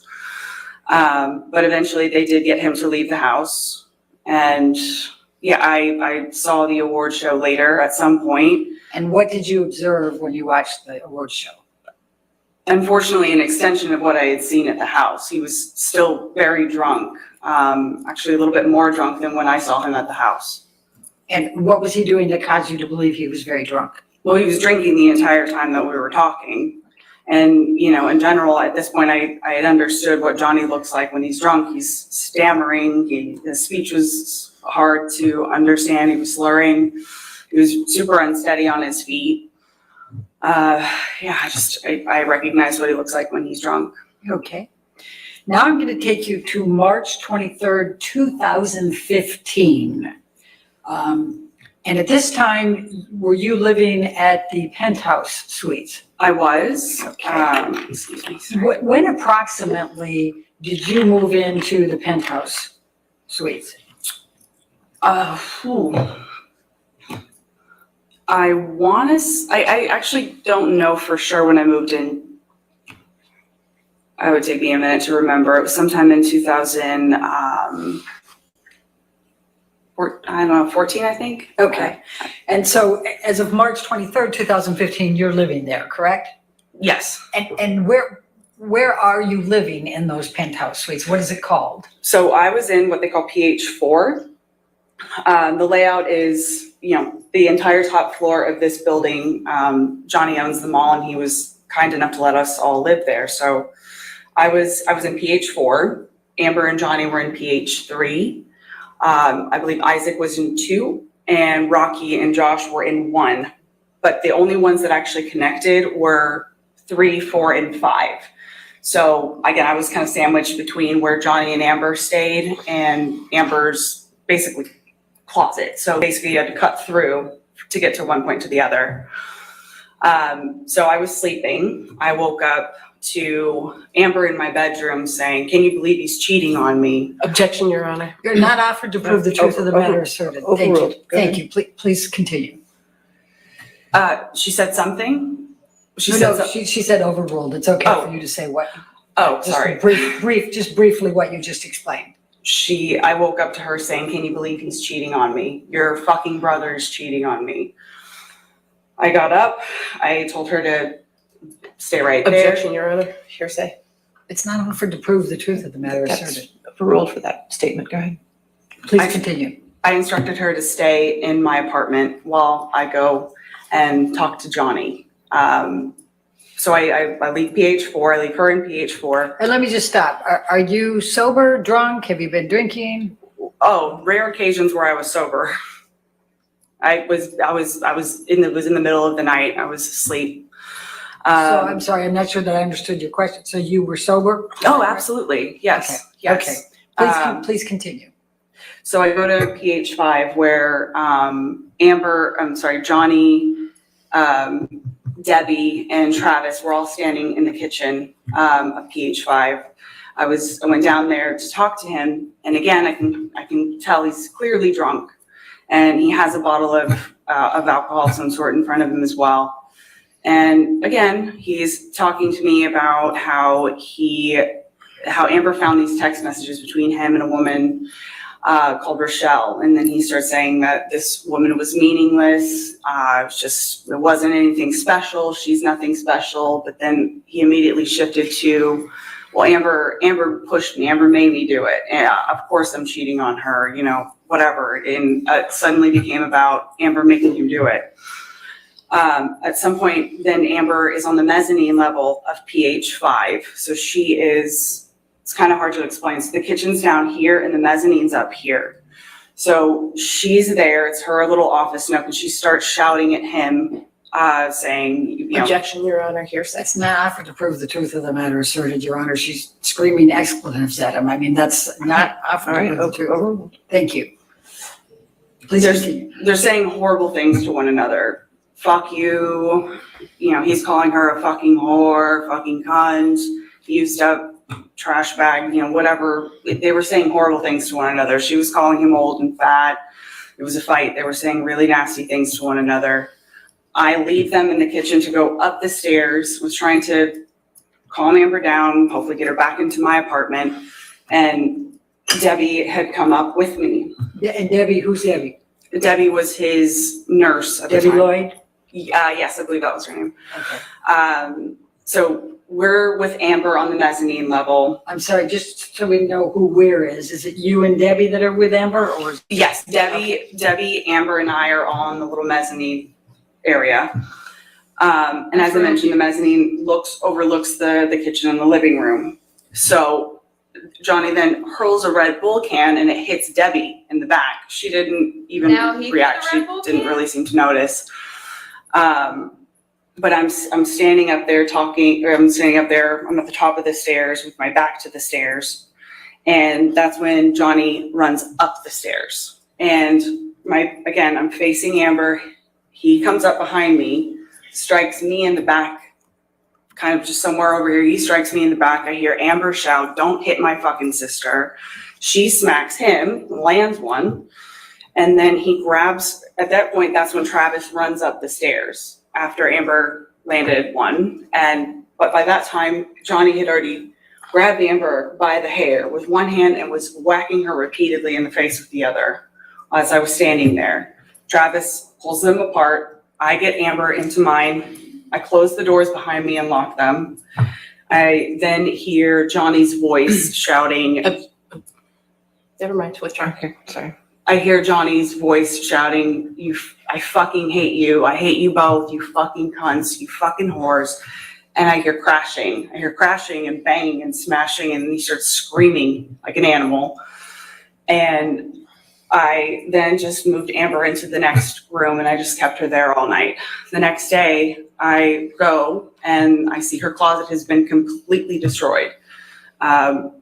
Racks were overturned. Yeah, one of the clothing racks had been tossed down the stairs. There was art off the wall. And down in the kitchen, there was broken glass. The place was destroyed. Michelle, can you bring up Defendant's Exhibit 400?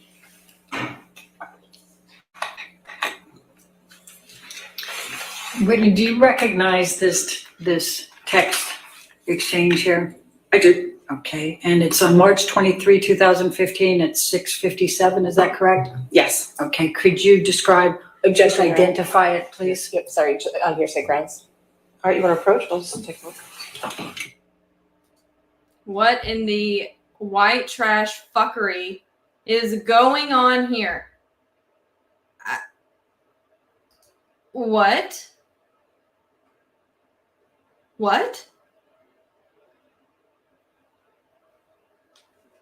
Nobody's shit matches up at all, except for the fact that nobody saw anything. They only heard accounts of what happened from Amber.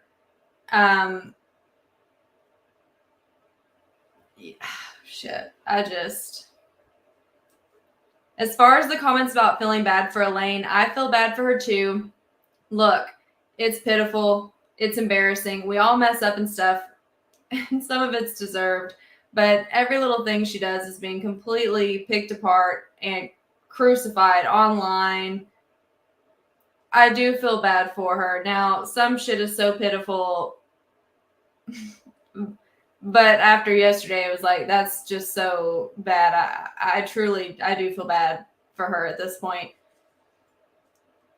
Doesn't make it less funny or less pitiful, but I do feel bad. She is seeing how she's being torn apart ruthlessly for every little thing online.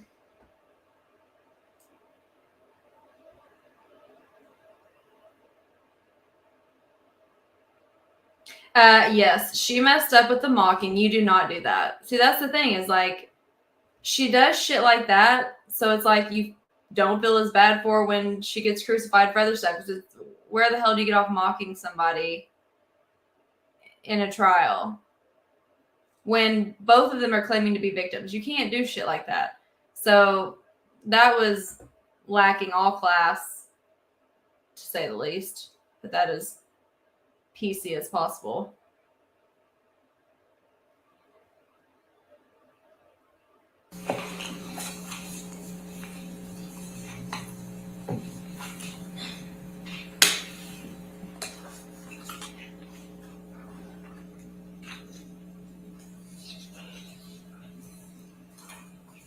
Wouldn't you if she's paying for all your fucking shit? You're living off the girl? So this is, can we publish, Your Honor? Yes, it's in evidence, yes. Thank you. Yeah, this was not good. So Whitney, this is dated March 23rd, 2015, 6:57. Do you see that? Mm-hmm. Okay, and that's to Kevin. Who's Kevin? Kevin Murphy, he was Johnny's estate manager. Okay, and then Michelle, if you can scroll up. So let's stop at the first one. Can you please describe to the jury what this is? That is one of Amber's clothing racks on the stairs that lead up to the bedroom area. And you took this picture? I did. Okay. Michelle, can you scroll up again? And please describe for the jury what's depicted in this photo. These are more of Amber's racks. These were her shoes and purses and such. Those were all like taken off the walls. And you can see here all of her clothes are on the floor, her shoes. Okay, thank you. And we're up to the next one. Could you please describe what the next picture depicts? More of the same, clothing racks that have been kind of toppled over or moved. They were like neat. It looked like it was a closet room, but these ones were just toppled over or moved. This is the room that adjoined my room. So. Okay. Let's go to the next one. And could you describe for the jury, please, what this is? That's another clothing rack that has been taken down and taken apart, kind of. Okay. And we'll go to the next one. And please describe for the jury what's depicted here. Just more clothing racks that have been taken down, moved.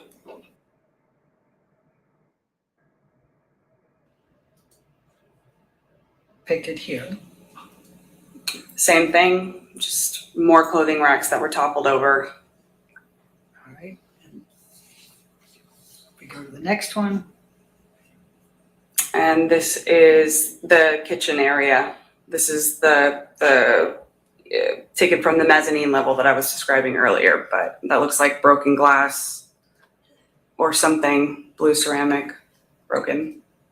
Okay, and if we go up, and the top one there looks like part of what was earlier. Let's go to the bottom one. I think we have a bigger picture there. Does that help with Yes. what's depicted there? I still can't tell what it was, maybe a plate of some sort, but there's also a rolled cigarette, a couple bottles of water. But yeah, whatever that blue thing is, it was broken. That's what's all over the kitchen there and also next to the stove. Okay. Thank you. After the staircase incident, what, if anything, did Mr. Depp ask you to sign? The fact they don't have exit bed There on was the an photos, NDA on not my good. kitchen table. Can you tell the jury what an NDA is? It's a non-disclosure agreement. Are they It's really? basically, my understanding is it's a contract to Okay, let's talk keep about it. things private, to keep your mouth shut, essentially. It's a non-disclosure All right. agreement is And what an you were NDA given one or is. asked to sign one? I was asked to sign one. I don't I don't believe I signed it. I left sometime after. So you moved out after that? It was after this point that Johnny had accused me of selling stories to the media, which were absolutely untrue, but I moved out after that point. Okay. Now, did there come a time that Amber asked you to move back in? Yes, February 2016, she texted me asking me to come back. Okay. And so you were living with her from sometime in February 2016 forward? I think on and off. I think I had my own apartment by then, but I spent a lot more time at the Eastern after that. Okay. I'm going to take you to April 21, 2016, Amber's 30th birthday party. Were you present for that? I was. Can you please describe to the jury what you observed that night? It was her 30th birthday, Y'all, my closet is so a we fucking wanted shit to make show. it, excuse me, really special. Normal person We problems, had made this beautiful dinner, you know, and it was great. All of her close friends were there, and everyone was having a really good time. Everyone was having fun. You know, Johnny showed up very, very late. which has been explained 10 And he was fucking drunk when he times. showed up. Says you Amber and your was sister obviously upset about it, but there came a just time in pissed the in party general, where we all which went she around the seems to be. table and said our favorite thing about Amber, you know, just funny memories or whatever. When it came to Johnny's turn, he told this story about how they first met when they met for the Rum Diary. So, you know, he had this story about how she came in to his office and she sat on the couch and her perfect ass left a perfect imprint on the couch, and he wouldn't let anyone sit there after she left that day. And it was one of those stories that everyone was kind of embarrassed. You know, we had all gone around the table saying really nice things about her, and gets to him and he's talking about her ass. We were all kind of embarrassed. So someone brought up reports online. When did you You leave the can party file that a night? police report online. I left pretty shortly you can get after that. online and Okay. fill And I out a went police home. report for all of this stuff. What, if any, conversation No did one you did have it. with Mr. Depp about his plans to attend Coachella the next day? He was planning on coming to Coachella with us. You know, whenever at some point we were talking about what was happening the next day. And so that night he told us he was going to come to Coachella with us the next day. Okay. And did he ultimately come to Coachella with you the next day? No. I mean, I'm sure he paid for the I'm going to tickets. jump It's her forward husband. to talk about The some fuck? statements that were made, the counterclaim. What, if any, observations did you make about how Yeah. the statements, we're talking about the 3 statements that we're quoting Adam Waldman, impacted Amber? And I'm asking for your observations. Just tell the jury She what was your pregnant at observations were Coachella, of how according these statements to Amber. impacted She was Amber. pregnant at Coachella. Objection, Your Honor. Compound, lack of foundation, speculation. Overruled. Oh, Thank look, you. hey, Anna got it. Look at you. Amber has worked so hard to overcome everything that she went through in the duration of their relationship. She has really, really tried her best to move past it. And anybody that knows Amber at all knows that some of the most important things to her are honesty, integrity. Her reputation is all she has. She doesn't have piles of money and private islands or. Objection, Your Honor. It's non-responsive. I sustain the objection. She continue with what was devastated by these. To say that they're not true, it devastated her. And also, we had just buried our mother. You know, so Amber, she started having panic attacks randomly. She was not sleeping. Objection, Your Honor. Hearsay. These are your observations. over. Thank you. Please continue. These statements devastated her. They devastated her because they weren't true, and they were just very, very, very much affecting her. You talked about panic attacks. What else did you observe that she would do as a result of these? Physical. she would just like periodically just break into tears. She, I don't know how else to describe it. I think that's called mentally she was so unwell. She stopped sleeping again. Yes, she is unwell. We're aware. Was super anxious. She couldn't relax. She couldn't sit still. It was very similar to the Amber that I had seen back in 2016 as she was trying to get out of this relationship. It launched her back into this space where she was just so physically unwell, and she cried a lot. Thank you. I have no further questions. All right, cross-examination. Oh, shit. Let's go. Who's that? Who's it gonna be? I hate the bottles at the mic. I can't stand that shit. As somebody who Good uses afternoon, the Ms. mic every Enriquez. We haven't met before. My name's Rebecca Lecaros. I'm one of the lawyers representing Mr. Depp in this We got a case. newbie. You grew up in Texas with your sister and your parents, right? Correct.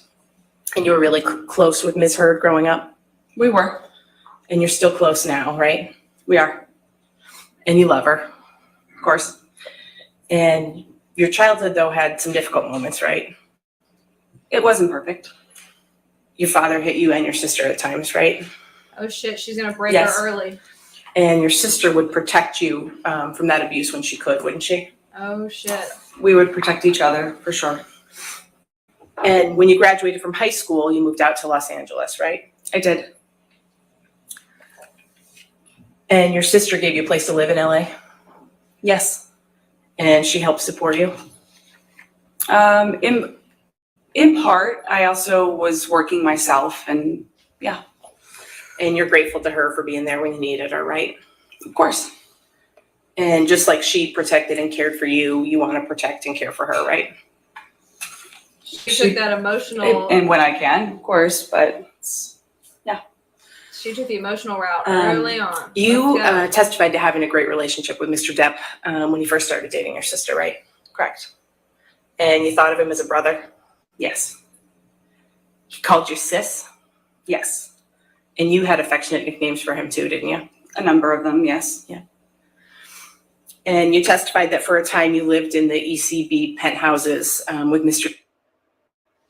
The fuck?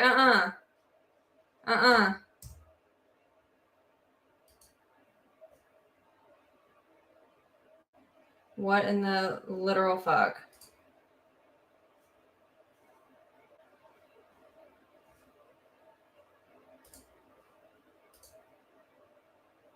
Hold on. Hold on. What the fuck? Law and crime. You see, I should have stuck with Sky News. Shut the fuck up. Shut the fuck up. Right? The fucking betrayal of the internet. Hold on. Either, right? No. No. During the course of Mr. Depp and Ms. Heard's relationship, you were frequently involved in their arguments, weren't you? Yes. In fact, you had a nickname, right? Marriage counseling. Sorry, guys. You often found yourself mediating disputes between Mr. Depp and Ms. Heard, right? Clearly not very well, but yes. And when you were in that role of marriage counselor, you empathized with Mr. Depp, right? Yes, on occasion. Because you had a pretty good understanding of what he was going through? It depended on the situation. Sometimes I could totally see from his perspective. Other times I saw it from her perspective. Well, you'd been there with Ms. Heard before, right? We're sisters. The internet said I'm done with this fucking shit. And you knew what it was like to want to run away for days and do your own thing and not have Ms. Heard there fighting with you, right? I think that's kind of taken out of context a little bit. That's Metaphorically. Kind of taken out of context. But yes, I have. I've been in arguments with my sister. And you have wanted to run away for days, but right? yes, I have. And not have her there fighting with you. Sure. And you have wanted to run away for days, right? Sure. And not have her there fighting with you. Sure. What in the fuck? You talked a little bit about the Okay, there we incident in March 2013, right? You talked a little bit Which about one? the incident. That was the one before you went to the Keith Richards documentary set. What the fuck is that? And you were present with you went to the Keith Richards documentary The set. audacity of the internet And today, you were y'all. present with Mr. Depp at The Orange disrespect. that The fucking disrespect. day. Didn't you do cocaine with Mr. Depp that afternoon? Yes. And you said Mr. Depp's already intoxicated? He was by the time I got there. And he was I fighting with panic, your y'all. sister? I panic. He So wasn't rude. doing much of anything. He was sat at the table. He was telling me about the fight that they had. So he you've was been kind of fighting, you've been ignoring- fighting with your sister that day when you arrived? That was my understanding. And you said she had a puffy face? Yes. And despite all of that, you decided it was a good idea to do cocaine with Mr. Depp at that juncture? I hadn't yet connected the dots. I hadn't yet understood what that meant or what that would do. That was a yes? Yes, you took cocaine with Mr. Depp? I after all did. that? Yes, I already said that.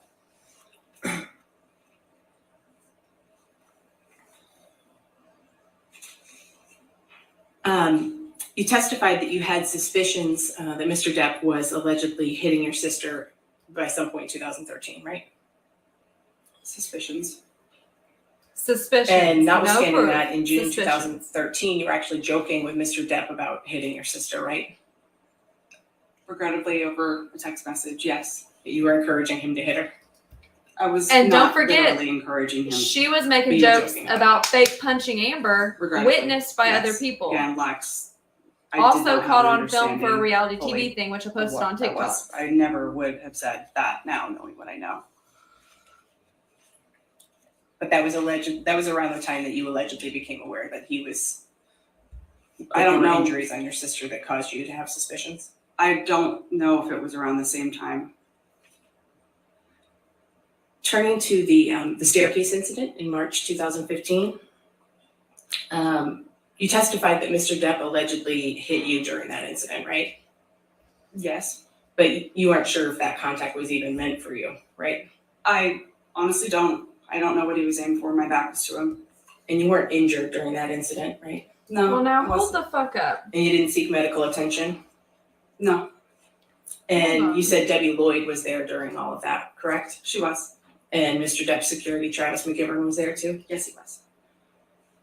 And you saw your sister hit Mr. Depp on the stairs that day, right? After he struck me, yes.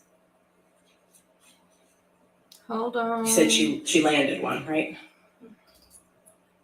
And then the next day you found some damage in the adjoining penthouse. Correct. And we saw some pictures of what you saw that day, right? Yes. You thought it was important to document that damage, right? Not to document.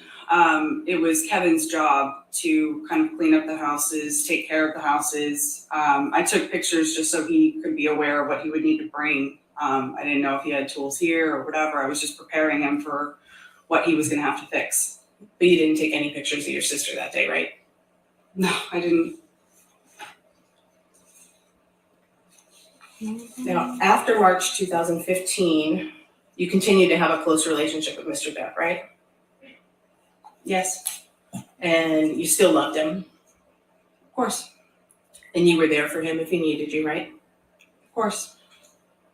And in fact, just a couple of weeks after that staircase incident, you were still acting as the marriage counselor, weren't you? At some point, sure. And that fall, after the staircase incident, October 2015, you claimed you had seen Mr. Depp hitting your sister. And then in October 2015, you were actually still trying to reconcile him and your sister when they were fighting, right? Yes, I was asked to support. I was just trying to help what I thought they both wanted. I was just trying to support, or trying my best to support them the way that I thought I could. You still loved Mr. Depp at that point, right? I did. And you didn't think that he and your sister were past the point of no return, right? What I thought was irrelevant at that point. I really, those two were in love and they were working very hard.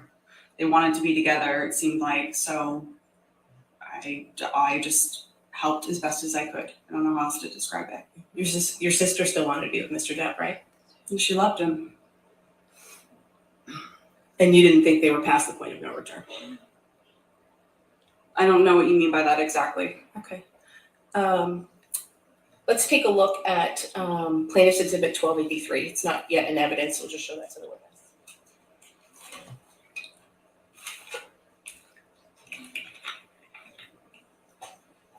I've got this If I might approach, Your Honor, I have this in redacted and unredacted. Okay. If you're a media member, go to UK testimony, witnesses, heard witnesses. You can see Whitney's deposition. If you go to page 15, item 62, she says he came up the stairs from the kitchen to the mezzanine level. I was on the top of the stairs at the mezzanine level, and I stood with my back to the stairs, facing Amber, but between them. I remember being worried that I was near the edge of the top of the stairs, but he got to the top of the stairs.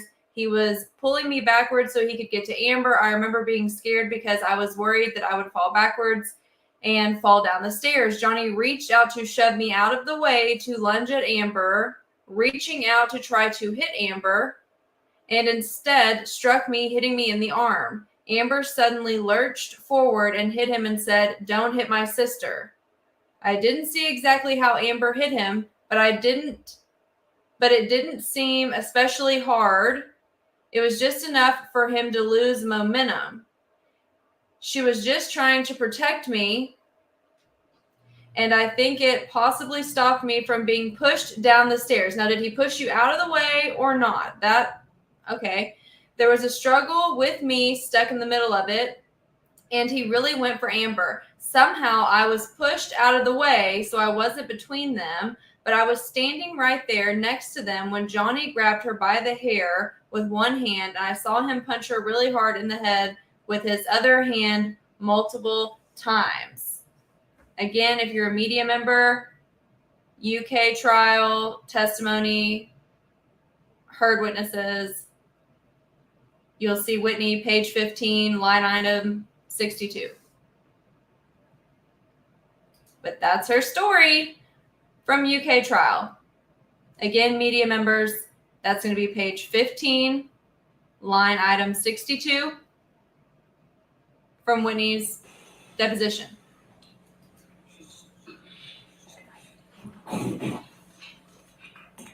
But also, how can you push someone out of the way and punch them at the same time? Like, Ms. Enriquez, if I could just direct your attention, if we can go to the third page, please. Do I have control of this or no? No, you do not. Sorry, we'll put it up for you. And we can go back to the first page if you'd like, or we can take a look at the unredacted version if we need to. But do you recognize these as text messages that you sent to Mr. Depp on October 2nd, 2015? We also have these texts in the media member file for you guys. Yeah, vaguely. I mean, they're clearly my text messages, but yeah, I recognize them. I think. And if we can go to the third page, please, Tom. And you'll see the second blue box from the bottom there. You texted Mr. Depp and you said, "I love both of you so much and would fucking stay out of it if I thought this shit were past the point of no return." But that's not where you guys are right now. Did I read that right? Oh, but that's not where you guys are, right? Yes. So you didn't think they were past the point of no return in October 2015, right? At that point, clearly I didn't. Take that down. Oh. No, it's not new. What I just read to you guys is her deposition from the UK trial. You wanted Ms. Heard to stay with Mr. Depp even after you allegedly saw him hit her, right? That's really oversimplifying something that's far from simple. Again, Amber was very much in love. So was Johnny. She's telling me that she wants something. Whether or not I agreed to it or not, whether or not I was okay with what was happening, that wasn't my place. If my sister said that she still wanted to be with Johnny and if I could help with that in any way, I was going to support her. I was going to be there for her to support that. Yeah, you didn't want to contradict your sister, right? Pardon? You didn't want to contradict your sister. I don't know if I'd characterize it that way. I was trying to support my sister the best that I could or knew how or thought she wanted. And you say you wanted to protect her though, right? At that point, I don't know if I would categorize it as that. I was just trying to support my sister. You went to Coachella with your sister for her 30th birthday in 2016, right? Yes. And you testified that you were aware, I believe that she and Mr. Depp had fought the night before? You could turn your microphone on, let's burn it off. Did she just get the mic fucking thing again, y'all? Here's the question. Like, I feel Yes, I sorry was for her, aware that but they fuck. had argued the night before. You didn't see any bruises on Miss Heard at Coachella that year, though, right? Yeah, she was wearing a lot of makeup. You didn't see any marks on her? Not that I can recall. Didn't notice any swelling, right? To the best of my recollection, I don't. And your sister didn't have a working phone on her that day, did she? No, she didn't. But you did? Yes, it did. And you wanted Mr. Depp to know that Miss Heard's phone wasn't working, right? I believe I reached out to him for her, yeah. And you were encouraging him to reach out to her through you if he was trying to reach her, right? I believe so at one point, yes. You didn't want him to think that he was ignoring her. I'm sorry? You didn't want him to think that he was ignoring her, right? Sure. And you wanted them to reconcile, didn't you? Y'all, we are in 2005. Amber really It's wanted official. him there. Despite the fact that they had a fight the night before, it was very complicated. It was very nuanced. You know, they fought, they got back together. They fought, they loved each other. They hated each other, they loved each other. Incredibly I just good remember catch. her wanting Johnny to come to Coachella at some point. It's 2005, I baby. wasn't trying to reconcile them. I was just trying to help facilitate. And you did that even though you were concerned about marks that you say you'd seen on her since at least 2013 and during the course of their relationship, right? Again, that's really oversimplifying something. Snaps for Nick We on all that one. saw this. We all thought that we would see Johnny on the other end of this. Because again, sober, things were wonderful. When he wasn't sober, they were terrible, sure, but we all thought that he was just going to get better. We all wanted to just see the other side of that. So yes, sure, if you look at it simply, but it's not simple at all. I don't know how else to answer it. And this was after you allegedly saw him hit her, right? Yes. And you knew that they had just had another fight, right? Yes.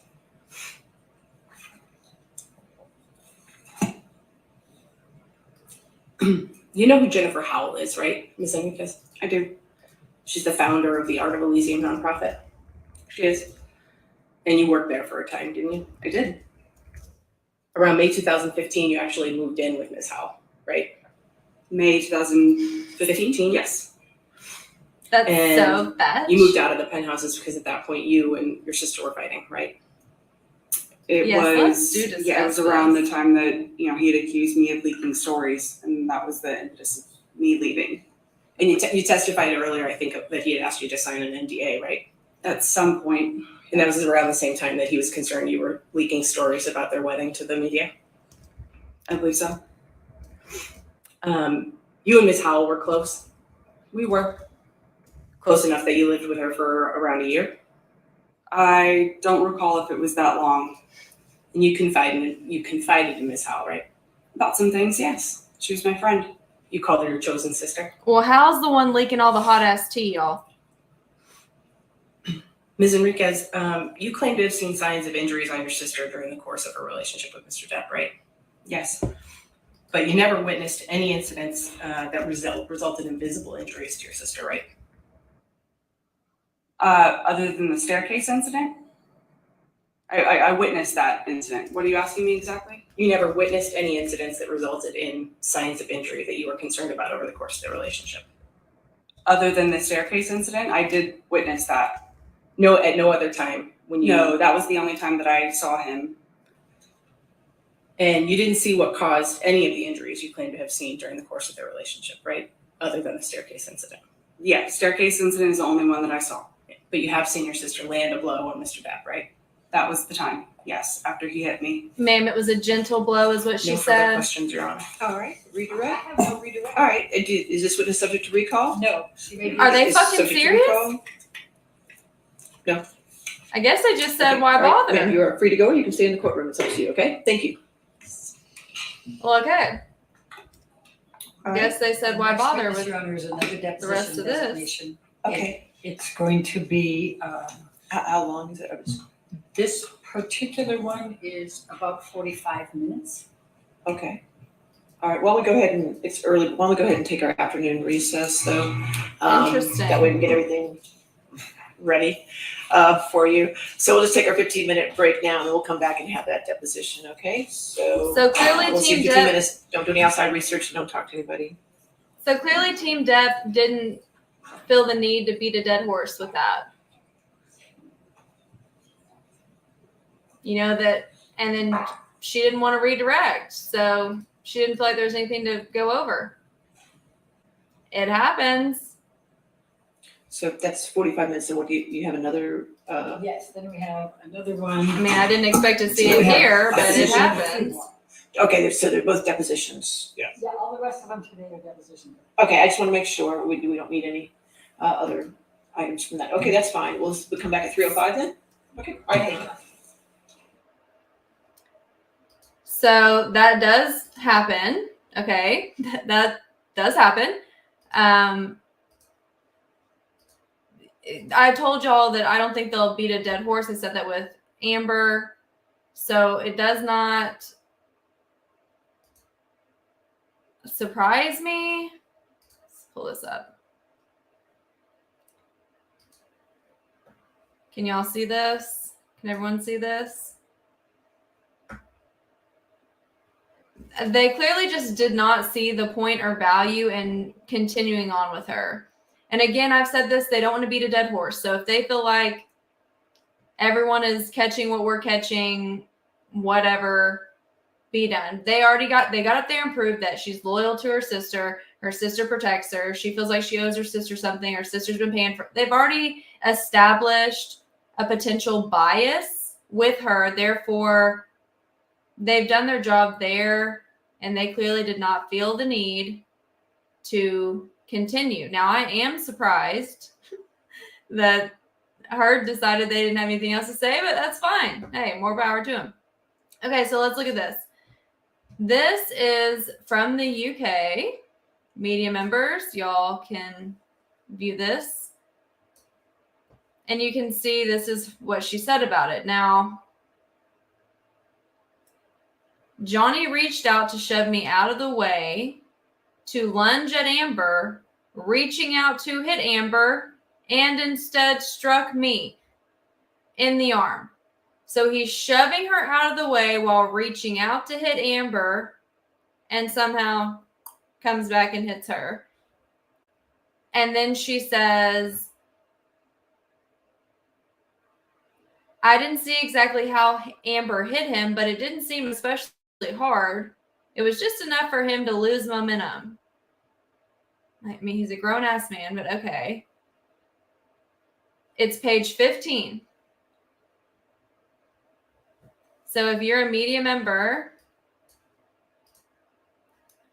let's back up. Back up. So we're in Depp. We're going to go to UK trial, witness testimony, heard witnesses, Amber. You're going to go down to page 15.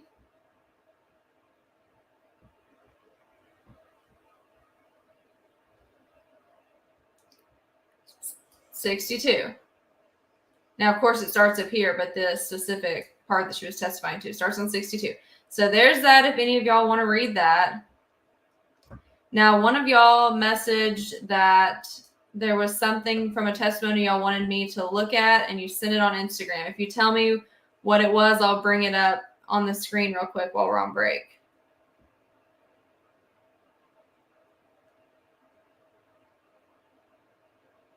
Yes, we do.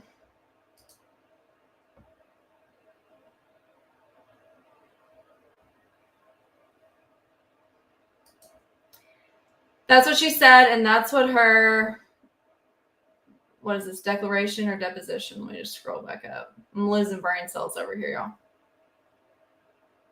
So this is her statement from the UK trial.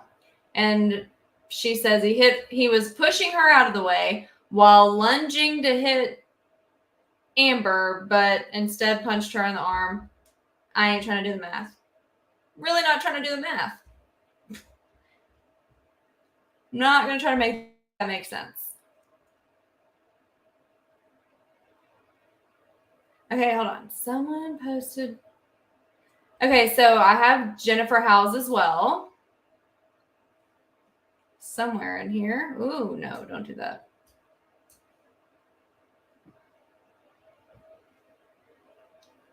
Somewhere in here is Jennifer Howes stuff. I'm still trying to get it organized for y'all. Let's see.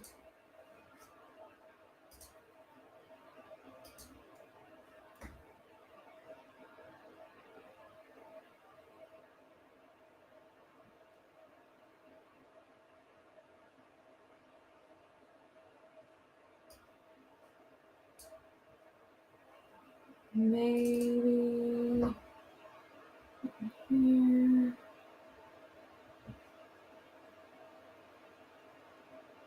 It's on here somewhere. Clearly, I need to organize these. I'm still working on it. But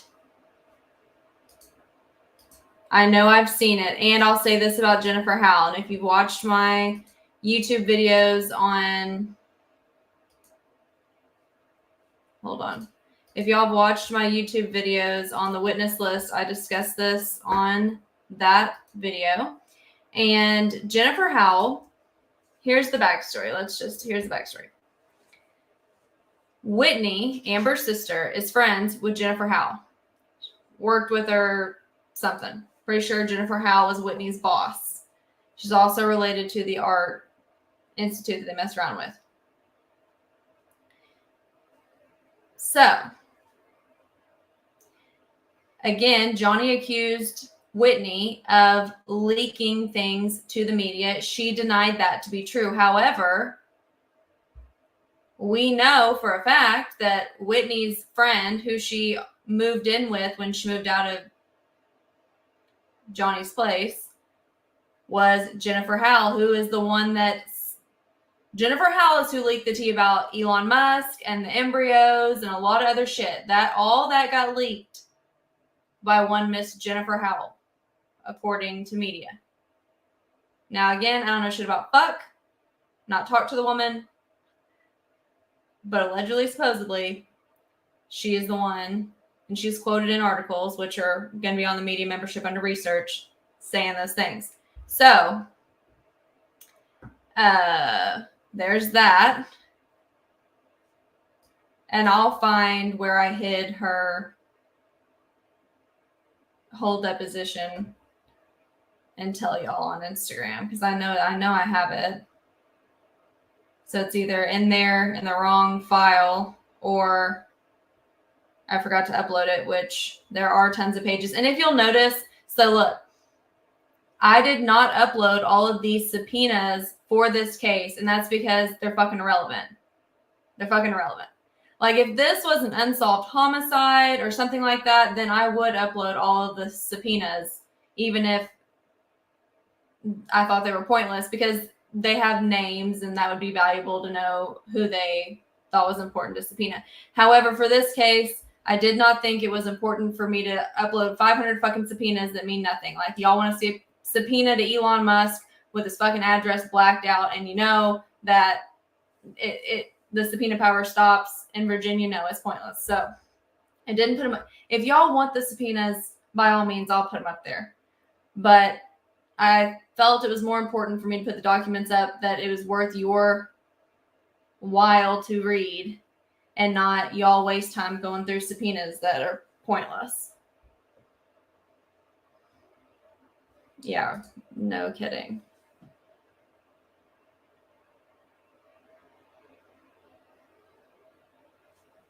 They clearly did not feel a need to do a redirect. I mean, and honestly, she didn't say too much that.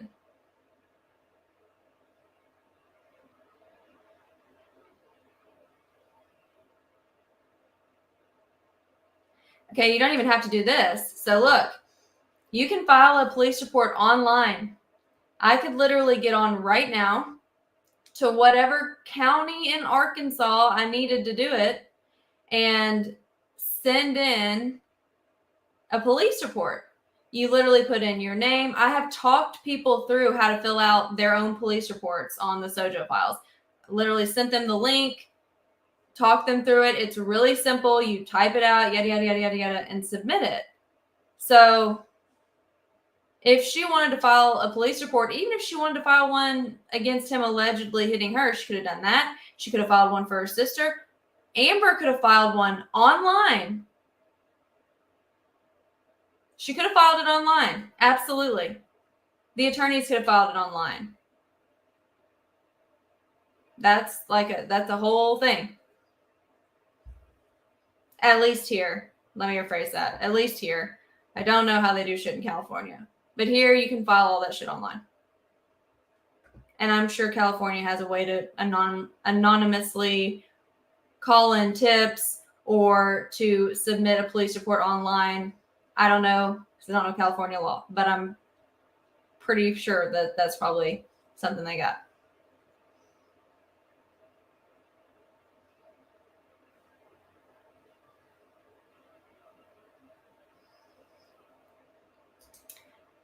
Freeloaders, they don't know shit about fuck and didn't see shit. That's all you missed.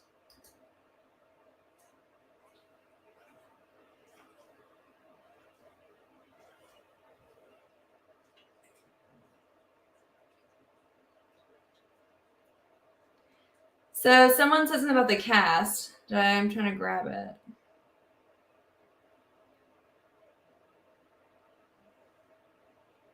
Trying to find the comment about the cast. Somebody mentioned the cast.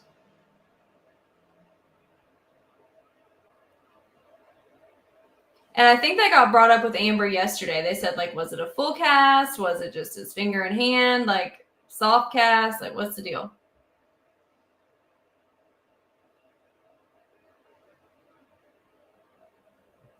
Listen, y'all. Some of y'all are going to be old enough to remember this, and some of y'all aren't. I'm about to age my own motherfucking ass right now, but that's fine. They can garnish wages too. So, for example, the O.J. Simpson trial. He lost the civil suit against the families, but he put out that dumbass book. So what the families did was they changed the art on the book just a little bit to say how I did it. And like the, if this is how I did it part shrunk down. I don't remember. I'd have to go look, but I have an original copy of the book. And all of the book sales, those proceeds went to the family that he owed. God, I'm losing brain cells and need coffee. Owed money to. So they can do things like that. It's like backed child support. So they can garnish future wages to pay it off.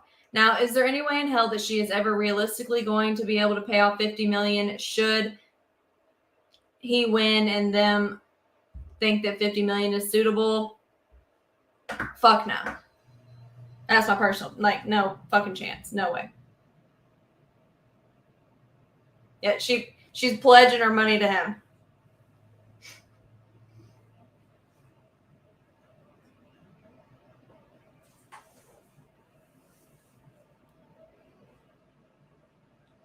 Okay, somebody's asking about stuff. So it gets complicated, y'all, because, and I don't know all the legalities for these other states, but there's different things that can be done. You know, you can put a lien on someone's house, but in some places that dissolves after 7 years. So it gets more complex. And so we're not going to get into all of that. But do I think that they will ever, should he win and should the jury and everybody agree that it should be 50 million? Do I think he'll ever get that? No, I don't. I don't think it's feasible. I don't think it's possible. But honest to God, I think if he won and got $0 but just won, he would be thrilled. I don't think that he actually cares about getting 50 million back from her. I think he just wants to clear his name in the public eye. That's my personal opinion. So I don't think he cares about the money. I mean, hell, he can be like, let me win and, you know, make it nothing. I don't care. But that's just my personal opinion.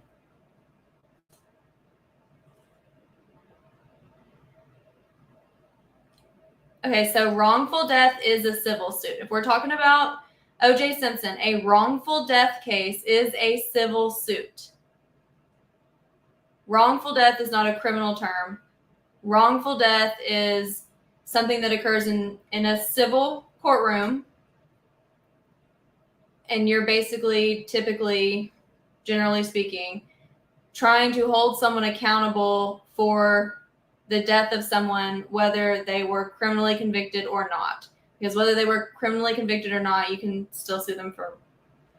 Anyways, wrongful death is a civil case, and yes, O.J. Simpson lost that civil case, and so that's why he owed money to Nicole's family and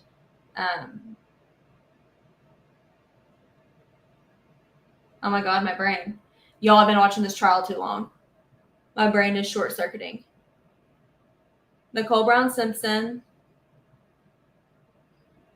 No one tell me. No one tell me. Do not put it in the comment section. Do not put it in the comment section.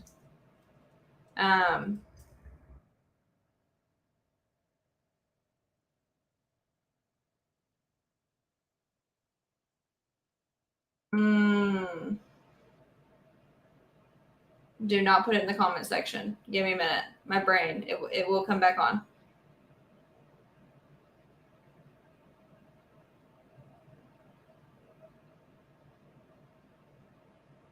Ronald Goldman. I'm now clicking the comment section in case y'all have put it on there. Ron Goldman? Is that right? Okay. Okay. Whew. I put this down so that I couldn't see it in case y'all put it up. The Goldman family. Yes. God, my brain. They're taking brain cells away from me here. Jesus bless. She is countersuing for 100. But here's the stupid thing about that. I know the 3 articles that she's using in her counterclaim, and in all 3 articles, I know, first off, I know the reporter that wrote them, and that reporter quoted from legal filings. So just fucking stupid. Like, I don't know what case you can have there quoting from legal filings. That's a lie. He quoted from, the reporter literally said, Johnny Depp's attorney, yada, yada, yada. Like, it couldn't be more to a T on how you're supposed to do it as far as journalism goes. So, you know. Yes, I'm blaming them for my brain short-circuiting there. God, that was pitiful. I'm secondhand embarrassed for myself on that one. Jeez. I am about to lose more. I can feel it now.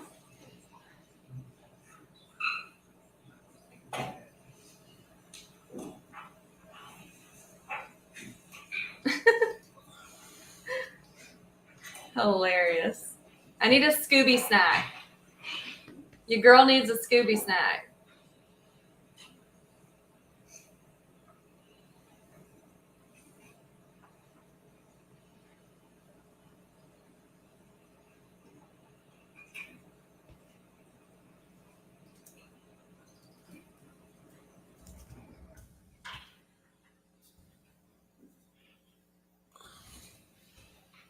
All right, thank you. Be seated. All right, your next witness.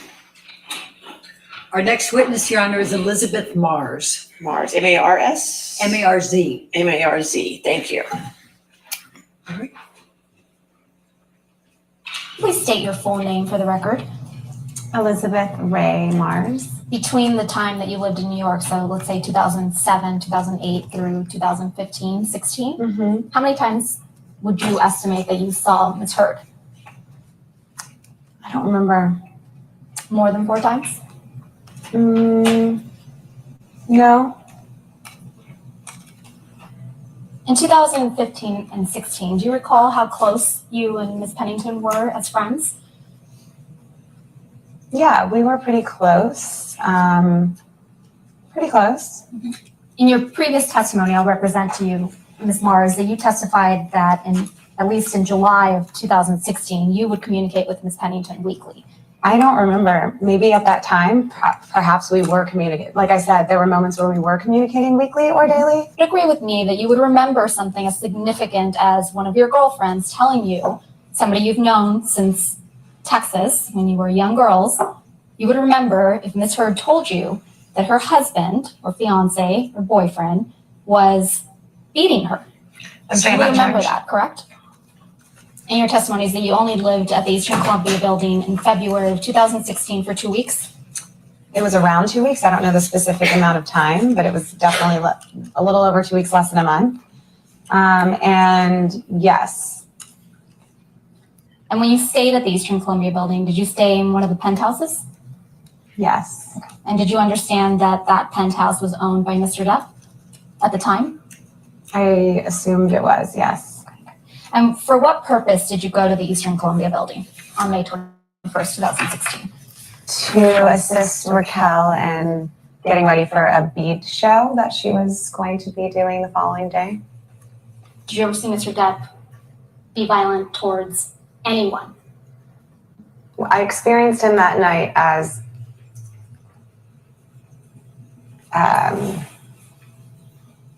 I was scared of him. Mm-hmm. So that's all I can say from the moment that the one interaction I had with him that night, it was frightening to me. His behavior was frightening to me.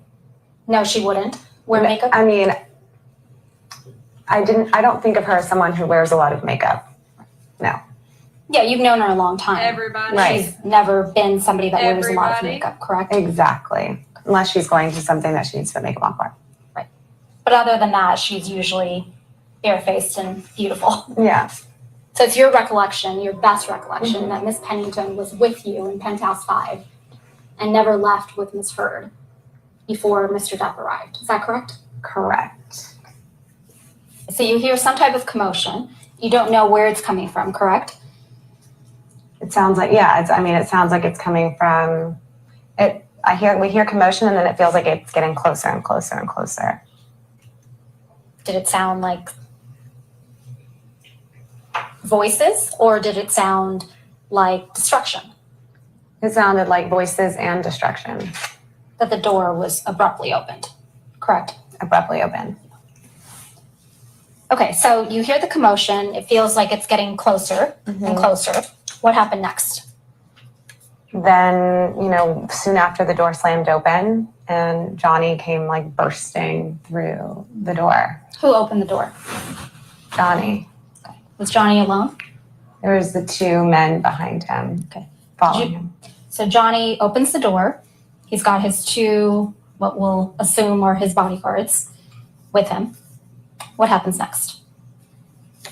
So it all happened very fast. The door kind of burst open and he came in very, just from my perspective, really under the influence of something, drugs or alcohol, because he was very sloppily, he looked wasted. He was holding a very large bottle of wine, looked like some sort of a Magnum bottle of wine, which was kind of spilling all over the place. And as he opened the door, he just, what I remember what he mumbled was, "Get your bitch out of here." And I just remember it all happened very fast, like the door slamming, him saying, "Get your bitch out of here," the wine, that whole, his whole being really frightened me. It almost felt like he was coming towards me from my perspective. Whether he was coming towards me or not, it scared me. And I just ran out past him. You said Mr. Depp appeared to be either drunk or high. Is that correct? He seemed to be intoxicated. Okay. Is that different than drunk? No, I guess. Yeah, he definitely seemed like he was under the influence of something. And on May 21st, 2016, how was Mr. Depp's demeanor different? It was much more sloppy and all over the place and frightening and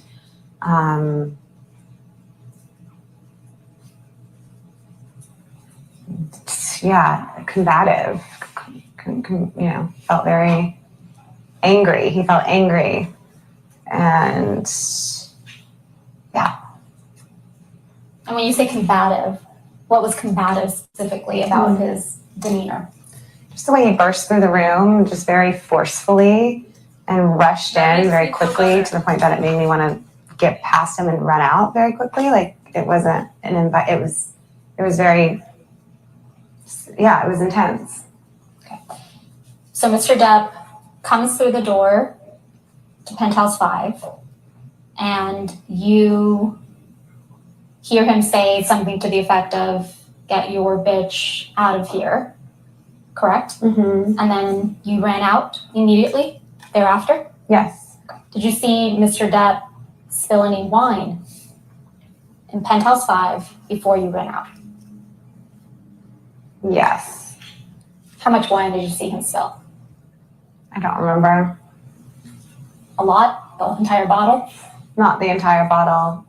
What I remember was it was flailing and there was definitely wine that was coming out. Would you say that being sloppy is different than being combative? Yeah, I would say sloppy and combative are two different things. And it's your testimony that Mr. Depp was on May 21st, 2016, both combative and sloppy, correct? Yeah, I would describe it that there was a little bit of both. Yes, but combative and sloppy. Was he more sloppy than he was combative? Different It things. felt more combative than sloppy. Get And these people a just to clarify, dictionary the for only Christmas. most combative was Get these the motherfuckers words a he was dictionary. speaking. No, it was completely the way he entered into the room, rushed in, his energy, the way it felt like he was coming after me, like he almost felt like from where I was standing, it felt like he was charging towards me, and I was scared, and it was, it felt, combative. It felt, I'm trying to look for another word that can describe what I felt, but it was, it was scary. My heart was beating really fast, very quickly, and I was freaked out. Okay, so after you exchanged some text messages with Miss Pennington, you came out of your hiding spot and then went to Miss Pennington and Mr. Drew's penthouse. Is that correct? Correct.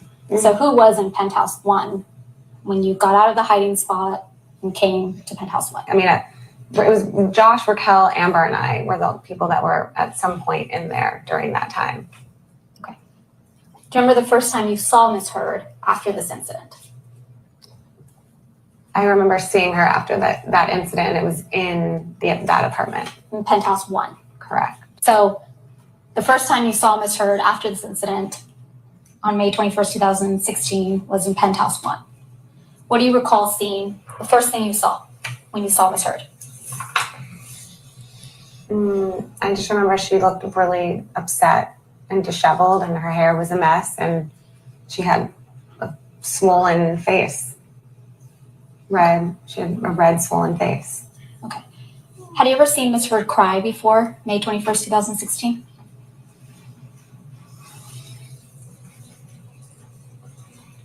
I don't think so. Not that I can remember. Okay. What side of her face was swollen? I think it was her She's right very side good-looking. of her face. She's very beautiful. Do you have an independent recollection that it was the right side of her face that was swollen? I'm taking myself back there and trying to remember like where I was standing versus, you know what I mean? I think it was, I think looking at her, it was on my left and her right side. Okay. So let's talk about her hair seemed disheveled. Is that what you said? Her hair was disheveled. Mm-hmm. Was she crying? Yeah, there was definitely tears. Was she animated? Yeah, she was visibly really upset. Okay. So visibly very upset means what? She was crying. Mm-hmm. Okay. And what else? Tears, sadness, felt like confusion, felt like those are the main things. Would you describe, what did Mr. Drew say, if anything? I don't remember him saying what he said. I think everybody was just shaken up. So soon after you went into penthouse 1, you remember some police officers coming. I remember there was police officers in the hallway. Okay. Was Miss Heard icing her face after the incident, but before the police arrived? I think so. Who gave her the ice? I don't remember.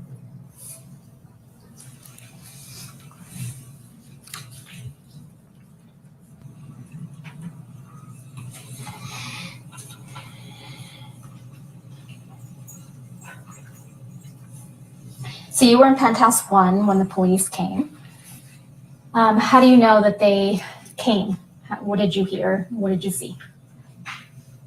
Because they said the police are here. So I Who said remember. I don't remember. Again, this is a very long time ago, so specific details are going to be really hard for me to remember. I just knowing that police were there in the hallway, 2 of them. And in February, when you lived at the penthouse for a few weeks, you didn't hear or see any abuse by Mr. Depp towards Miss Heard, correct? Correct. And did you go to Amber and Johnny's penthouse thereafter, or where did you go next? So I just remember at some point ending up, yes, at some point we were in their penthouse afterwards, in Johnny and Amber's. At some point we went over there. And did you go over there, you think, after the police came? It was after the first 2 police officers came. Okay. Do you remember glass on the floor? At this point in time, I don't remember what I saw. I don't remember if it was cleaned up by the time I got there or if there was glass on the floor when I walked in. Do you recall seeing wine spilled? I recall seeing wine spilled in the hallway, like a lot of wine spilled in the hallway. When do you recall seeing the wine spilled in the hallway? At some point in the night, maybe after, before. I recall, I don't remember specifically, but I remember seeing wine spilled in the hallway. I remember that being one of the things that I saw that was part of the destruction of what happened. Okay, so the police come and you stayed in penthouse 1. Correct. Okay. It was after the police officers left that you went to penthouse 3, correct? Where Amber and Johnny lived? Correct. Recall seeing wine spilled in the hallway? I remember seeing wine spilled in the hallway, yeah. Okay. And you saw the wine after the police officers came, correct? I think so. Did Miss Pennington take any photographs of the scene? I remember Raquel taking photographs of Amber's face. Okay. And now going to your description of Miss Heard's face, you said it was the right side of her face. You said it was what, swollen and red? Mm-hmm. What else? Correct. Yeah, it was swollen and red. Was any part of her face more swollen than others? It was around her eye. Had bruising developed already? No, it was red and swollen. Okay. So you did not see any bruising on Miss Heard's face the evening of May 21st, 2016, correct? I saw a red, swollen, puffy face. Okay. And just on the right side, correct? Correct. But wasn't it your testimony, Ms. Mars, that you were inside penthouse 1 when the first police officers came to the scene? Correct. And how much time do you estimate they spent in the penthouses? I don't remember. The second group of officers, there was 2 sets of officers that came. The second set of officers that I actually was in the apartment in PH3, I think it was. Did you hear about either Ms. Heard, Mr. Drew, or Ms. Pennington cleaning anything that Mr. Depp allegedly destroyed? I don't remember, but I do remember that I'm pretty sure that Josh was helping to clean up before I got into I remember that knowing that the place was cleaned up before I entered in there. Before you entered into where? Into the main apartment. So you recall Josh, Drew, cleaning up before you entered penthouse 3, what was he cleaning up exactly? I just remember by the time that I had gotten into that apartment that someone had cleaned up the glass and the wine that was on the floor. Recall who told you that penthouse 3 had been cleaned up? No one specifically told me. It was, what I was expressing is that it was cleaned up before I got there for the most part. I just remember that for the most part. From what I don't remember. To clarify, Ms. Mars, when you came into penthouse 3, after the police officers, the first set of police officers came and left, you did not see silver candlesticks, candelabra sticks, broken on the floor, baskets of fruit that had been on the kitchen island, fruit everywhere, baskets on the ground, containers holding the spoons and forks, kitchen utensils spilled, a lamp, a little statue thing broken in penthouse 5. I'm sorry, penthouse 3. Now that I'm reading this, I'm sort of remembering that there was like some stuff that had like something that had been broken, like a little like the statue thing kind of sounds familiar to me now that I'm reading this. But again, I don't remember when I walked in if any. I don't remember this being on the floor. I don't remember seeing. Okay. So you don't remember seeing it? Yeah, I don't remember seeing it. I don't remember. But again, as I'm reading this statue, when I see the statue, there's something that's like, oh, maybe, yeah, I feel like I remember there was some things that were broken, but I don't specifically remember what they were. You did not witness firsthand? I didn't witness firsthand anything. I didn't witness firsthand Johnny abusing Amber. But do you recall testifying to that effect? That Johnny charged at you and then you were scared? He charged towards me and I was scared and I ran past him. You didn't run past him because he told everyone in that penthouse to get out of his penthouse? I ran past him because he ran into the unit and it scared the shit out of me because he was wasted and screaming. So that's why I ran out. If there's a grown ass man coming at you and saying, get your bitch out of here, and swing a magnum-sized bottle of wine, I'm sure, I don't know what anyone do. I can't say what anyone do, but I ran out. And will you just remind us what side of Miss Heard's face you recall the marks being on May 21st, 2016? The right side of her face. Do you feel indebted to Miss Heard in any way? No. Have you ever done Miss Heard's makeup? No. You testified earlier today that Miss Heard often, in the times you saw her, would not be wearing makeup. Is that correct? Correct. Is it possible in some of those times that she was wearing the type of makeup we ladies sometimes use to not appear as though we're wearing makeup? Yeah. So you wouldn't necessarily be able to tell whether or not she was wearing basic concealer or foundation? Correct. Talking about the loud noises, what did you hear? Yeah, just screaming, yelling, doors slamming, commotion. Could you tell whether the screaming and the yelling was a male voice or a female voice? From what I can remember, male.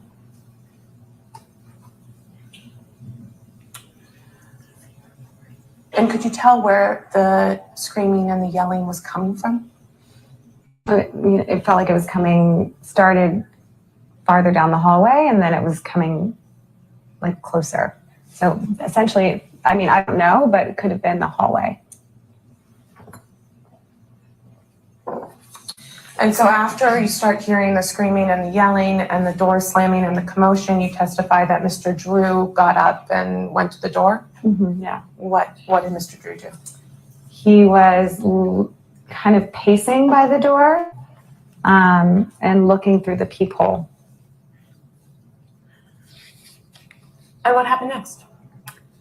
And then the door burst open and Johnny came charging in and screamed, again, holding the magnum-sized bottle of wine, flailing it around, looked intoxicated, kind of stumbling, and screamed, "Get your bitch out of here," as he ran in my direction, and I was scared. It was very frightening and just scary and unexpected. And so I just darted out past him and ran up towards the pool gym area and hid there.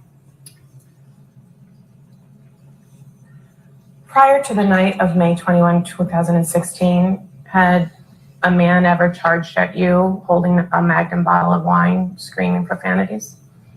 Objection. And what was your reaction? Objection, did he do it that night? This event when it happened on May 21, 2016? Fear. I fucking wish. Besides the screaming and the door slamming and the wine waving, do you recall anything else about Mr. Depp's actions that evening? During that moment, I guess I should say. He had a jar full of cocaine.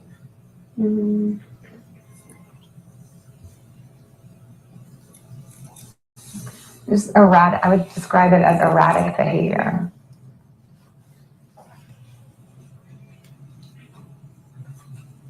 Was anyone else with Mr. Depp when he charged into Penthouse 5?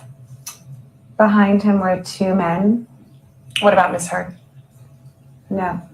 What about Miss Pennington? No. So you testified that after Mr. Depp burst into the apartment and started charging towards you, that you darted out and hid in, I believe it's a communal exercise area, is that correct? Yeah. I darted out and went up the stairs and hid somewhere over by there. Why did you hide? Because I was scared. Sorry, say again, why did you hide? Because I was scared. What were you scared of? I just didn't know what he would do. I didn't know what he would do. And the he there is who? Johnny. What were you thinking when you were hiding in the communal exercise area? I don't remember. Just that I just remember being scared and not wanting to leave that area until I was clear that I wasn't going to be attacked. And at some point, did you leave the area? Yes. And what prompted you to leave the area? A text with Raquel, just telling her to come to her and Josh's apartment. And did you do as Ms. Pennington said and go to her and Josh's apartment? Yes. Sitting here today, do you remember what you were thinking as you were sort of coming out of your hiding spot and walking towards the penthouses again? Why the fuck am I friends with these people? I think the whole thing was just bizarre, really frightening and bizarre to me. I don't specifically remember what I was thinking other than this bitch is unstable. holy shit, what the fuck just happened, That's what we're thinking. And is he gone? Maybe I was thinking that. I don't remember specifically. And when you say, is he gone, who's the he you're referring to there? Johnny. The Muffin Man.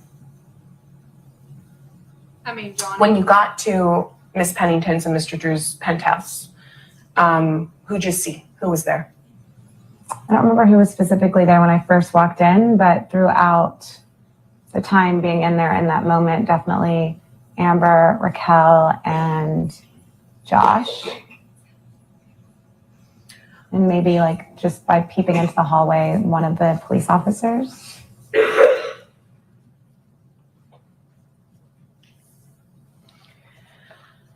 When you saw Miss Heard after you came back down from your hiding spot and you're in Mr. Drew's and Miss Pennington's apartment, how did she look? She looked frazzled and just completely disheveled. Her hair was all over the place. She had a swollen face, looked like she had been crying, and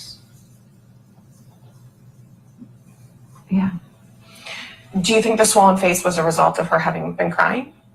No. What do you think it was a result of? It looked like she'd been hit in some way. It was not from crying. She had markings on her face. Were the marks that you saw in Miss Heard's face after you came down from your hiding spot present when you had been hanging out with her earlier in the day? No. You testified earlier today that you witnessed some, I believe it was Miss Pennington or Mr. Drew, take some photos of One Miss of the Heard's face. freeloaders. Do you remember that? One of the Yes. freeloaders, one of them. I'd like to mark what will be Mars Exhibit 13. Miss Mars, as the court reporter hands you Exhibit 13, I'll represent to you that these were some photos taken on the night of May 21st, 2016. So if you turn to the second photo in the set, do you recognize the person in this photograph? Yes. Who is it? Amber. And do you see any marks on her face in this photograph? Yes. And do these marks look like the marks that you saw in person on her There's face more- on the evening of March 21, The injury is more 2016? distinct in this Yeah. picture than the last time we saw this. And just to clarify, these marks were not on her face when you saw Miss Heard earlier that same afternoon and were helping Miss Pennington make beads. Correct. There are other photos in this set. Why don't we turn back to the first one? Some broken frames on a bed. Do you know what this picture is of? Yeah, I mean, this is Amber and Johnny's bed, and there's photographs on it. So I take it that you've seen Amber and Johnny's bedroom before. Yes. Do you recall whether you went into Mr. Depp's and Miss Heard's bedroom that night? No. No, you don't recall, or no, you didn't? No, I don't recall. The next photo on the set is the picture of Miss Heard. Just after that, there's a photo, you're with me, of what appears to be a hallway. Are you with me? Yes. Do you recognize what this is an image of? Yes. What is it an image of? It's the hallway between all the penthouse apartments. So you've The been on building this hallway perfect many as Amber times. keeps making fucking Yes. messes. Do you see the sort of red staining on the right-hand corner of the page? Yes. Do you recall seeing that red staining the night of May 21, 2016? Yes. And what was it? It was wine. So you saw that staining on the night of May 21, 2016? Yes. Do you recall whether it was there when you arrived in the afternoon? I don't remember seeing it, no. So when was the first time you remember seeing it? I think when I came out of my hiding spot and came downstairs back into Raquel and Josh's apartment. But you didn't see the wine get spilled? Not this, no. You saw other wine get spilled? I saw, yeah, as he was, and when he came in the apartment when he was flailing the wine. And the he there is? Johnny. Then the last photo in this set appears to be of some picture frames hanging on the wall. Do you see that? Yes, I think it's in Amber and Johnny's apartment, I think. But again, I don't remember if it's in her studio. I don't know. Do you recall seeing this photo in one of the penthouses before? Yes. And when you saw it, was it broken? No. And what, if anything, do you remember about Miss Pennington's state? Also, distraught, upset. You've been friends with Miss Pennington for many years at that point, correct? Correct. Had you ever seen her similarly distraught? Not similarly, but I've seen her sad. But have you ever seen her have the same reaction that she had that evening? No. So you also testify that you saw Mr. Drew in his and Miss Pennington's penthouse. What, if anything, do you remember about Mr. Drew's state?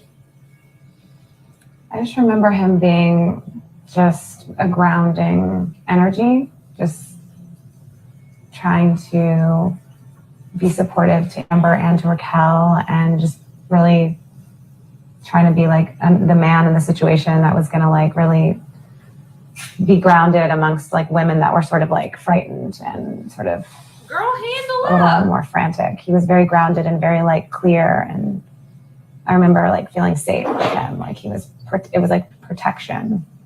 You testified earlier today that, quote, there are some things that I really remember and some things that are a little shady, end quote. Which bucket do the marks that you saw on Miss Heard's face on the evening of May 21, 2016 fall into? The things that were a little shady, or the things that you really remember? That I really remember. All right. Your next witness? Witness, Your Honor, is Melanie Iglesias, This and that the is makeup also artist. by video. And I will say that that begins with Ms. Vasquez questioning first, and then, Okay. then I come back. All right. And can you spell it last name just for the court It's order? Inglessis. Thank you.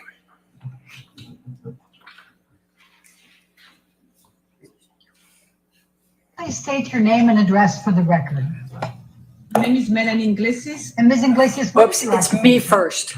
I'm a makeup artist. And you, in fact, are a professional makeup artist, correct? Correct. When did you first meet Amber Heard? April 2015.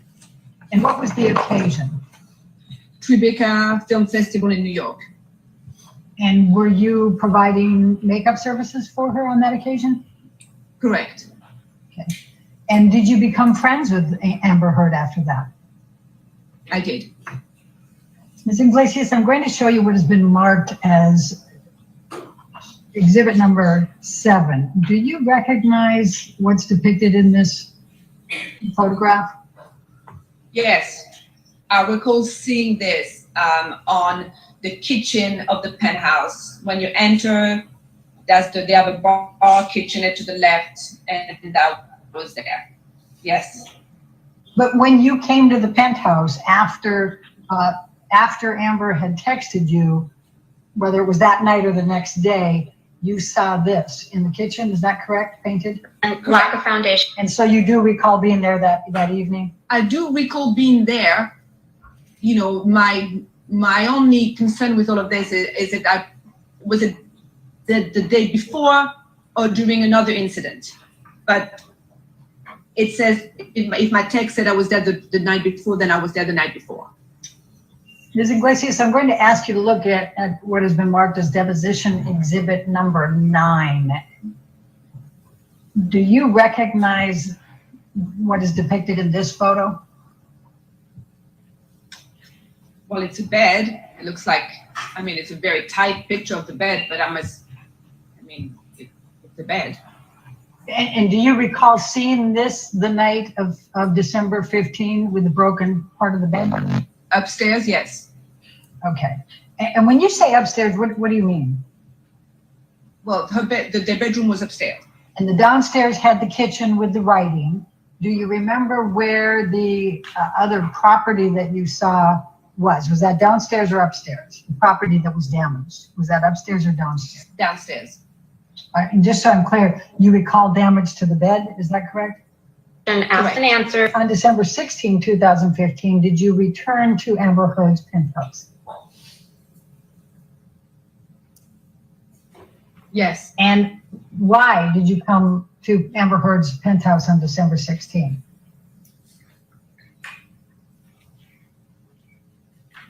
It was the James Corden show. She had an appearance, so I came back to work.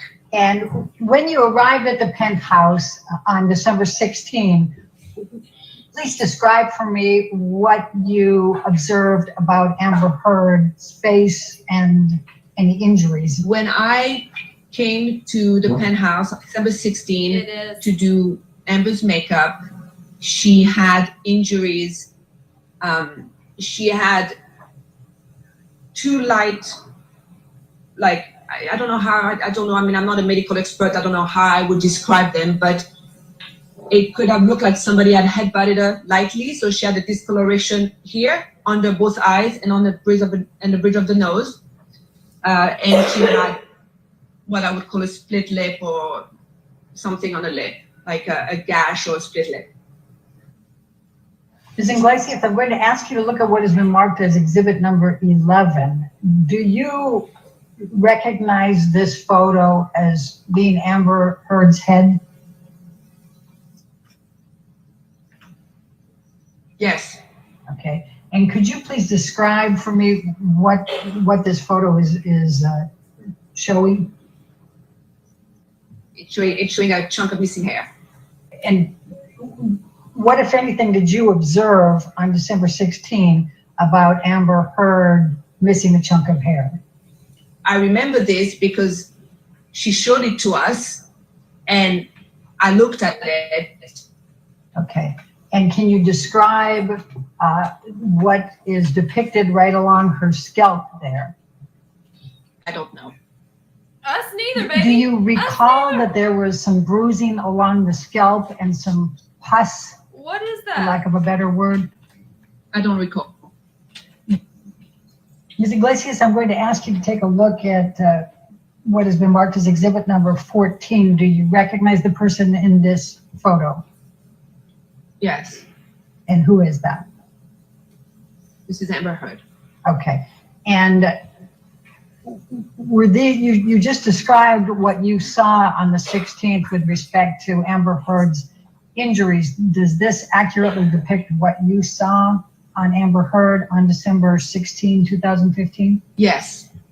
Ms. Iglesias, I'm going to ask you to take a look at what has been marked as Exhibit 16. Again, do you recognize the person in this photo? Yes. And who is that? Amber Heard. Okay. And does this picture reflect the injuries that you saw on Amber Heard on December 16, 2015? Yes. Wouldn't that mean an infection? And then I'm going to ask you to take a look at one more of those, and that is Exhibit 17. And I'm going to ask again, Ms. Iglesias, do you recognize the person in this picture? Maybe to try to move it along, is it Amber Heard? Yes. Okay. And does this reflect what you saw as well on December 16, 2015? I mean, that's three pictures with very different light, but yes. Now, do you also recall there being an injury to She caught that light too. Amber Heard's lip? Correct. And Ms. Iglesias, I'm going to ask you to take a look at exhibit number 19. And do you recognize the person in this photograph as Amber Heard? No, it's the Mummy Man. And does this picture accurately reflect what you saw on Amber Heard on December 16, 2015? Yes. Ms. Iglesias, could you please describe what you did by way of makeup to prepare Amber Heard for the James Corden show on December 16, 2015? Yes.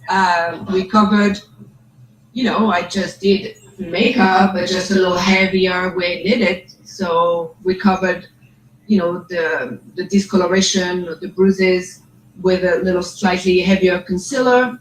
One that has a little more of a peach undertone, which I would normally don't use on Amber, but peach do cancel blue. So I did that under the eyes, and although Amber always, has a red lip, is one of the signature look, I remember clearly talking that we had no other option that night, but then to use a red blood, like a really red lipstick to, make sure we could cover up.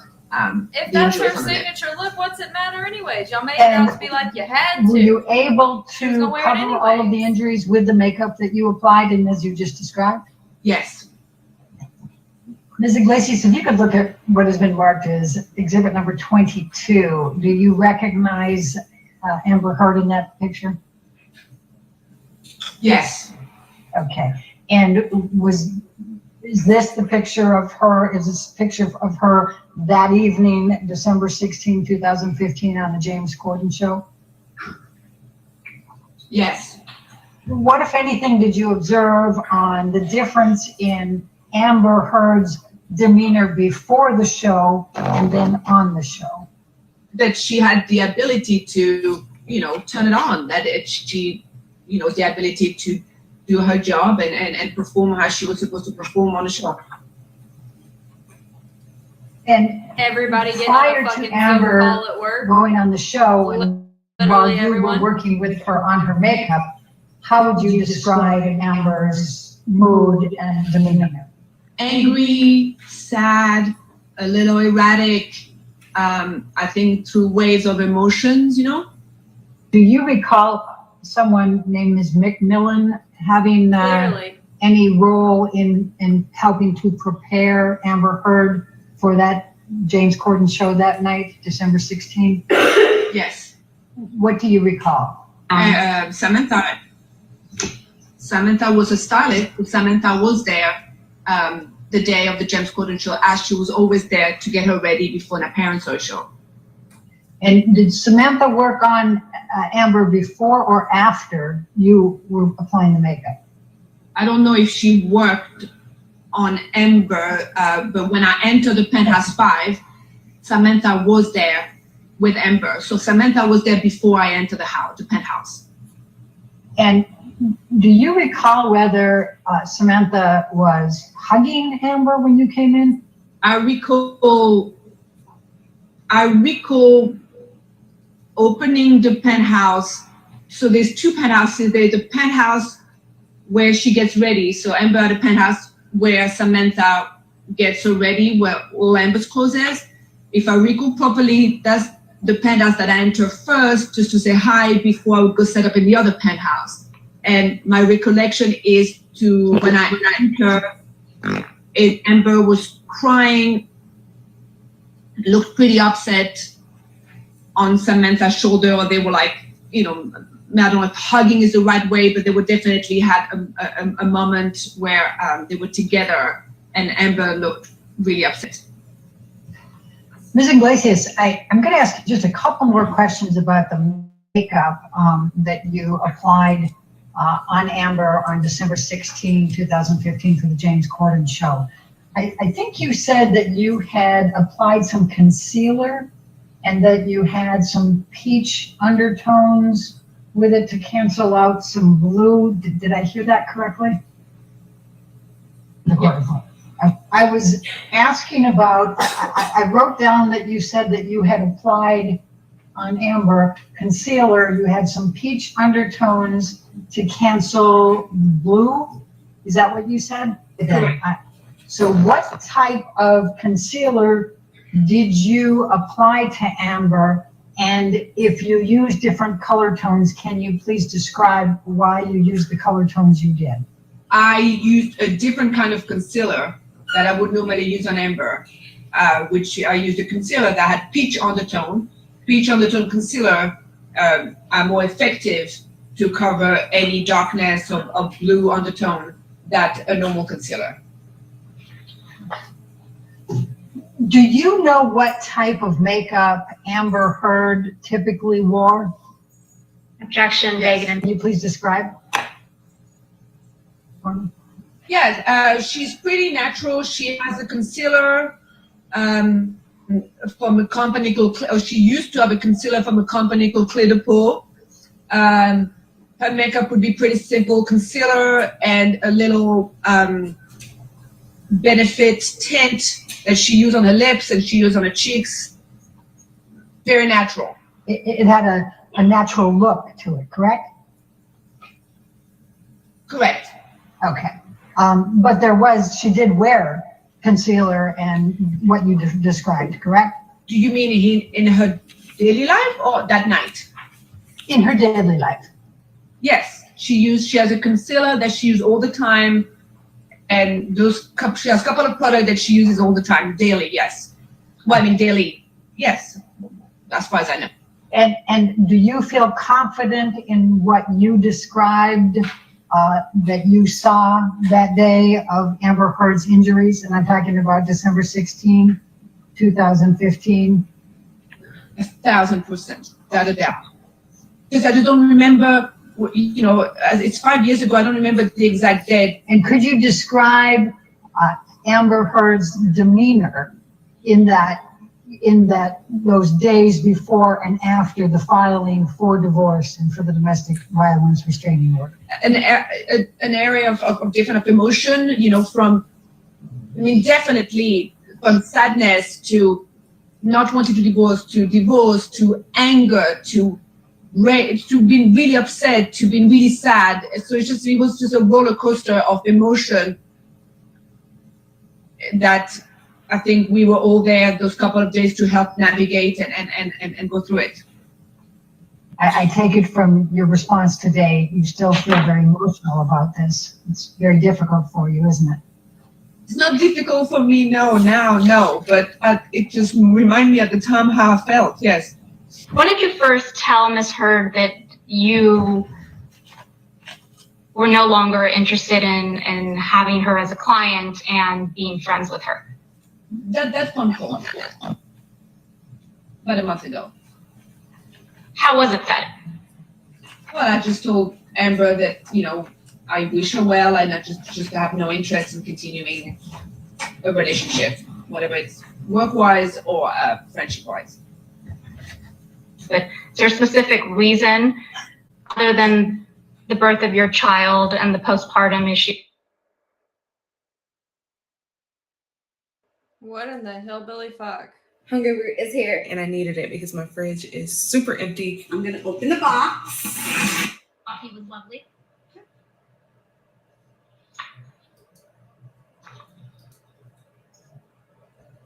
Was each of the, well, let me ask the backup question. Did you interact with Mr. Depp? How many times did you interact with Mr. Depp? Through, you mean, all in all? Oh, yes, the entirety of your interactions. How many were there? Approximately. 5, maybe less than 10. Maybe, yeah. And would you describe all your interactions with Mr. Depp as, quote, lovely? Yes. Did you ever see Mr. Depp act in a violent manner? No. Did you ever see Mr. Depp yell at Miss Heard? No. Did you ever see him kick Miss Heard? No. Did you ever see Mr. Depp throw an object at Miss Heard? No. Did you ever see Mr. Depp slap Miss Heard? No. Punch her? No.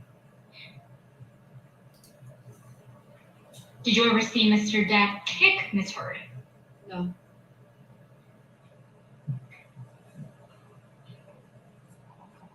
Is it fair to say, Ms. Iglesias, that you never saw Mr. Depp be physically abusive towards Miss Heard? Correct. And you never saw Mr. Depp cause any injuries to Miss Heard, correct? Did I ever saw him causing any injuries? No. And so any injuries that you claim to have seen on Miss Heard, you don't know one way or another how they were caused, correct? Correct. The only source of information that you have is Miss Heard's own words, correct? Correct. Did you hear Mr. Depp and Miss Heard having a fight on the phone? I was there. I was present in the room. But just to confirm, could you hear Mr. Depp's voice? No. So fair to say that the only voice you heard was Miss Heard's, correct? Correct. And so you don't know what Mr. Depp said to Miss Heard on that phone call, correct? Correct. Do you recall any other occasions where you witnessed a fight between Mr. Depp and Miss Heard, or heard about an incident or a fight between Mr. Depp and Miss Heard, other than the 3 that we've now discussed? I would say every time. I would say that during my friendship with Amber, before she filed for divorce, which, timeline, I don't know, a year, maybe a year and a half, it was always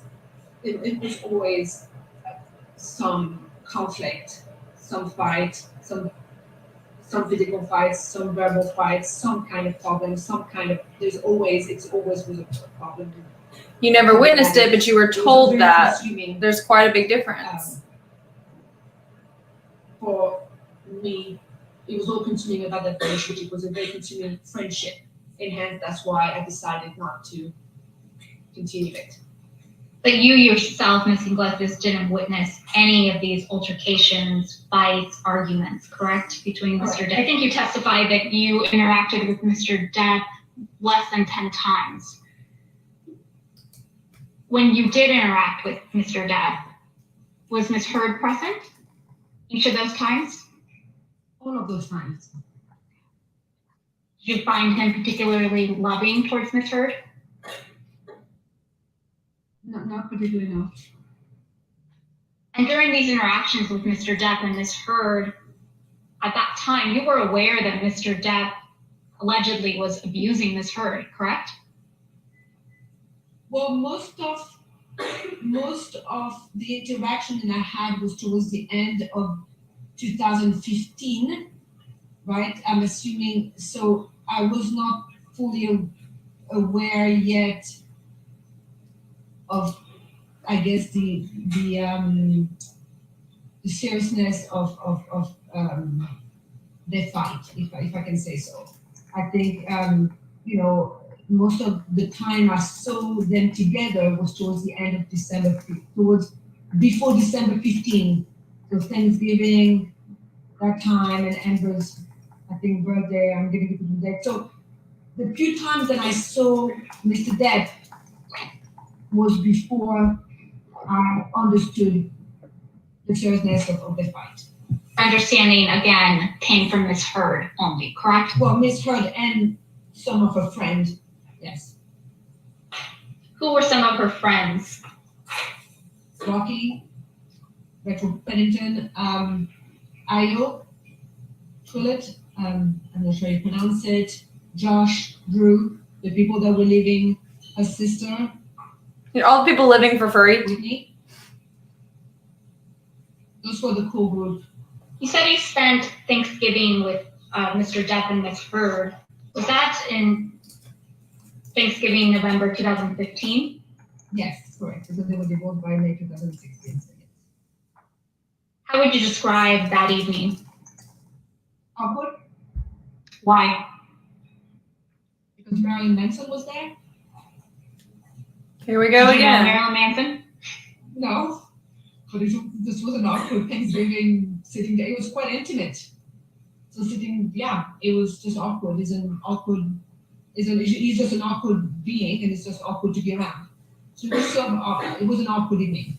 Do you recall Mr. Depp and Ms. Heard having any type of disagreement or fight that evening? Disagreement, maybe, like a disagreement. What do you mean by that? Well, I mean, there was, it was such a small, intimate surrounding that you pick up on things. And so I could tell that it was awkward. It was just awkward. I think Mr. Depp and Mr. Manson disappeared for a while. Then come on. So they got the right to go talk privately. And you're pretty the fuck sure they wanna had do. a fight because Ms. Heard told you after the fact that they had a fight, correct? Because you did not witness Mr. Depp or Ms. Heard having any type of fight the evening of Thanksgiving, correct? Correct. Ms. Iglesias, do you have an independent recollection of going to the penthouse in downtown Los Angeles on December 15th, 2015? I have an independent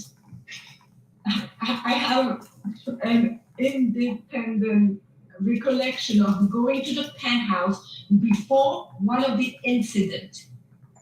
And at the time, I couldn't recall if it was the day before the James Corden or the day before the phone incident. So and that is what I made sure I needed to remember, that it was the day before December 16th. Yes. Does that make sense? So I knew I had come a day before, a day before one of the two biggest fights that, and I wasn't sure if it was that day or that day, but it was December 15th. And sitting here today, you're still not sure if you went to the penthouse on December 15th, 2015, or if it was the day before the May incident in 2016. And when you went to the penthouse on December 15th, I believe you testified before that you didn't see any injuries on Amber Heard that evening, correct? Sorry, I don't recall seeing any injuries on Amber that night. Do you recall Ms. Pennington was at the penthouse that evening? Yes. Do you recall if anybody else was at the penthouse that evening? I don't recall. But you do remember Ms. Heard being there and Ms. Pennington, correct? Correct.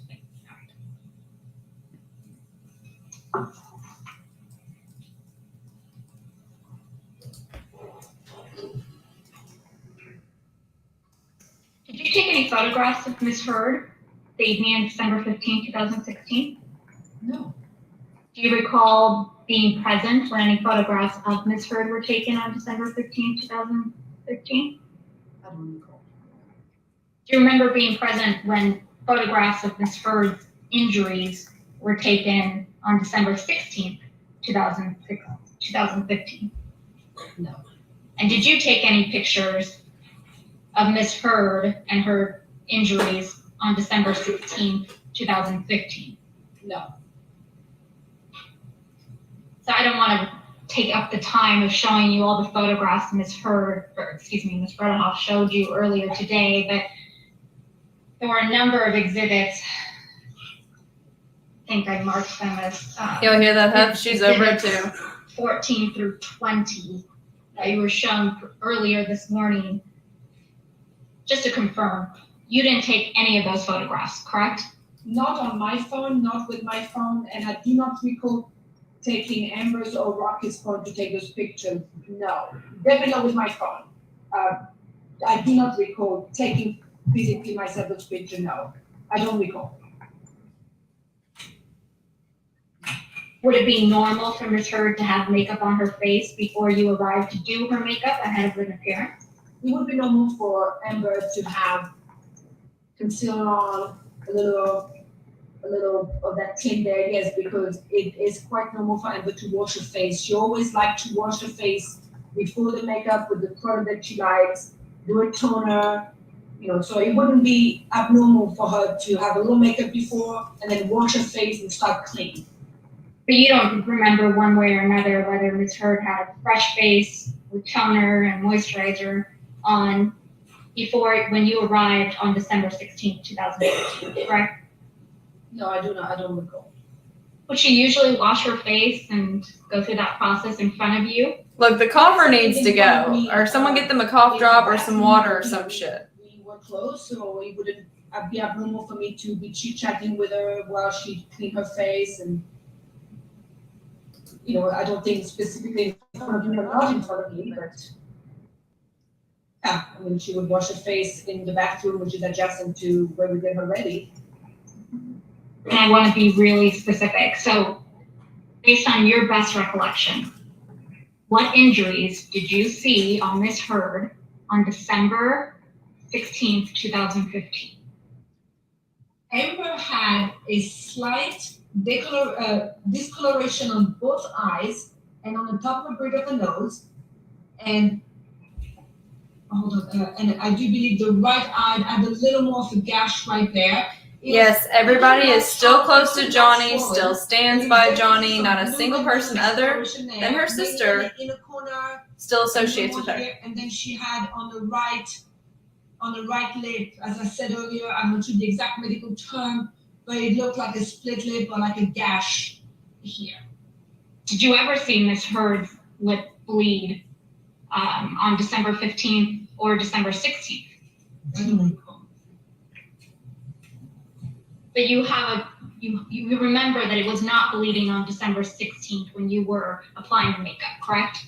When I was applying the makeup, correct. How about before you were applying the makeup? Do you recall it bleeding? I don't recall. And I think you just described it as either a gash or a split lip. I don't know what would be the medical term for it. I don't know what kind of injury would have caused this. I'm not a medical expert, nor a forensic expert, but it was slightly swollen. And by the way, you can see it in that video. So it's crazy to me, but it was slightly swollen. And there was either a gash or a scab. No, not a scab. It was swollen with some kind of cut.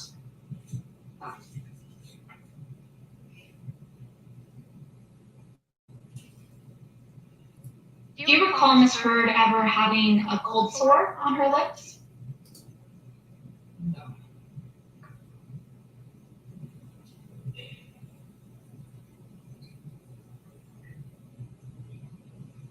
You said there was slight discoloration under both eyes. Was there swelling under both eyes as well? We'll clarify swelling. Maybe very little, but it was mainly discoloration too. I recall mainly discoloration, like a bruise.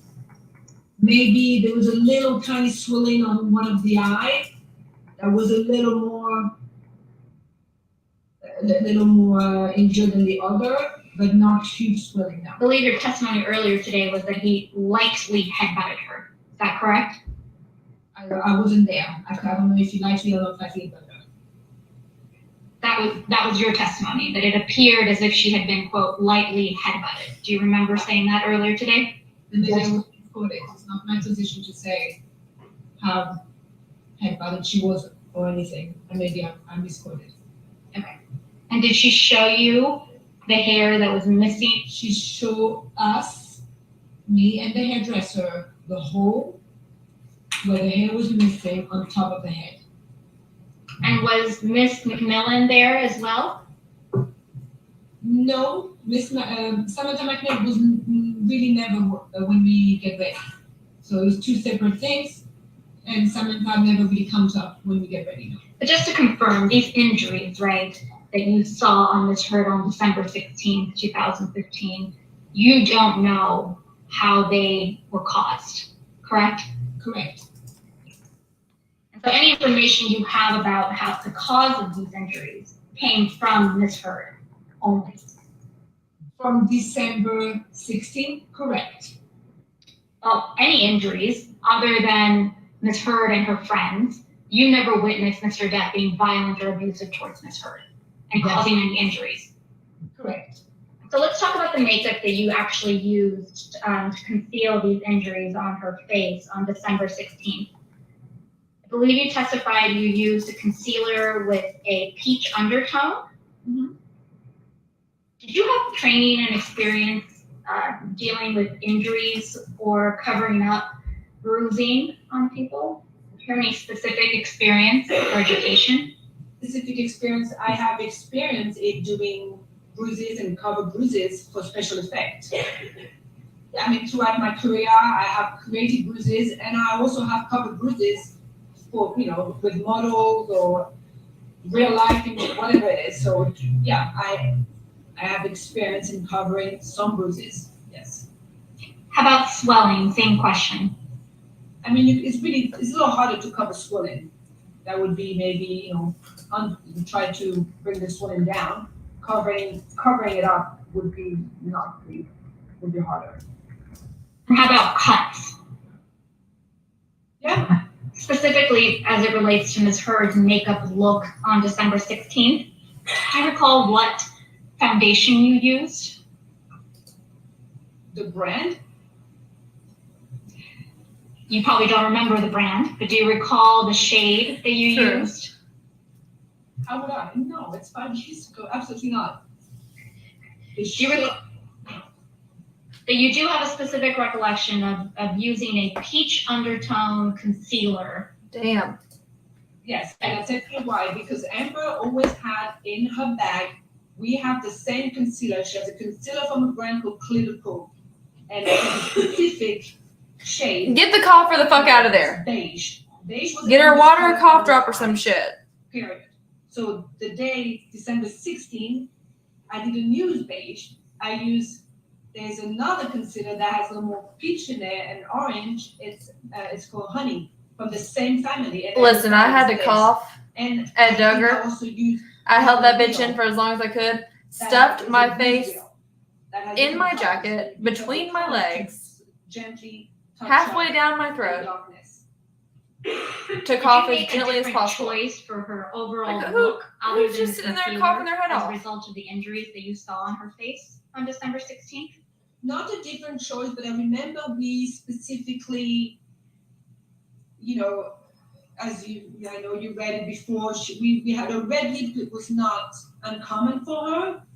She has a signature red lip, so it's not suddenly it was, oh my gosh, she has a red lip. But I remember that day I specifically structure my makeup. There's a couple of things we do with Amber. We do a smoky eye and a nude lip or red lip, and I remember specifically thinking of my makeup about we needed to highlight there to try to not draw attention there, and the red lip was our only option to cover that red cut that was there. So But that's also, one of the she was very gonna wear specific red things that regardless. we have to So look we're at being a the little dramatic sharp here. brows and construct the makeup to take away from here. So basically, I mean, it's not doing nothing to you guys, but just basically a lot of highlight up here to kind of not focus on this. I remember talking about it very clearly. If she was gonna wear red lipstick regardless, then I don't even give a fuck. Forgive my ignorance. But what did you do to cover up the cut on the lip other than apply a red lip? A red lip. So, a red lip. It is swollen. I can see it in the video on the James Corden show. So her lips was swollen. It was big on that side. You can see it. There's nothing I can do about that. But we did a really dark red lip to match that red. You would hope, but I bet they fucking don't. Do you recall Miss Heard being hindered as a result of the injury on her lip? And when I say hindered, I mean, did she have trouble opening her mouth widely, or, you know, did she complain about it hurting or splitting open and bleeding? Do you recall any of that? I don't really.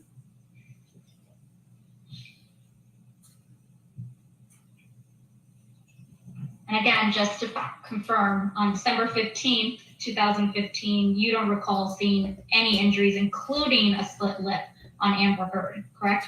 Correct. Do you recall having any specific conversation with the hairstylist that was doing Ms. Heard's hair on December 16th, 2015, as it related to the abuse that Ms. Heard was describing for you? Oh, fuck. Yeah, yes. We talked a bit about it, yes. And what do you recall about that conversation? I mean, you know, I think everybody was a little like, whoa, shit, okay. Yeah, me too. I'm like, whoa, shit. Come on now. Everybody was a little surprised. Everybody was Thank a you, little like not next. knowing how to move forward with it. I mean, but we talked, as I said, when Amber was in the chair and Adia was behind her and I was in front of her, I recall the three of us having this conversation, and I recall Adia showing me the hole there. But just to confirm, you don't know how that chunk of hair was missing from Ms. Heard's head. You don't know what caused that chunk of hair to be missing, correct? I don't know it, correct. You don't have any personal knowledge, I should say, as to how that chunk of hair came to be missing from her head. But I did not witness it, correct. Alex, may I please have you bring up Deck 9? Ms. Iglesias, you've testified previously that you see, watching the video clip, right? You see Ms. Heard's, you see the swollen lip and you see bruising. Yeah. I see, I've known that face. I know that face so well. I've done it so many times.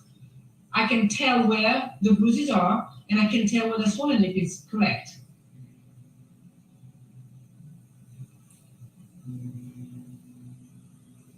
So, Ms. Iglesias, do you mind please identifying for me, is this, does this photograph accurately depict Ms. Heard on the James Corden show on December 16th, 2015?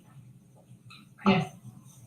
But can you describe for me where you see bruising on Ms. Heard's face? Oh, please, God, tell us where the bruises are. I saw bruise, but I saw the discoloration. I can't see my makeup, so I see the discoloration on the right eye, just right under. I see that little dent there. And also, I mean, this is... Discoloration and bruise are two different things. You know, taking... Just saying. This is not a really accurate picture. She's sideways. The light is one way, you know, but yes, there's better pictures that you can see.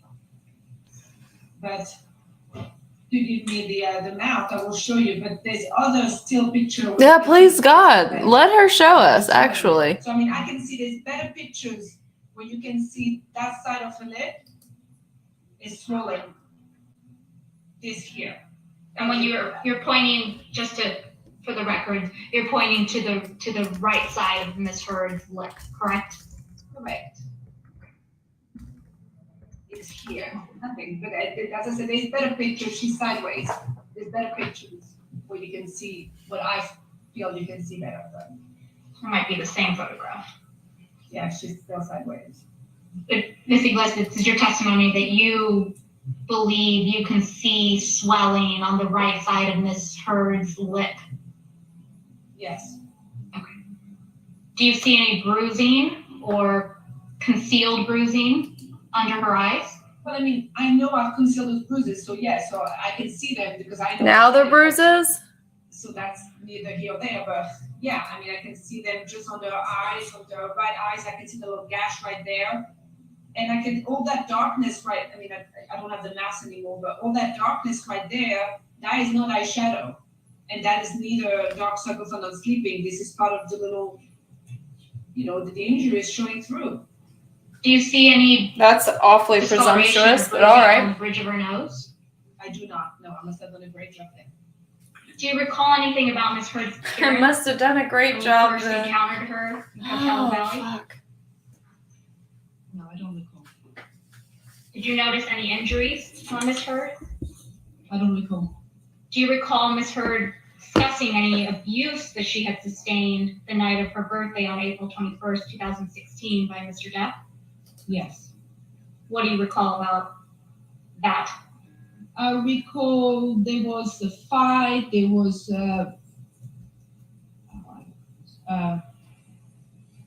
Ooh, somebody commented bias check. Let me find it right here. I don't exactly recall the fight.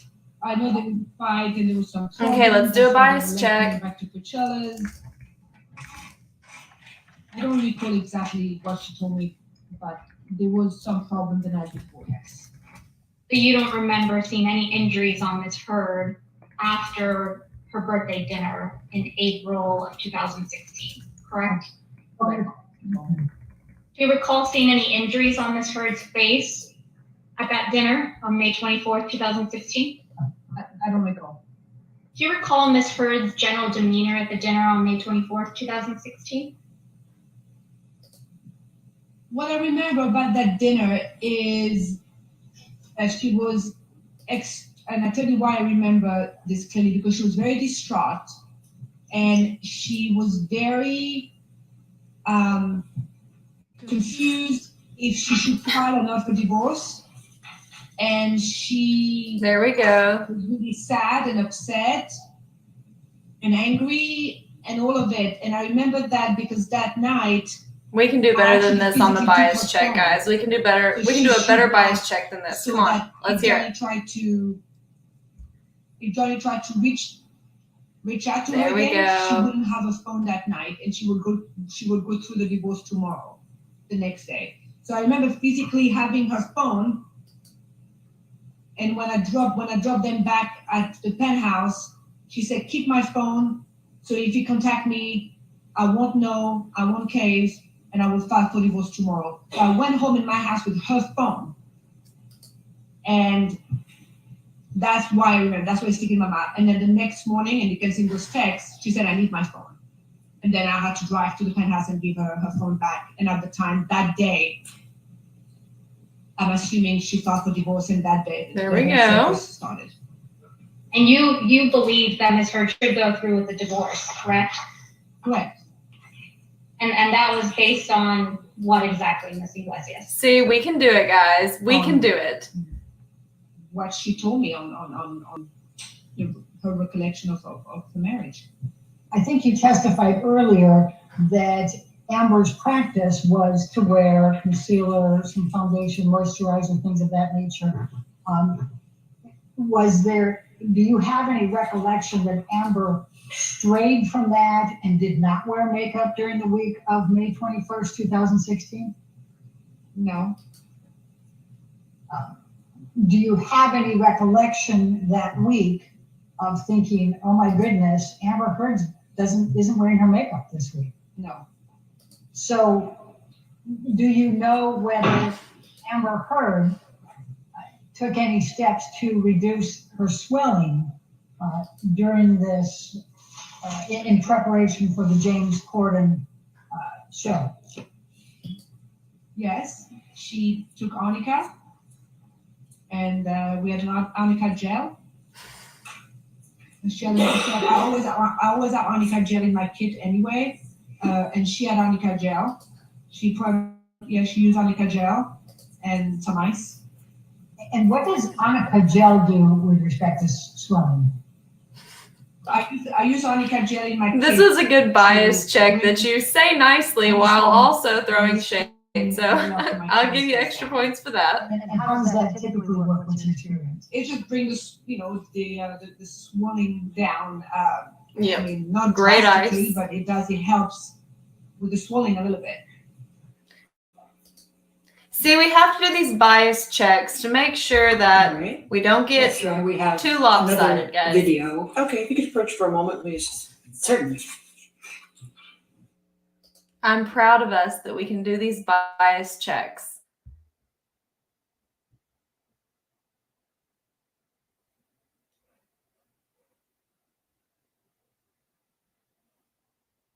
That's true.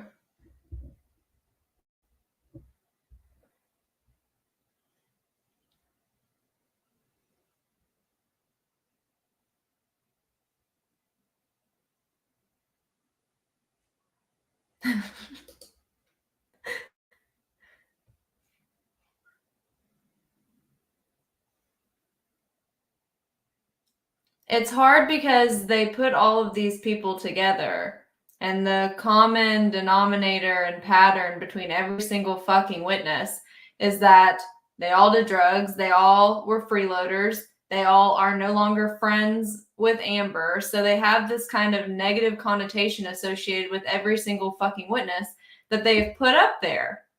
So that wasn't, in my personal opinion, the best presentation, at least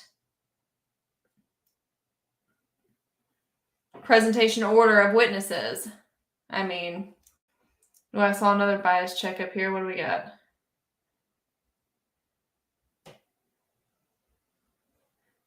That's true. True. It is better.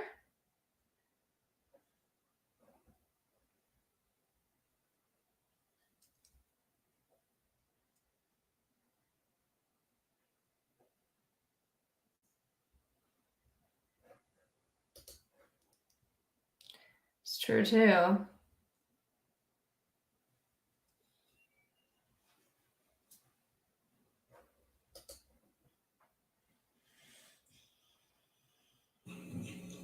All right, your next witness. Your Honor, we're going to call Christy Sexton, and this is by video deposition as well. God bless it. All right, that'll Be the last one for the day. Okay, thank you.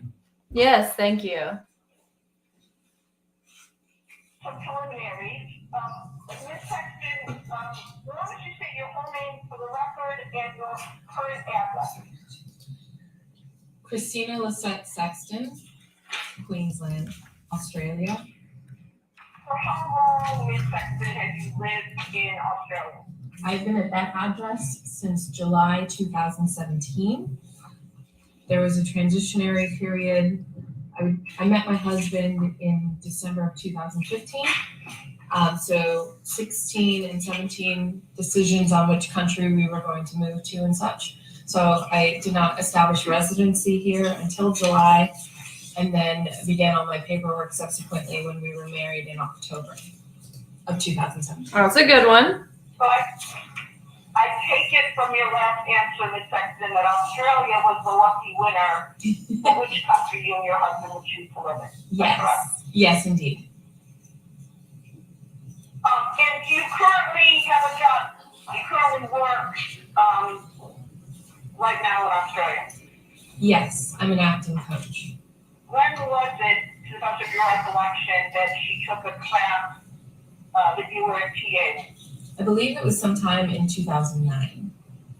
For how long did you remain Amber Heard's primary or exclusive acting coach? I don't know about exclusive. We don't have any sort of exclusivity contracts. She may work with other coaches. The last time we worked on a project together would be Aquaman, so 2017. I don't know about exclusive. We don't have any sort of exclusivity contracts. She may work with other coaches. The last time we worked on a project together would be Aquaman, so 2017. Okay, so the first movie, or the first PD series, I should say, that you were kind of working on as an acting coach with Amber Heard with the playback stuff. Yes. And listed there, like 2011. Yes. So I take it from what you just described that although the frequency varied, it's fair to say, is it not, that you saw Ms. Heard many times. Remove the fucking coffer. The coffer's gotta go. 2010. She can't bring cough drops, or he can't bring cough drops and lifesavers or some fucking water. They gotta go. Ms. Heard during this 7-year period. I mean, I understand coughing, but fuck. Easily, yes. And when you say easily, do you think it's also fair to say that you saw her more than 200 times? Absolutely, yeah. I'm going to go up another 100. Same answer for 300 times? Yeah. As I said, when I would see her, it would be multiple times a week. Y'all, I fight for my life not to make noises in court. Time that you had a session with And Amber Heard it's after so primary embarrassing when you do it. I can't believe somebody's just sitting there doing it. Mid 2017. During that early period when she was on Orange Avenue, how would you describe Amber Heard as an actor? She was really focused on moving to the next level of her career, and really stretching herself as an actor. Which is why she started coaching so much at that time, and initially even went to classes. So she was really driven to do a lot of work, and kind of mine out everything that we could from the text and go over things a lot. So she was very driven as an actor to. You do not want to make a noise get to the in the next phase of courroom. her You will do career. everything you can. I'm telling you. Looking at section Fight back a cough, a laugh, what's your recollection everything. on that? This person's just having a fucking free for all. That's the IMDb page. Yes, it was either 2011 or 2012. Let me tell y'all something. I take If it's saying that it unwrapped- came out in 2011, then the premiere would have been in Unwrapped 2011. cough drops and lifesavers When support was the next time just you in were case. posting, Unwrapped. Johnny or Mr. Depp? I would say sometime in the middle of the following year. So sometime in the middle of 2012, you think? Yeah. And where was that? At her house on Orange. I remember seeing him quite a bit. In the early period. Again, I'm focused on the early things. Did you have occasion to run into Mr. Depp at your coaching sessions with Amber later when she moved into Sweetser Avenue? Hell no, I got them in a Ziploc bag, but they're not gonna make an unwrapping Yes, I did see noise. them often at both Sweetser and the downtown house. And over that period of time, did you observe changes in Mr. Depp's behavior? Yeah, Johnny became, I would say, much darker as time went on. He was like figuratively and literally, he would sit in dark rooms. The art overall changed, like everything got much darker in the houses with like heavy, it was always a little, I don't know what the art form would be, dark, but it just like literally lighting would go down and big curtains would be everywhere, and he became much less talkative as time went on. I would see less and less of him personally. I would hear him in the house, but I would see less and less of him interaction-wise. And when I did, he wasn't very happy. What would you hear him say on those occasions when you could hear him but not see him? At different points in time, I heard different things. Sometimes it would just be him milling around the house. Sometimes it would be him having conversations with his team, bodyguards and stuff, or his friends that were over making music at the Sweetser location. Sometimes it was him and Amber fighting. Like I was in his home, so I heard him quite a bit.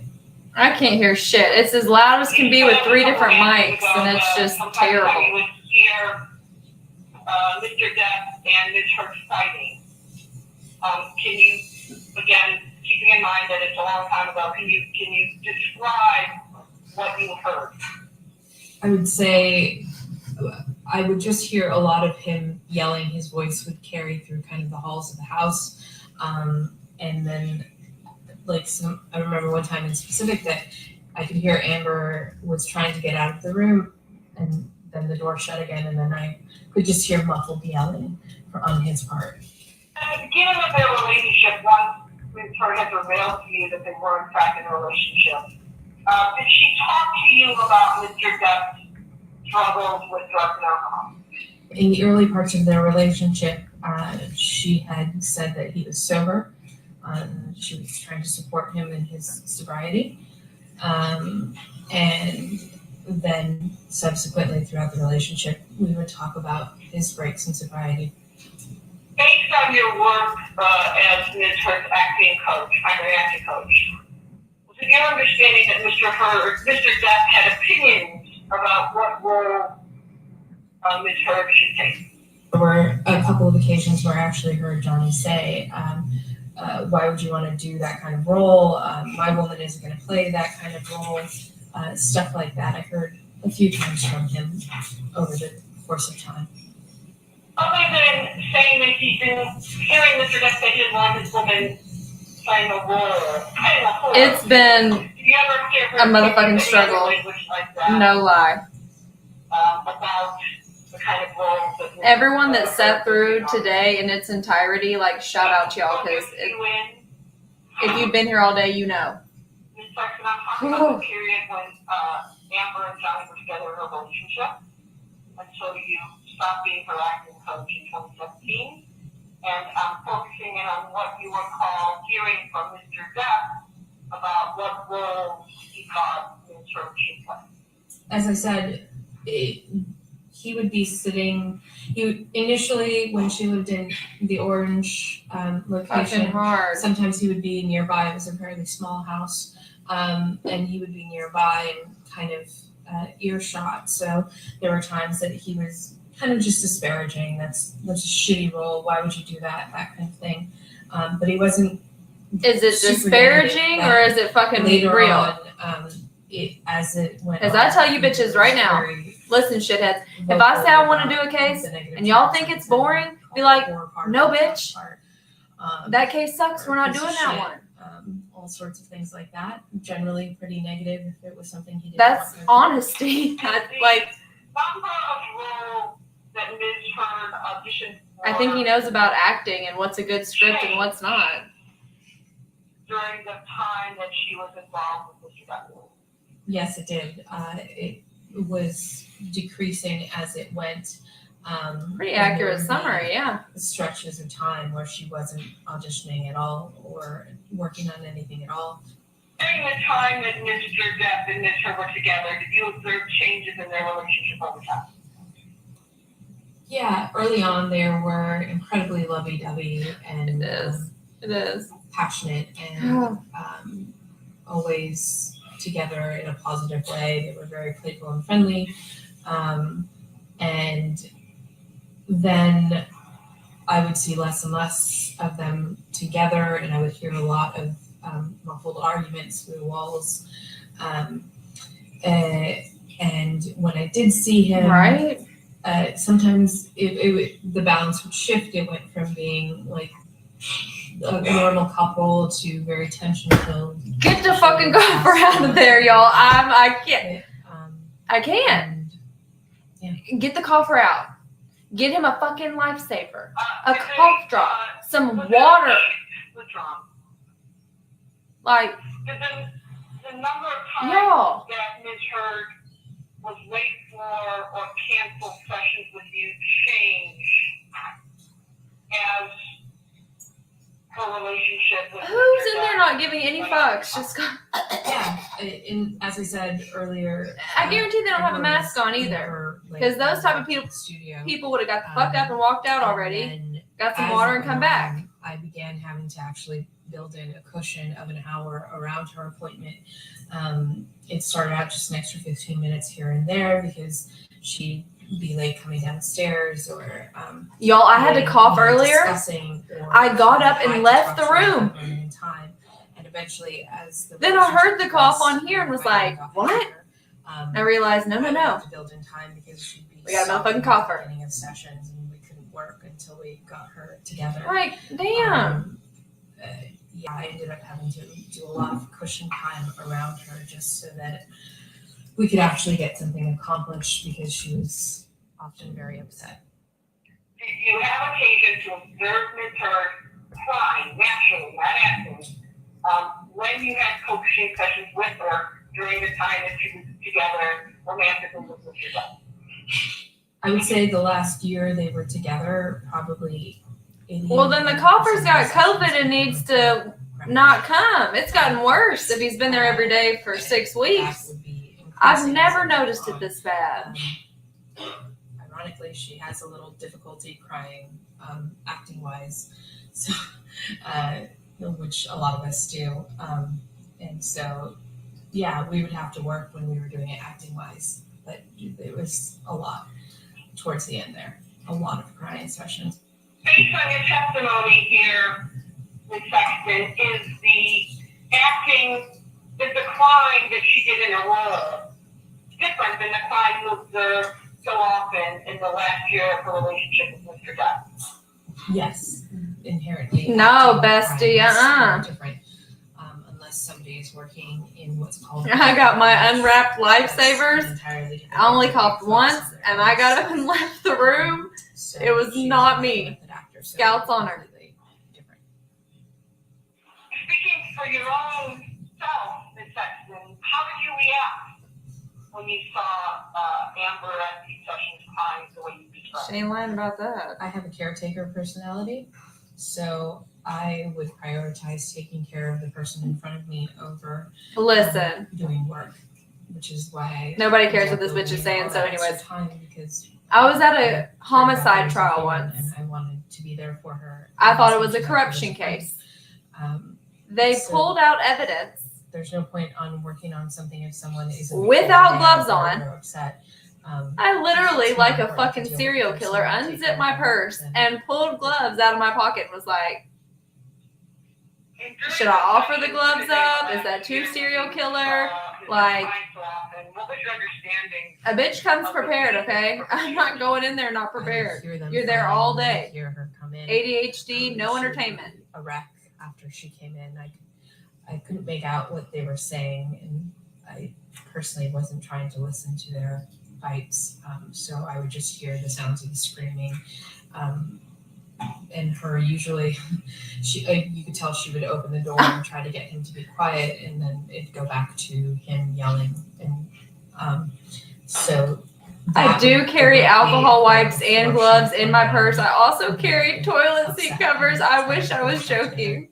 I wish I was. I was witness to some of those. He didn't want her going out without any sort of security or any team. He didn't want her going and doing things just on her own. You described earlier in your testimony, Ms. Sexton, what Amber Heard was like when you first met her. During this period when she was involved. Don't worry, I didn't have to admit it because when they got the evidence out without gloves, turns out that they missed a whole thing of evidence. Over the course of blood time, evidence she inside. became, So they had to stop more court and and make us more all exit anyways. only So being fuck the able to gloves, add they to, missed evidence. Again, as I said So earlier, they had bigger problems, but I was seriously debating like, should I offer the gloves? Because I'm really perturbed by the fact that they're touching this shit without fucking gloves on. I remember one time a hot in particular when she was living at the Eastern Columbia. That It does weigh more we than went chunky. Downstairs to get a slice of pizza. I think there were 4 of us, and Amber. I'm glad I'm not the only almost one that paid carries them gloves. Some money, and we helped him get to the bus stop, and we came back up, and Johnny yelled at her about going out, and I thought you were talking about my serial killer gloves in the purse. I was like, I know I shouldn't have admitted that on here, but it's the truth. Then he just started screaming. Oh, and that's really funny. angry, so Oh, shit. I made my way out. What about her weight? Did you notice any changes during that period in her weight? Just to be clear, Ms. Sexton, I'm asking about the time that she was involved with Mr. Depp. So Amber is one of those people that loses weight when she's stressed out. So she. I'm stressed and couldn't lose 5 pounds if I was fucking trying. trying. I wouldn't complain about that. I remember right before their wedding, she had lost a significant amount of weight. Everybody wants to lose weight before their wedding. to Do the not point come that I at me was with asking that. her if she was eating regularly. Everybody's trying to lose weight so before their wedding. She's always been fit, but she would drop down and get a little gaunt if she was super stressed out. I am over the coffer. I don't. If I was there, I'd already offered him some of my emergency pack. Yeah, she lost a significant amount of weight, and I noticed it You ain't lying. specifically because I had been in Australia. As Eric Clapton and then said. when I came back, so I'd been in Australia since December. I came back in February, and she looked, she was skin and bones.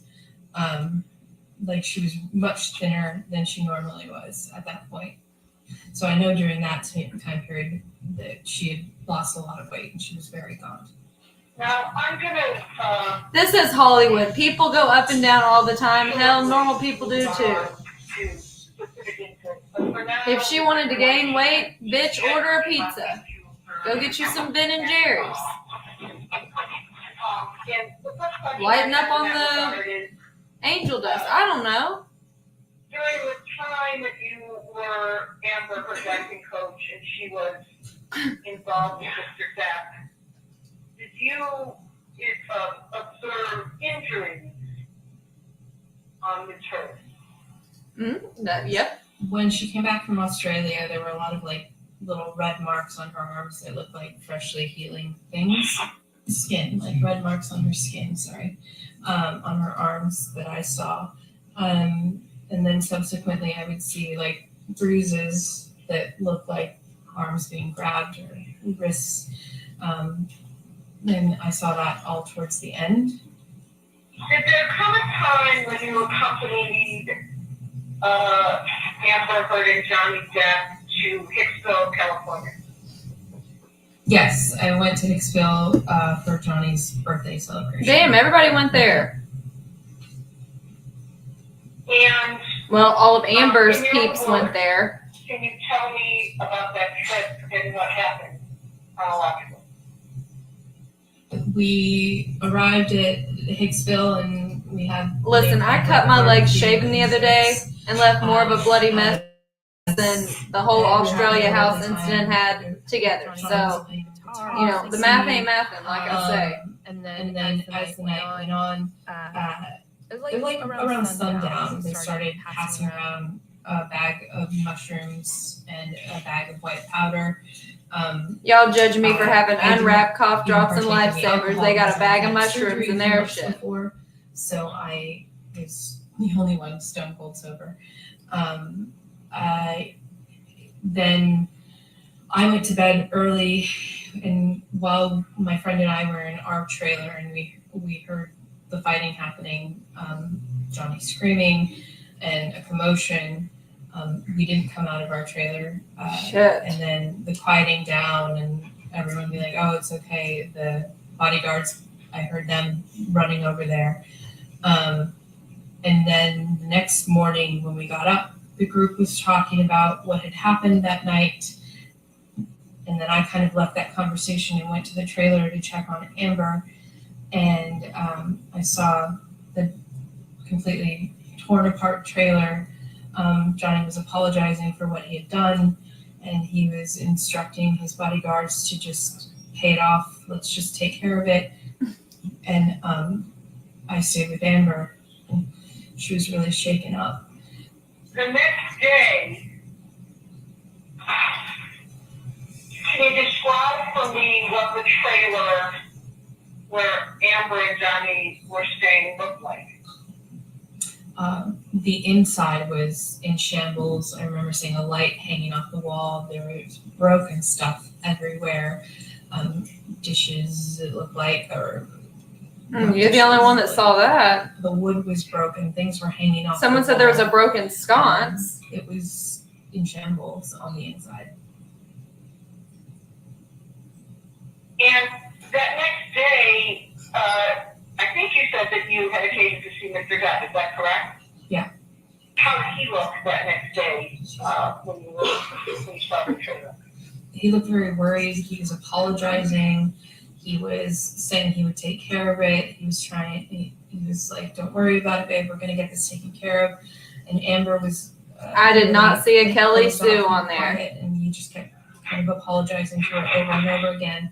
And then telling his bodyguards to just take care of it, just get it done, whatever it is. I don't even think I saw pay for Kelly it. on there, actually. And then he went off to go have that conversation with them. Look, I know y'all saw that website earlier. I know y'all saw that website I'm earlier. so sorry, babe. I'll take care of it. I know. I feel like you'd be able to hear every time someone opened the door. I did this, that kind of thing. I think you said, testified in survey, but I want to make sure the record is clear. Did you recall Mr. Depp using the word monster? If you missed it, Google I Hicksville. heard him on different times. It's make glamping. apologies that he said, "I'm sorry, I turned into a monster." I just remember a profuse amount of apologies. I don't know if that time in particular had that verbiage. Anything else about Hicksville that you remember that you haven't told me about? I mean, the only thing I stated that I did see him eat the mushrooms.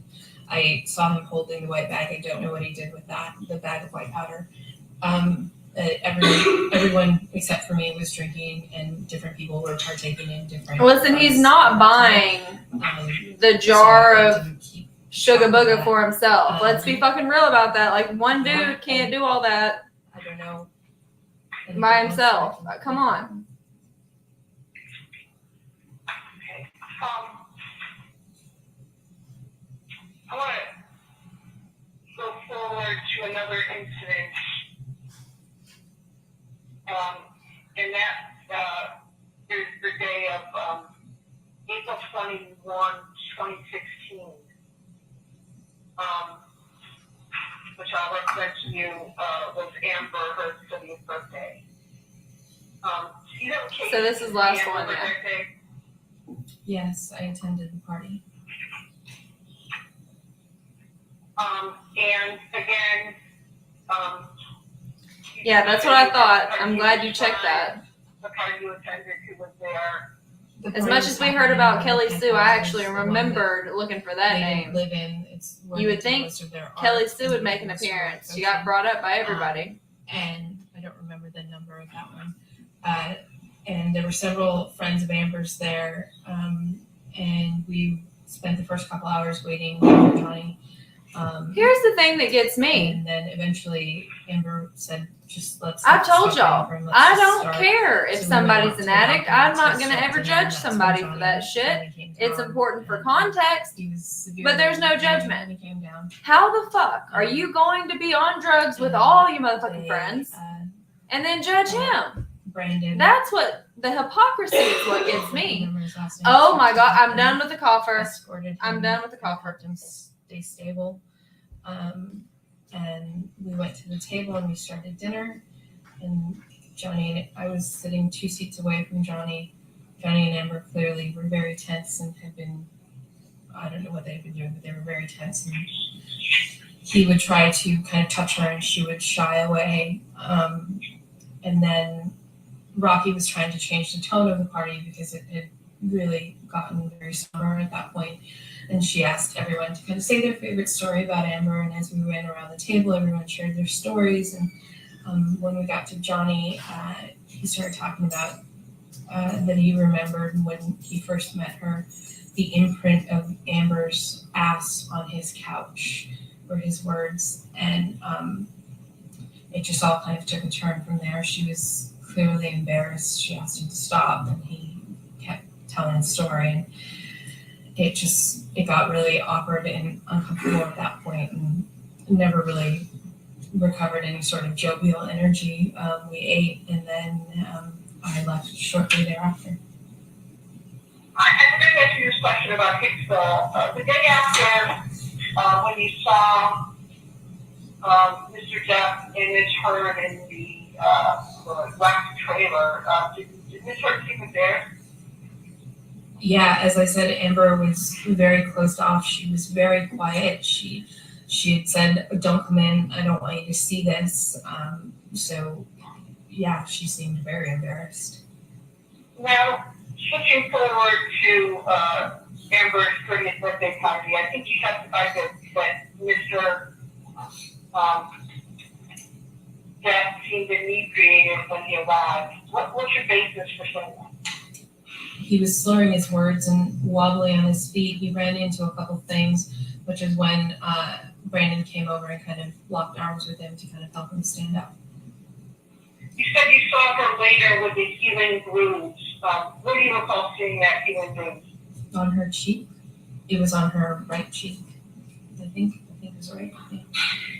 Do you know how long after the incident that you just discussed with the cell phone you saw Ms. Heard in her face? It was a few days later, but I couldn't tell you exactly when. I mean, everyone heals in a different way, right? I could still see kind of the yellow and stuff in there, so. When was the last time you spoke to Amber? You said August of this year? Mm-hmm. When was the last time you spoke to her specifically? Do you remember? We went over, it was sometime in August, I can narrow it down to August, to have wine, have a glass of wine and catch up, because like I said, I think it had been 2 years since we'd physically seen each other. Both times when you met with Ms. Heard in August of this year, did you meet with her at her house? Yes. Did Ms. Heard mention any of the allegations that Mr. Depp is making against her in relation to this case when you met with her? Only to talk to the attorneys about it.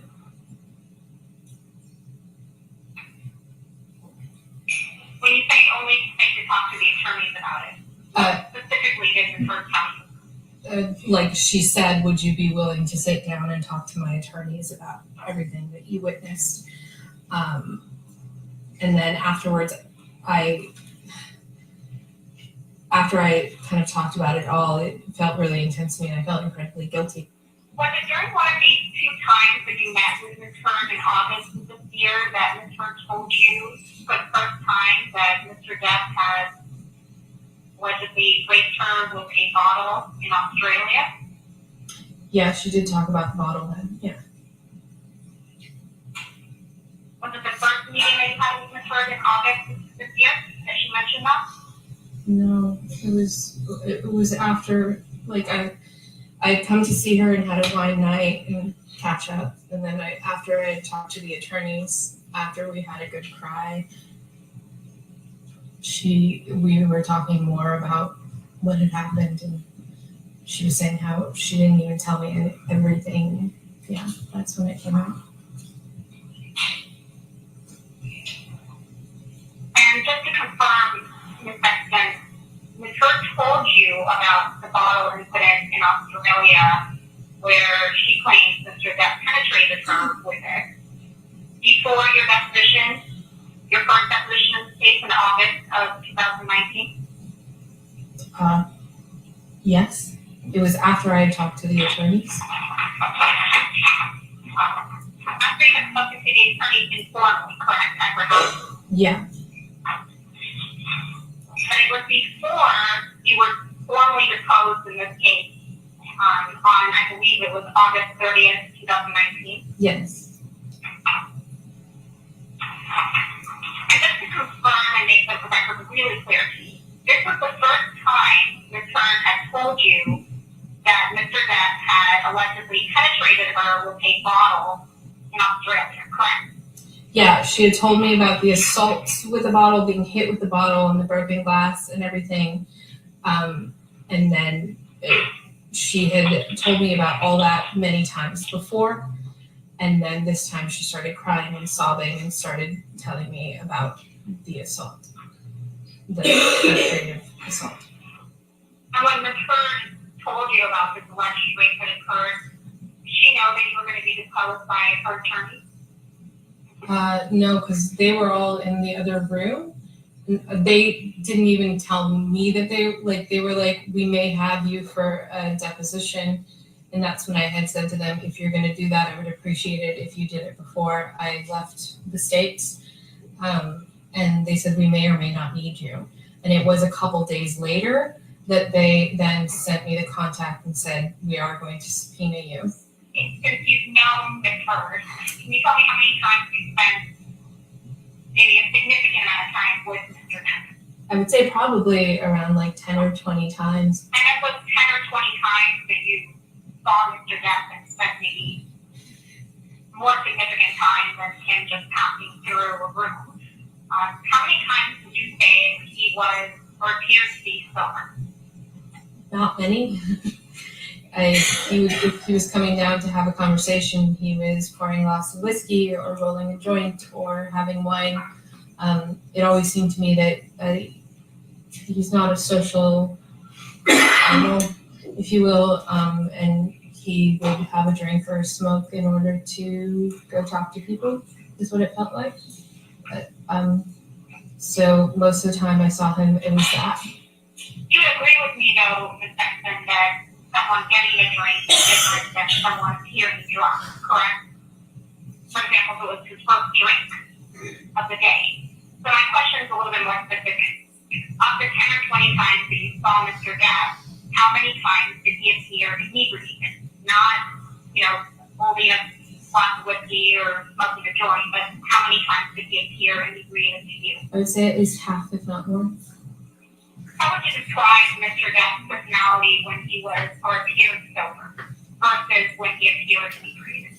He was very quiet when he was sober, and before he would start drinking, he was very quiet. Almost a whisper mumble most of the time. And then he would get very loud when he was inebriated, and he would go to like boisterous first and telling like cool stories and stuff, that kind of happy drunk, and then it would move into the loud, angry drunk. Says only Amber Heard's friends. When you say loud and angry drunk, did you witness Mr. Depp be angry when he was drunk? A couple of times, yeah. When was the first time you witnessed Mr. Depp appear to be angry and inebriated? I couldn't tell you the first time per se. I have images in my head. I remember him like yelling and screaming, and the bodyguard coming over and being like, "Hey boss, let's take this to another room." Can you tell me as much as you can remember about it? I remember being in the kitchen of that house, and he came down and he was yelling about something. Amber and I were having a conversation, and we were going to work on something that day. It was later in the evening where it was really dark in there. Like I said, sometimes I drew all the curtains. In my memory, it's very dark. And he was yelling, and that older guy came and like scooped his arm around him, and it's like, "All right, boss, let's take this to another place," because he was inebriated. I could tell from the way he was talking, and he was just kind of yelling. I don't recall what was happening. It all kind of happened very quickly. I don't recall what he was yelling about, or if it was even at anybody. He was just kind of down there and drunk, and he scooped him up.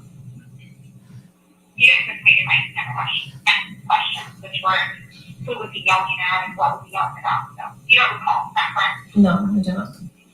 You said the other instance that you remember Mr. Depp appearing inebriated and being angry was at one of his penthouses in downtown LA, is that correct? Mm-hmm. I feel you, Johnny. We hurting too. Shit. I remember one time he was mad that people were in the house because I had just gotten there. I don't even remember. There might have been like 2 people there or something. I don't remember. But yeah, he was storming up those stairs to his office. Johnny feels like the rest of us. He's like, "Get this fucking over with." Amber and I went to the other penthouse to work. And in either incident, both the speaker and the penthouse, when you saw Mr. Depp and he appeared inebriated and was angry and yelling, did you see him? Ben is one of us for sure. His first at any point? No, I did not see him hit her. Did you see him kick Ms. Heard? I did not see him kick her. Did you see him throw? It's convenient. I saw him coming at her, and that's when the bodyguard stepped in, like coming towards her. But I did not so throwing himself at, but I was not witness to him throwing objects at her. Nobody You was. say he was coming at her. Are you describing the incident at Pizza or at the penthouse? Sweet sir, he came in through that hallway, and we were sitting at, it was kind of like an island there, like right in front of the fridge, and I was in front of the fridge, and he came in from there, was like coming at her, and then the bodyguard came in and scooped him up. Just the incident, you don't remember what Mr. Depp was yelling about or Yeah, yes. but it appeared to you that Mr. Depp was coming at Ms. Heard. Yeah, she was shaking and upset.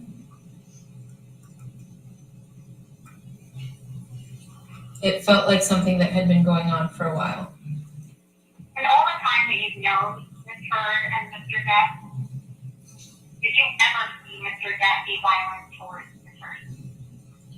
I never saw him hit her. I heard him use terminology, as I said before, and as I said, come at her, but I never saw him hit her. If I had, I would have called the cops, to be honest. You never saw Mr. Depp throw anything at her, any objects at her, correct? No, the only thing I saw was the aftermath. I would see things broken afterwards. And like I said, in Hicksville, I heard the yelling and then saw the breaking and saw him apologizing for it. But I, with my own two eyes, did not see him physically break the stuff or throw the stuff. When Mr. Depp and Ms. Heard went to Australia, did she tell you that she threw a bottle of vodka at him and that's what severed his finger? No, she had told me that he had. Yeah, that part's broken not the bottle convenient for and her. cut himself with the bottle that he had broken. No, they do not. They're scared. They typically lie about how they got the injuries, which is what Johnny did. People around them typically suspect something. I mean, this is literally the complete opposite for victimology. Yeah, she didn't say that she didn't indicate that he cut off, went purposely to cut it.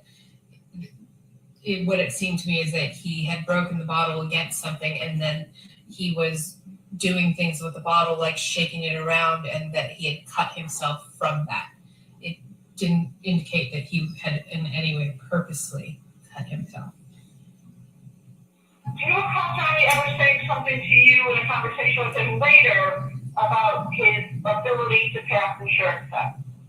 I remember a specific time when Amber still lived at Orange, and Amber was out with her girlfriends, and I had come over too early for the party, so it was just Johnny and I sitting there having some whiskey, and he was smoking cigars, and he was talking about that I said something about, he said he had to get up early to do a test, and I was like, oh, don't you have any sort of concern about that? And he's like, it's easy to fake insurance tests. That's why we do what we do.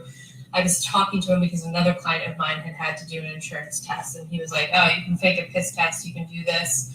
And he just kind of went over a few different ways that it's easy to fake insurance tests and made a joke of it. Bitch, everybody knows that is not true. They sell fake dicks to put piss in and shit. Ladies and gentlemen, we've come to the end of the day today, so have a good evening, and we'll see you tomorrow at 9 a.m. Again, did not discuss the case with anybody, don't do any outside research, okay? Have a good evening. Thank God.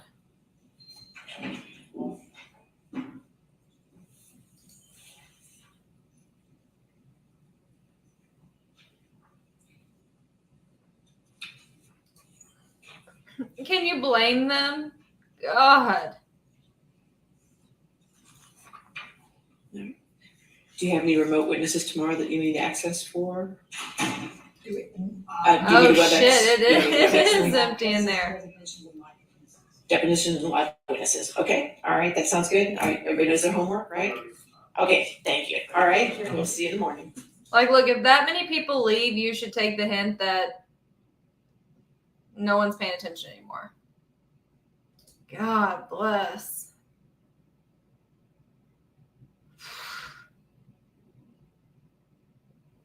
I mean, I want to offer to answer questions, but my brain's not all there.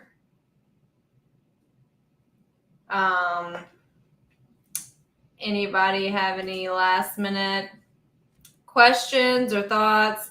Because your girl needs a shower and a nap. Lord bless.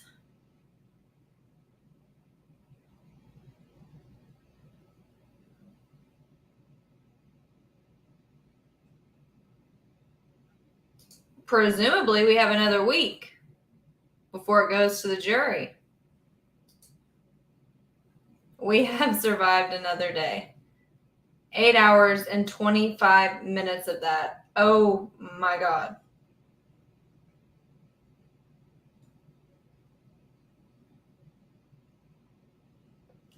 Bitch, keep your eyes on your half of the room. We see you.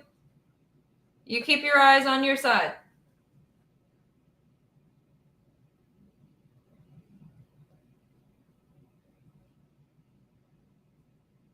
That was brutal.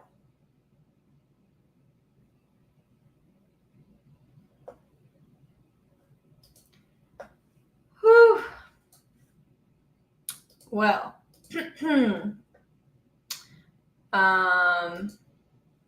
definitely glad that's over.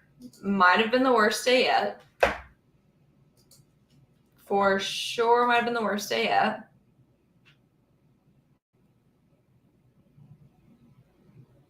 Yes, I do. Yes, I do. I do.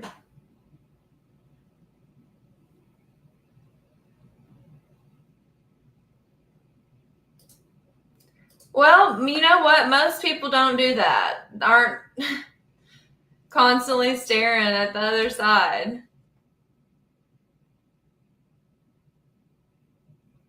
I agree. It's like Mean Girls. Raise your hand if you feel like you've been victimized by Regina George. And by Regina George, I mean having to have had sat through this trial.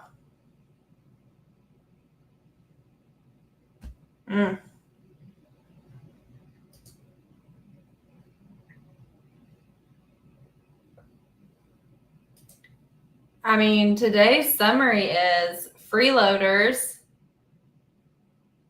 that all equally partook in drug use. They don't know shit about fuck. Her sister, which both sides didn't even bother to really question. The makeup artist, who was not a freeloader, but I don't even understand why that was so pertinent. And then the acting coach, which again, a bunch of she told me, like nobody saw shit. How is this helping anybody? I'm really confused.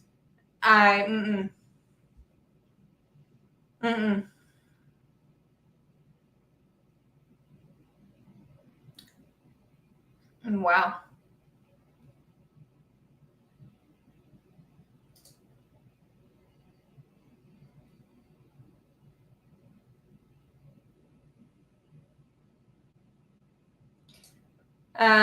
They had 31 hours and 24 minutes left.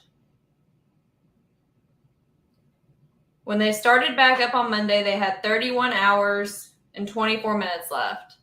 My brain is not capable of doing that math right now. But let's say that's 24 hours, not including lunch, so 21 hours. They potentially have 10 hours left, and Johnny had 36 hours left, I think.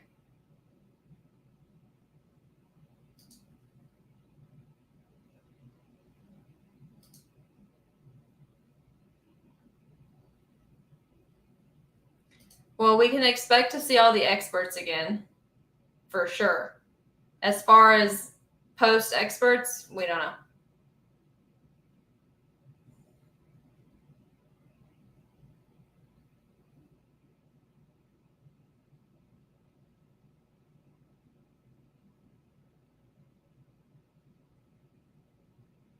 Oh yeah, thank God, y'all. Oh shit.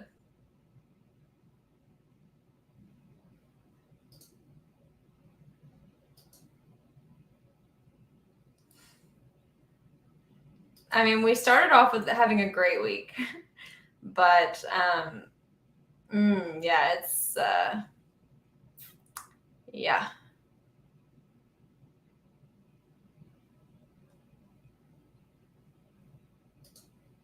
I mean, I need to bias check myself, but those witnesses, short of Whitney saying that she allegedly saw it, although her story doesn't necessarily match up with her previous testimony, and pushing out of the way while swinging and hit. I mean, it's just hot mess express.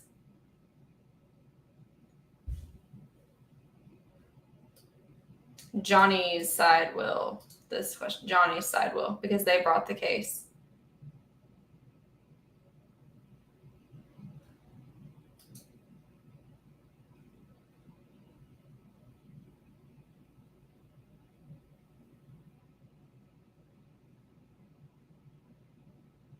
Yeah, that wasn't great. Yeah, that wasn't great.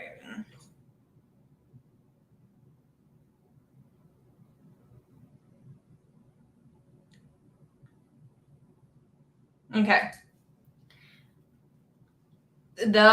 Defense will rest their case in chief. Then they'll have rebuttal witnesses. Then they'll have closing arguments. Then they'll give it to the jury. And then the jury has control of it. Then the jury will come back into the room and then they'll read their verdict and go from there. So yeah, it's nap time. 4:20.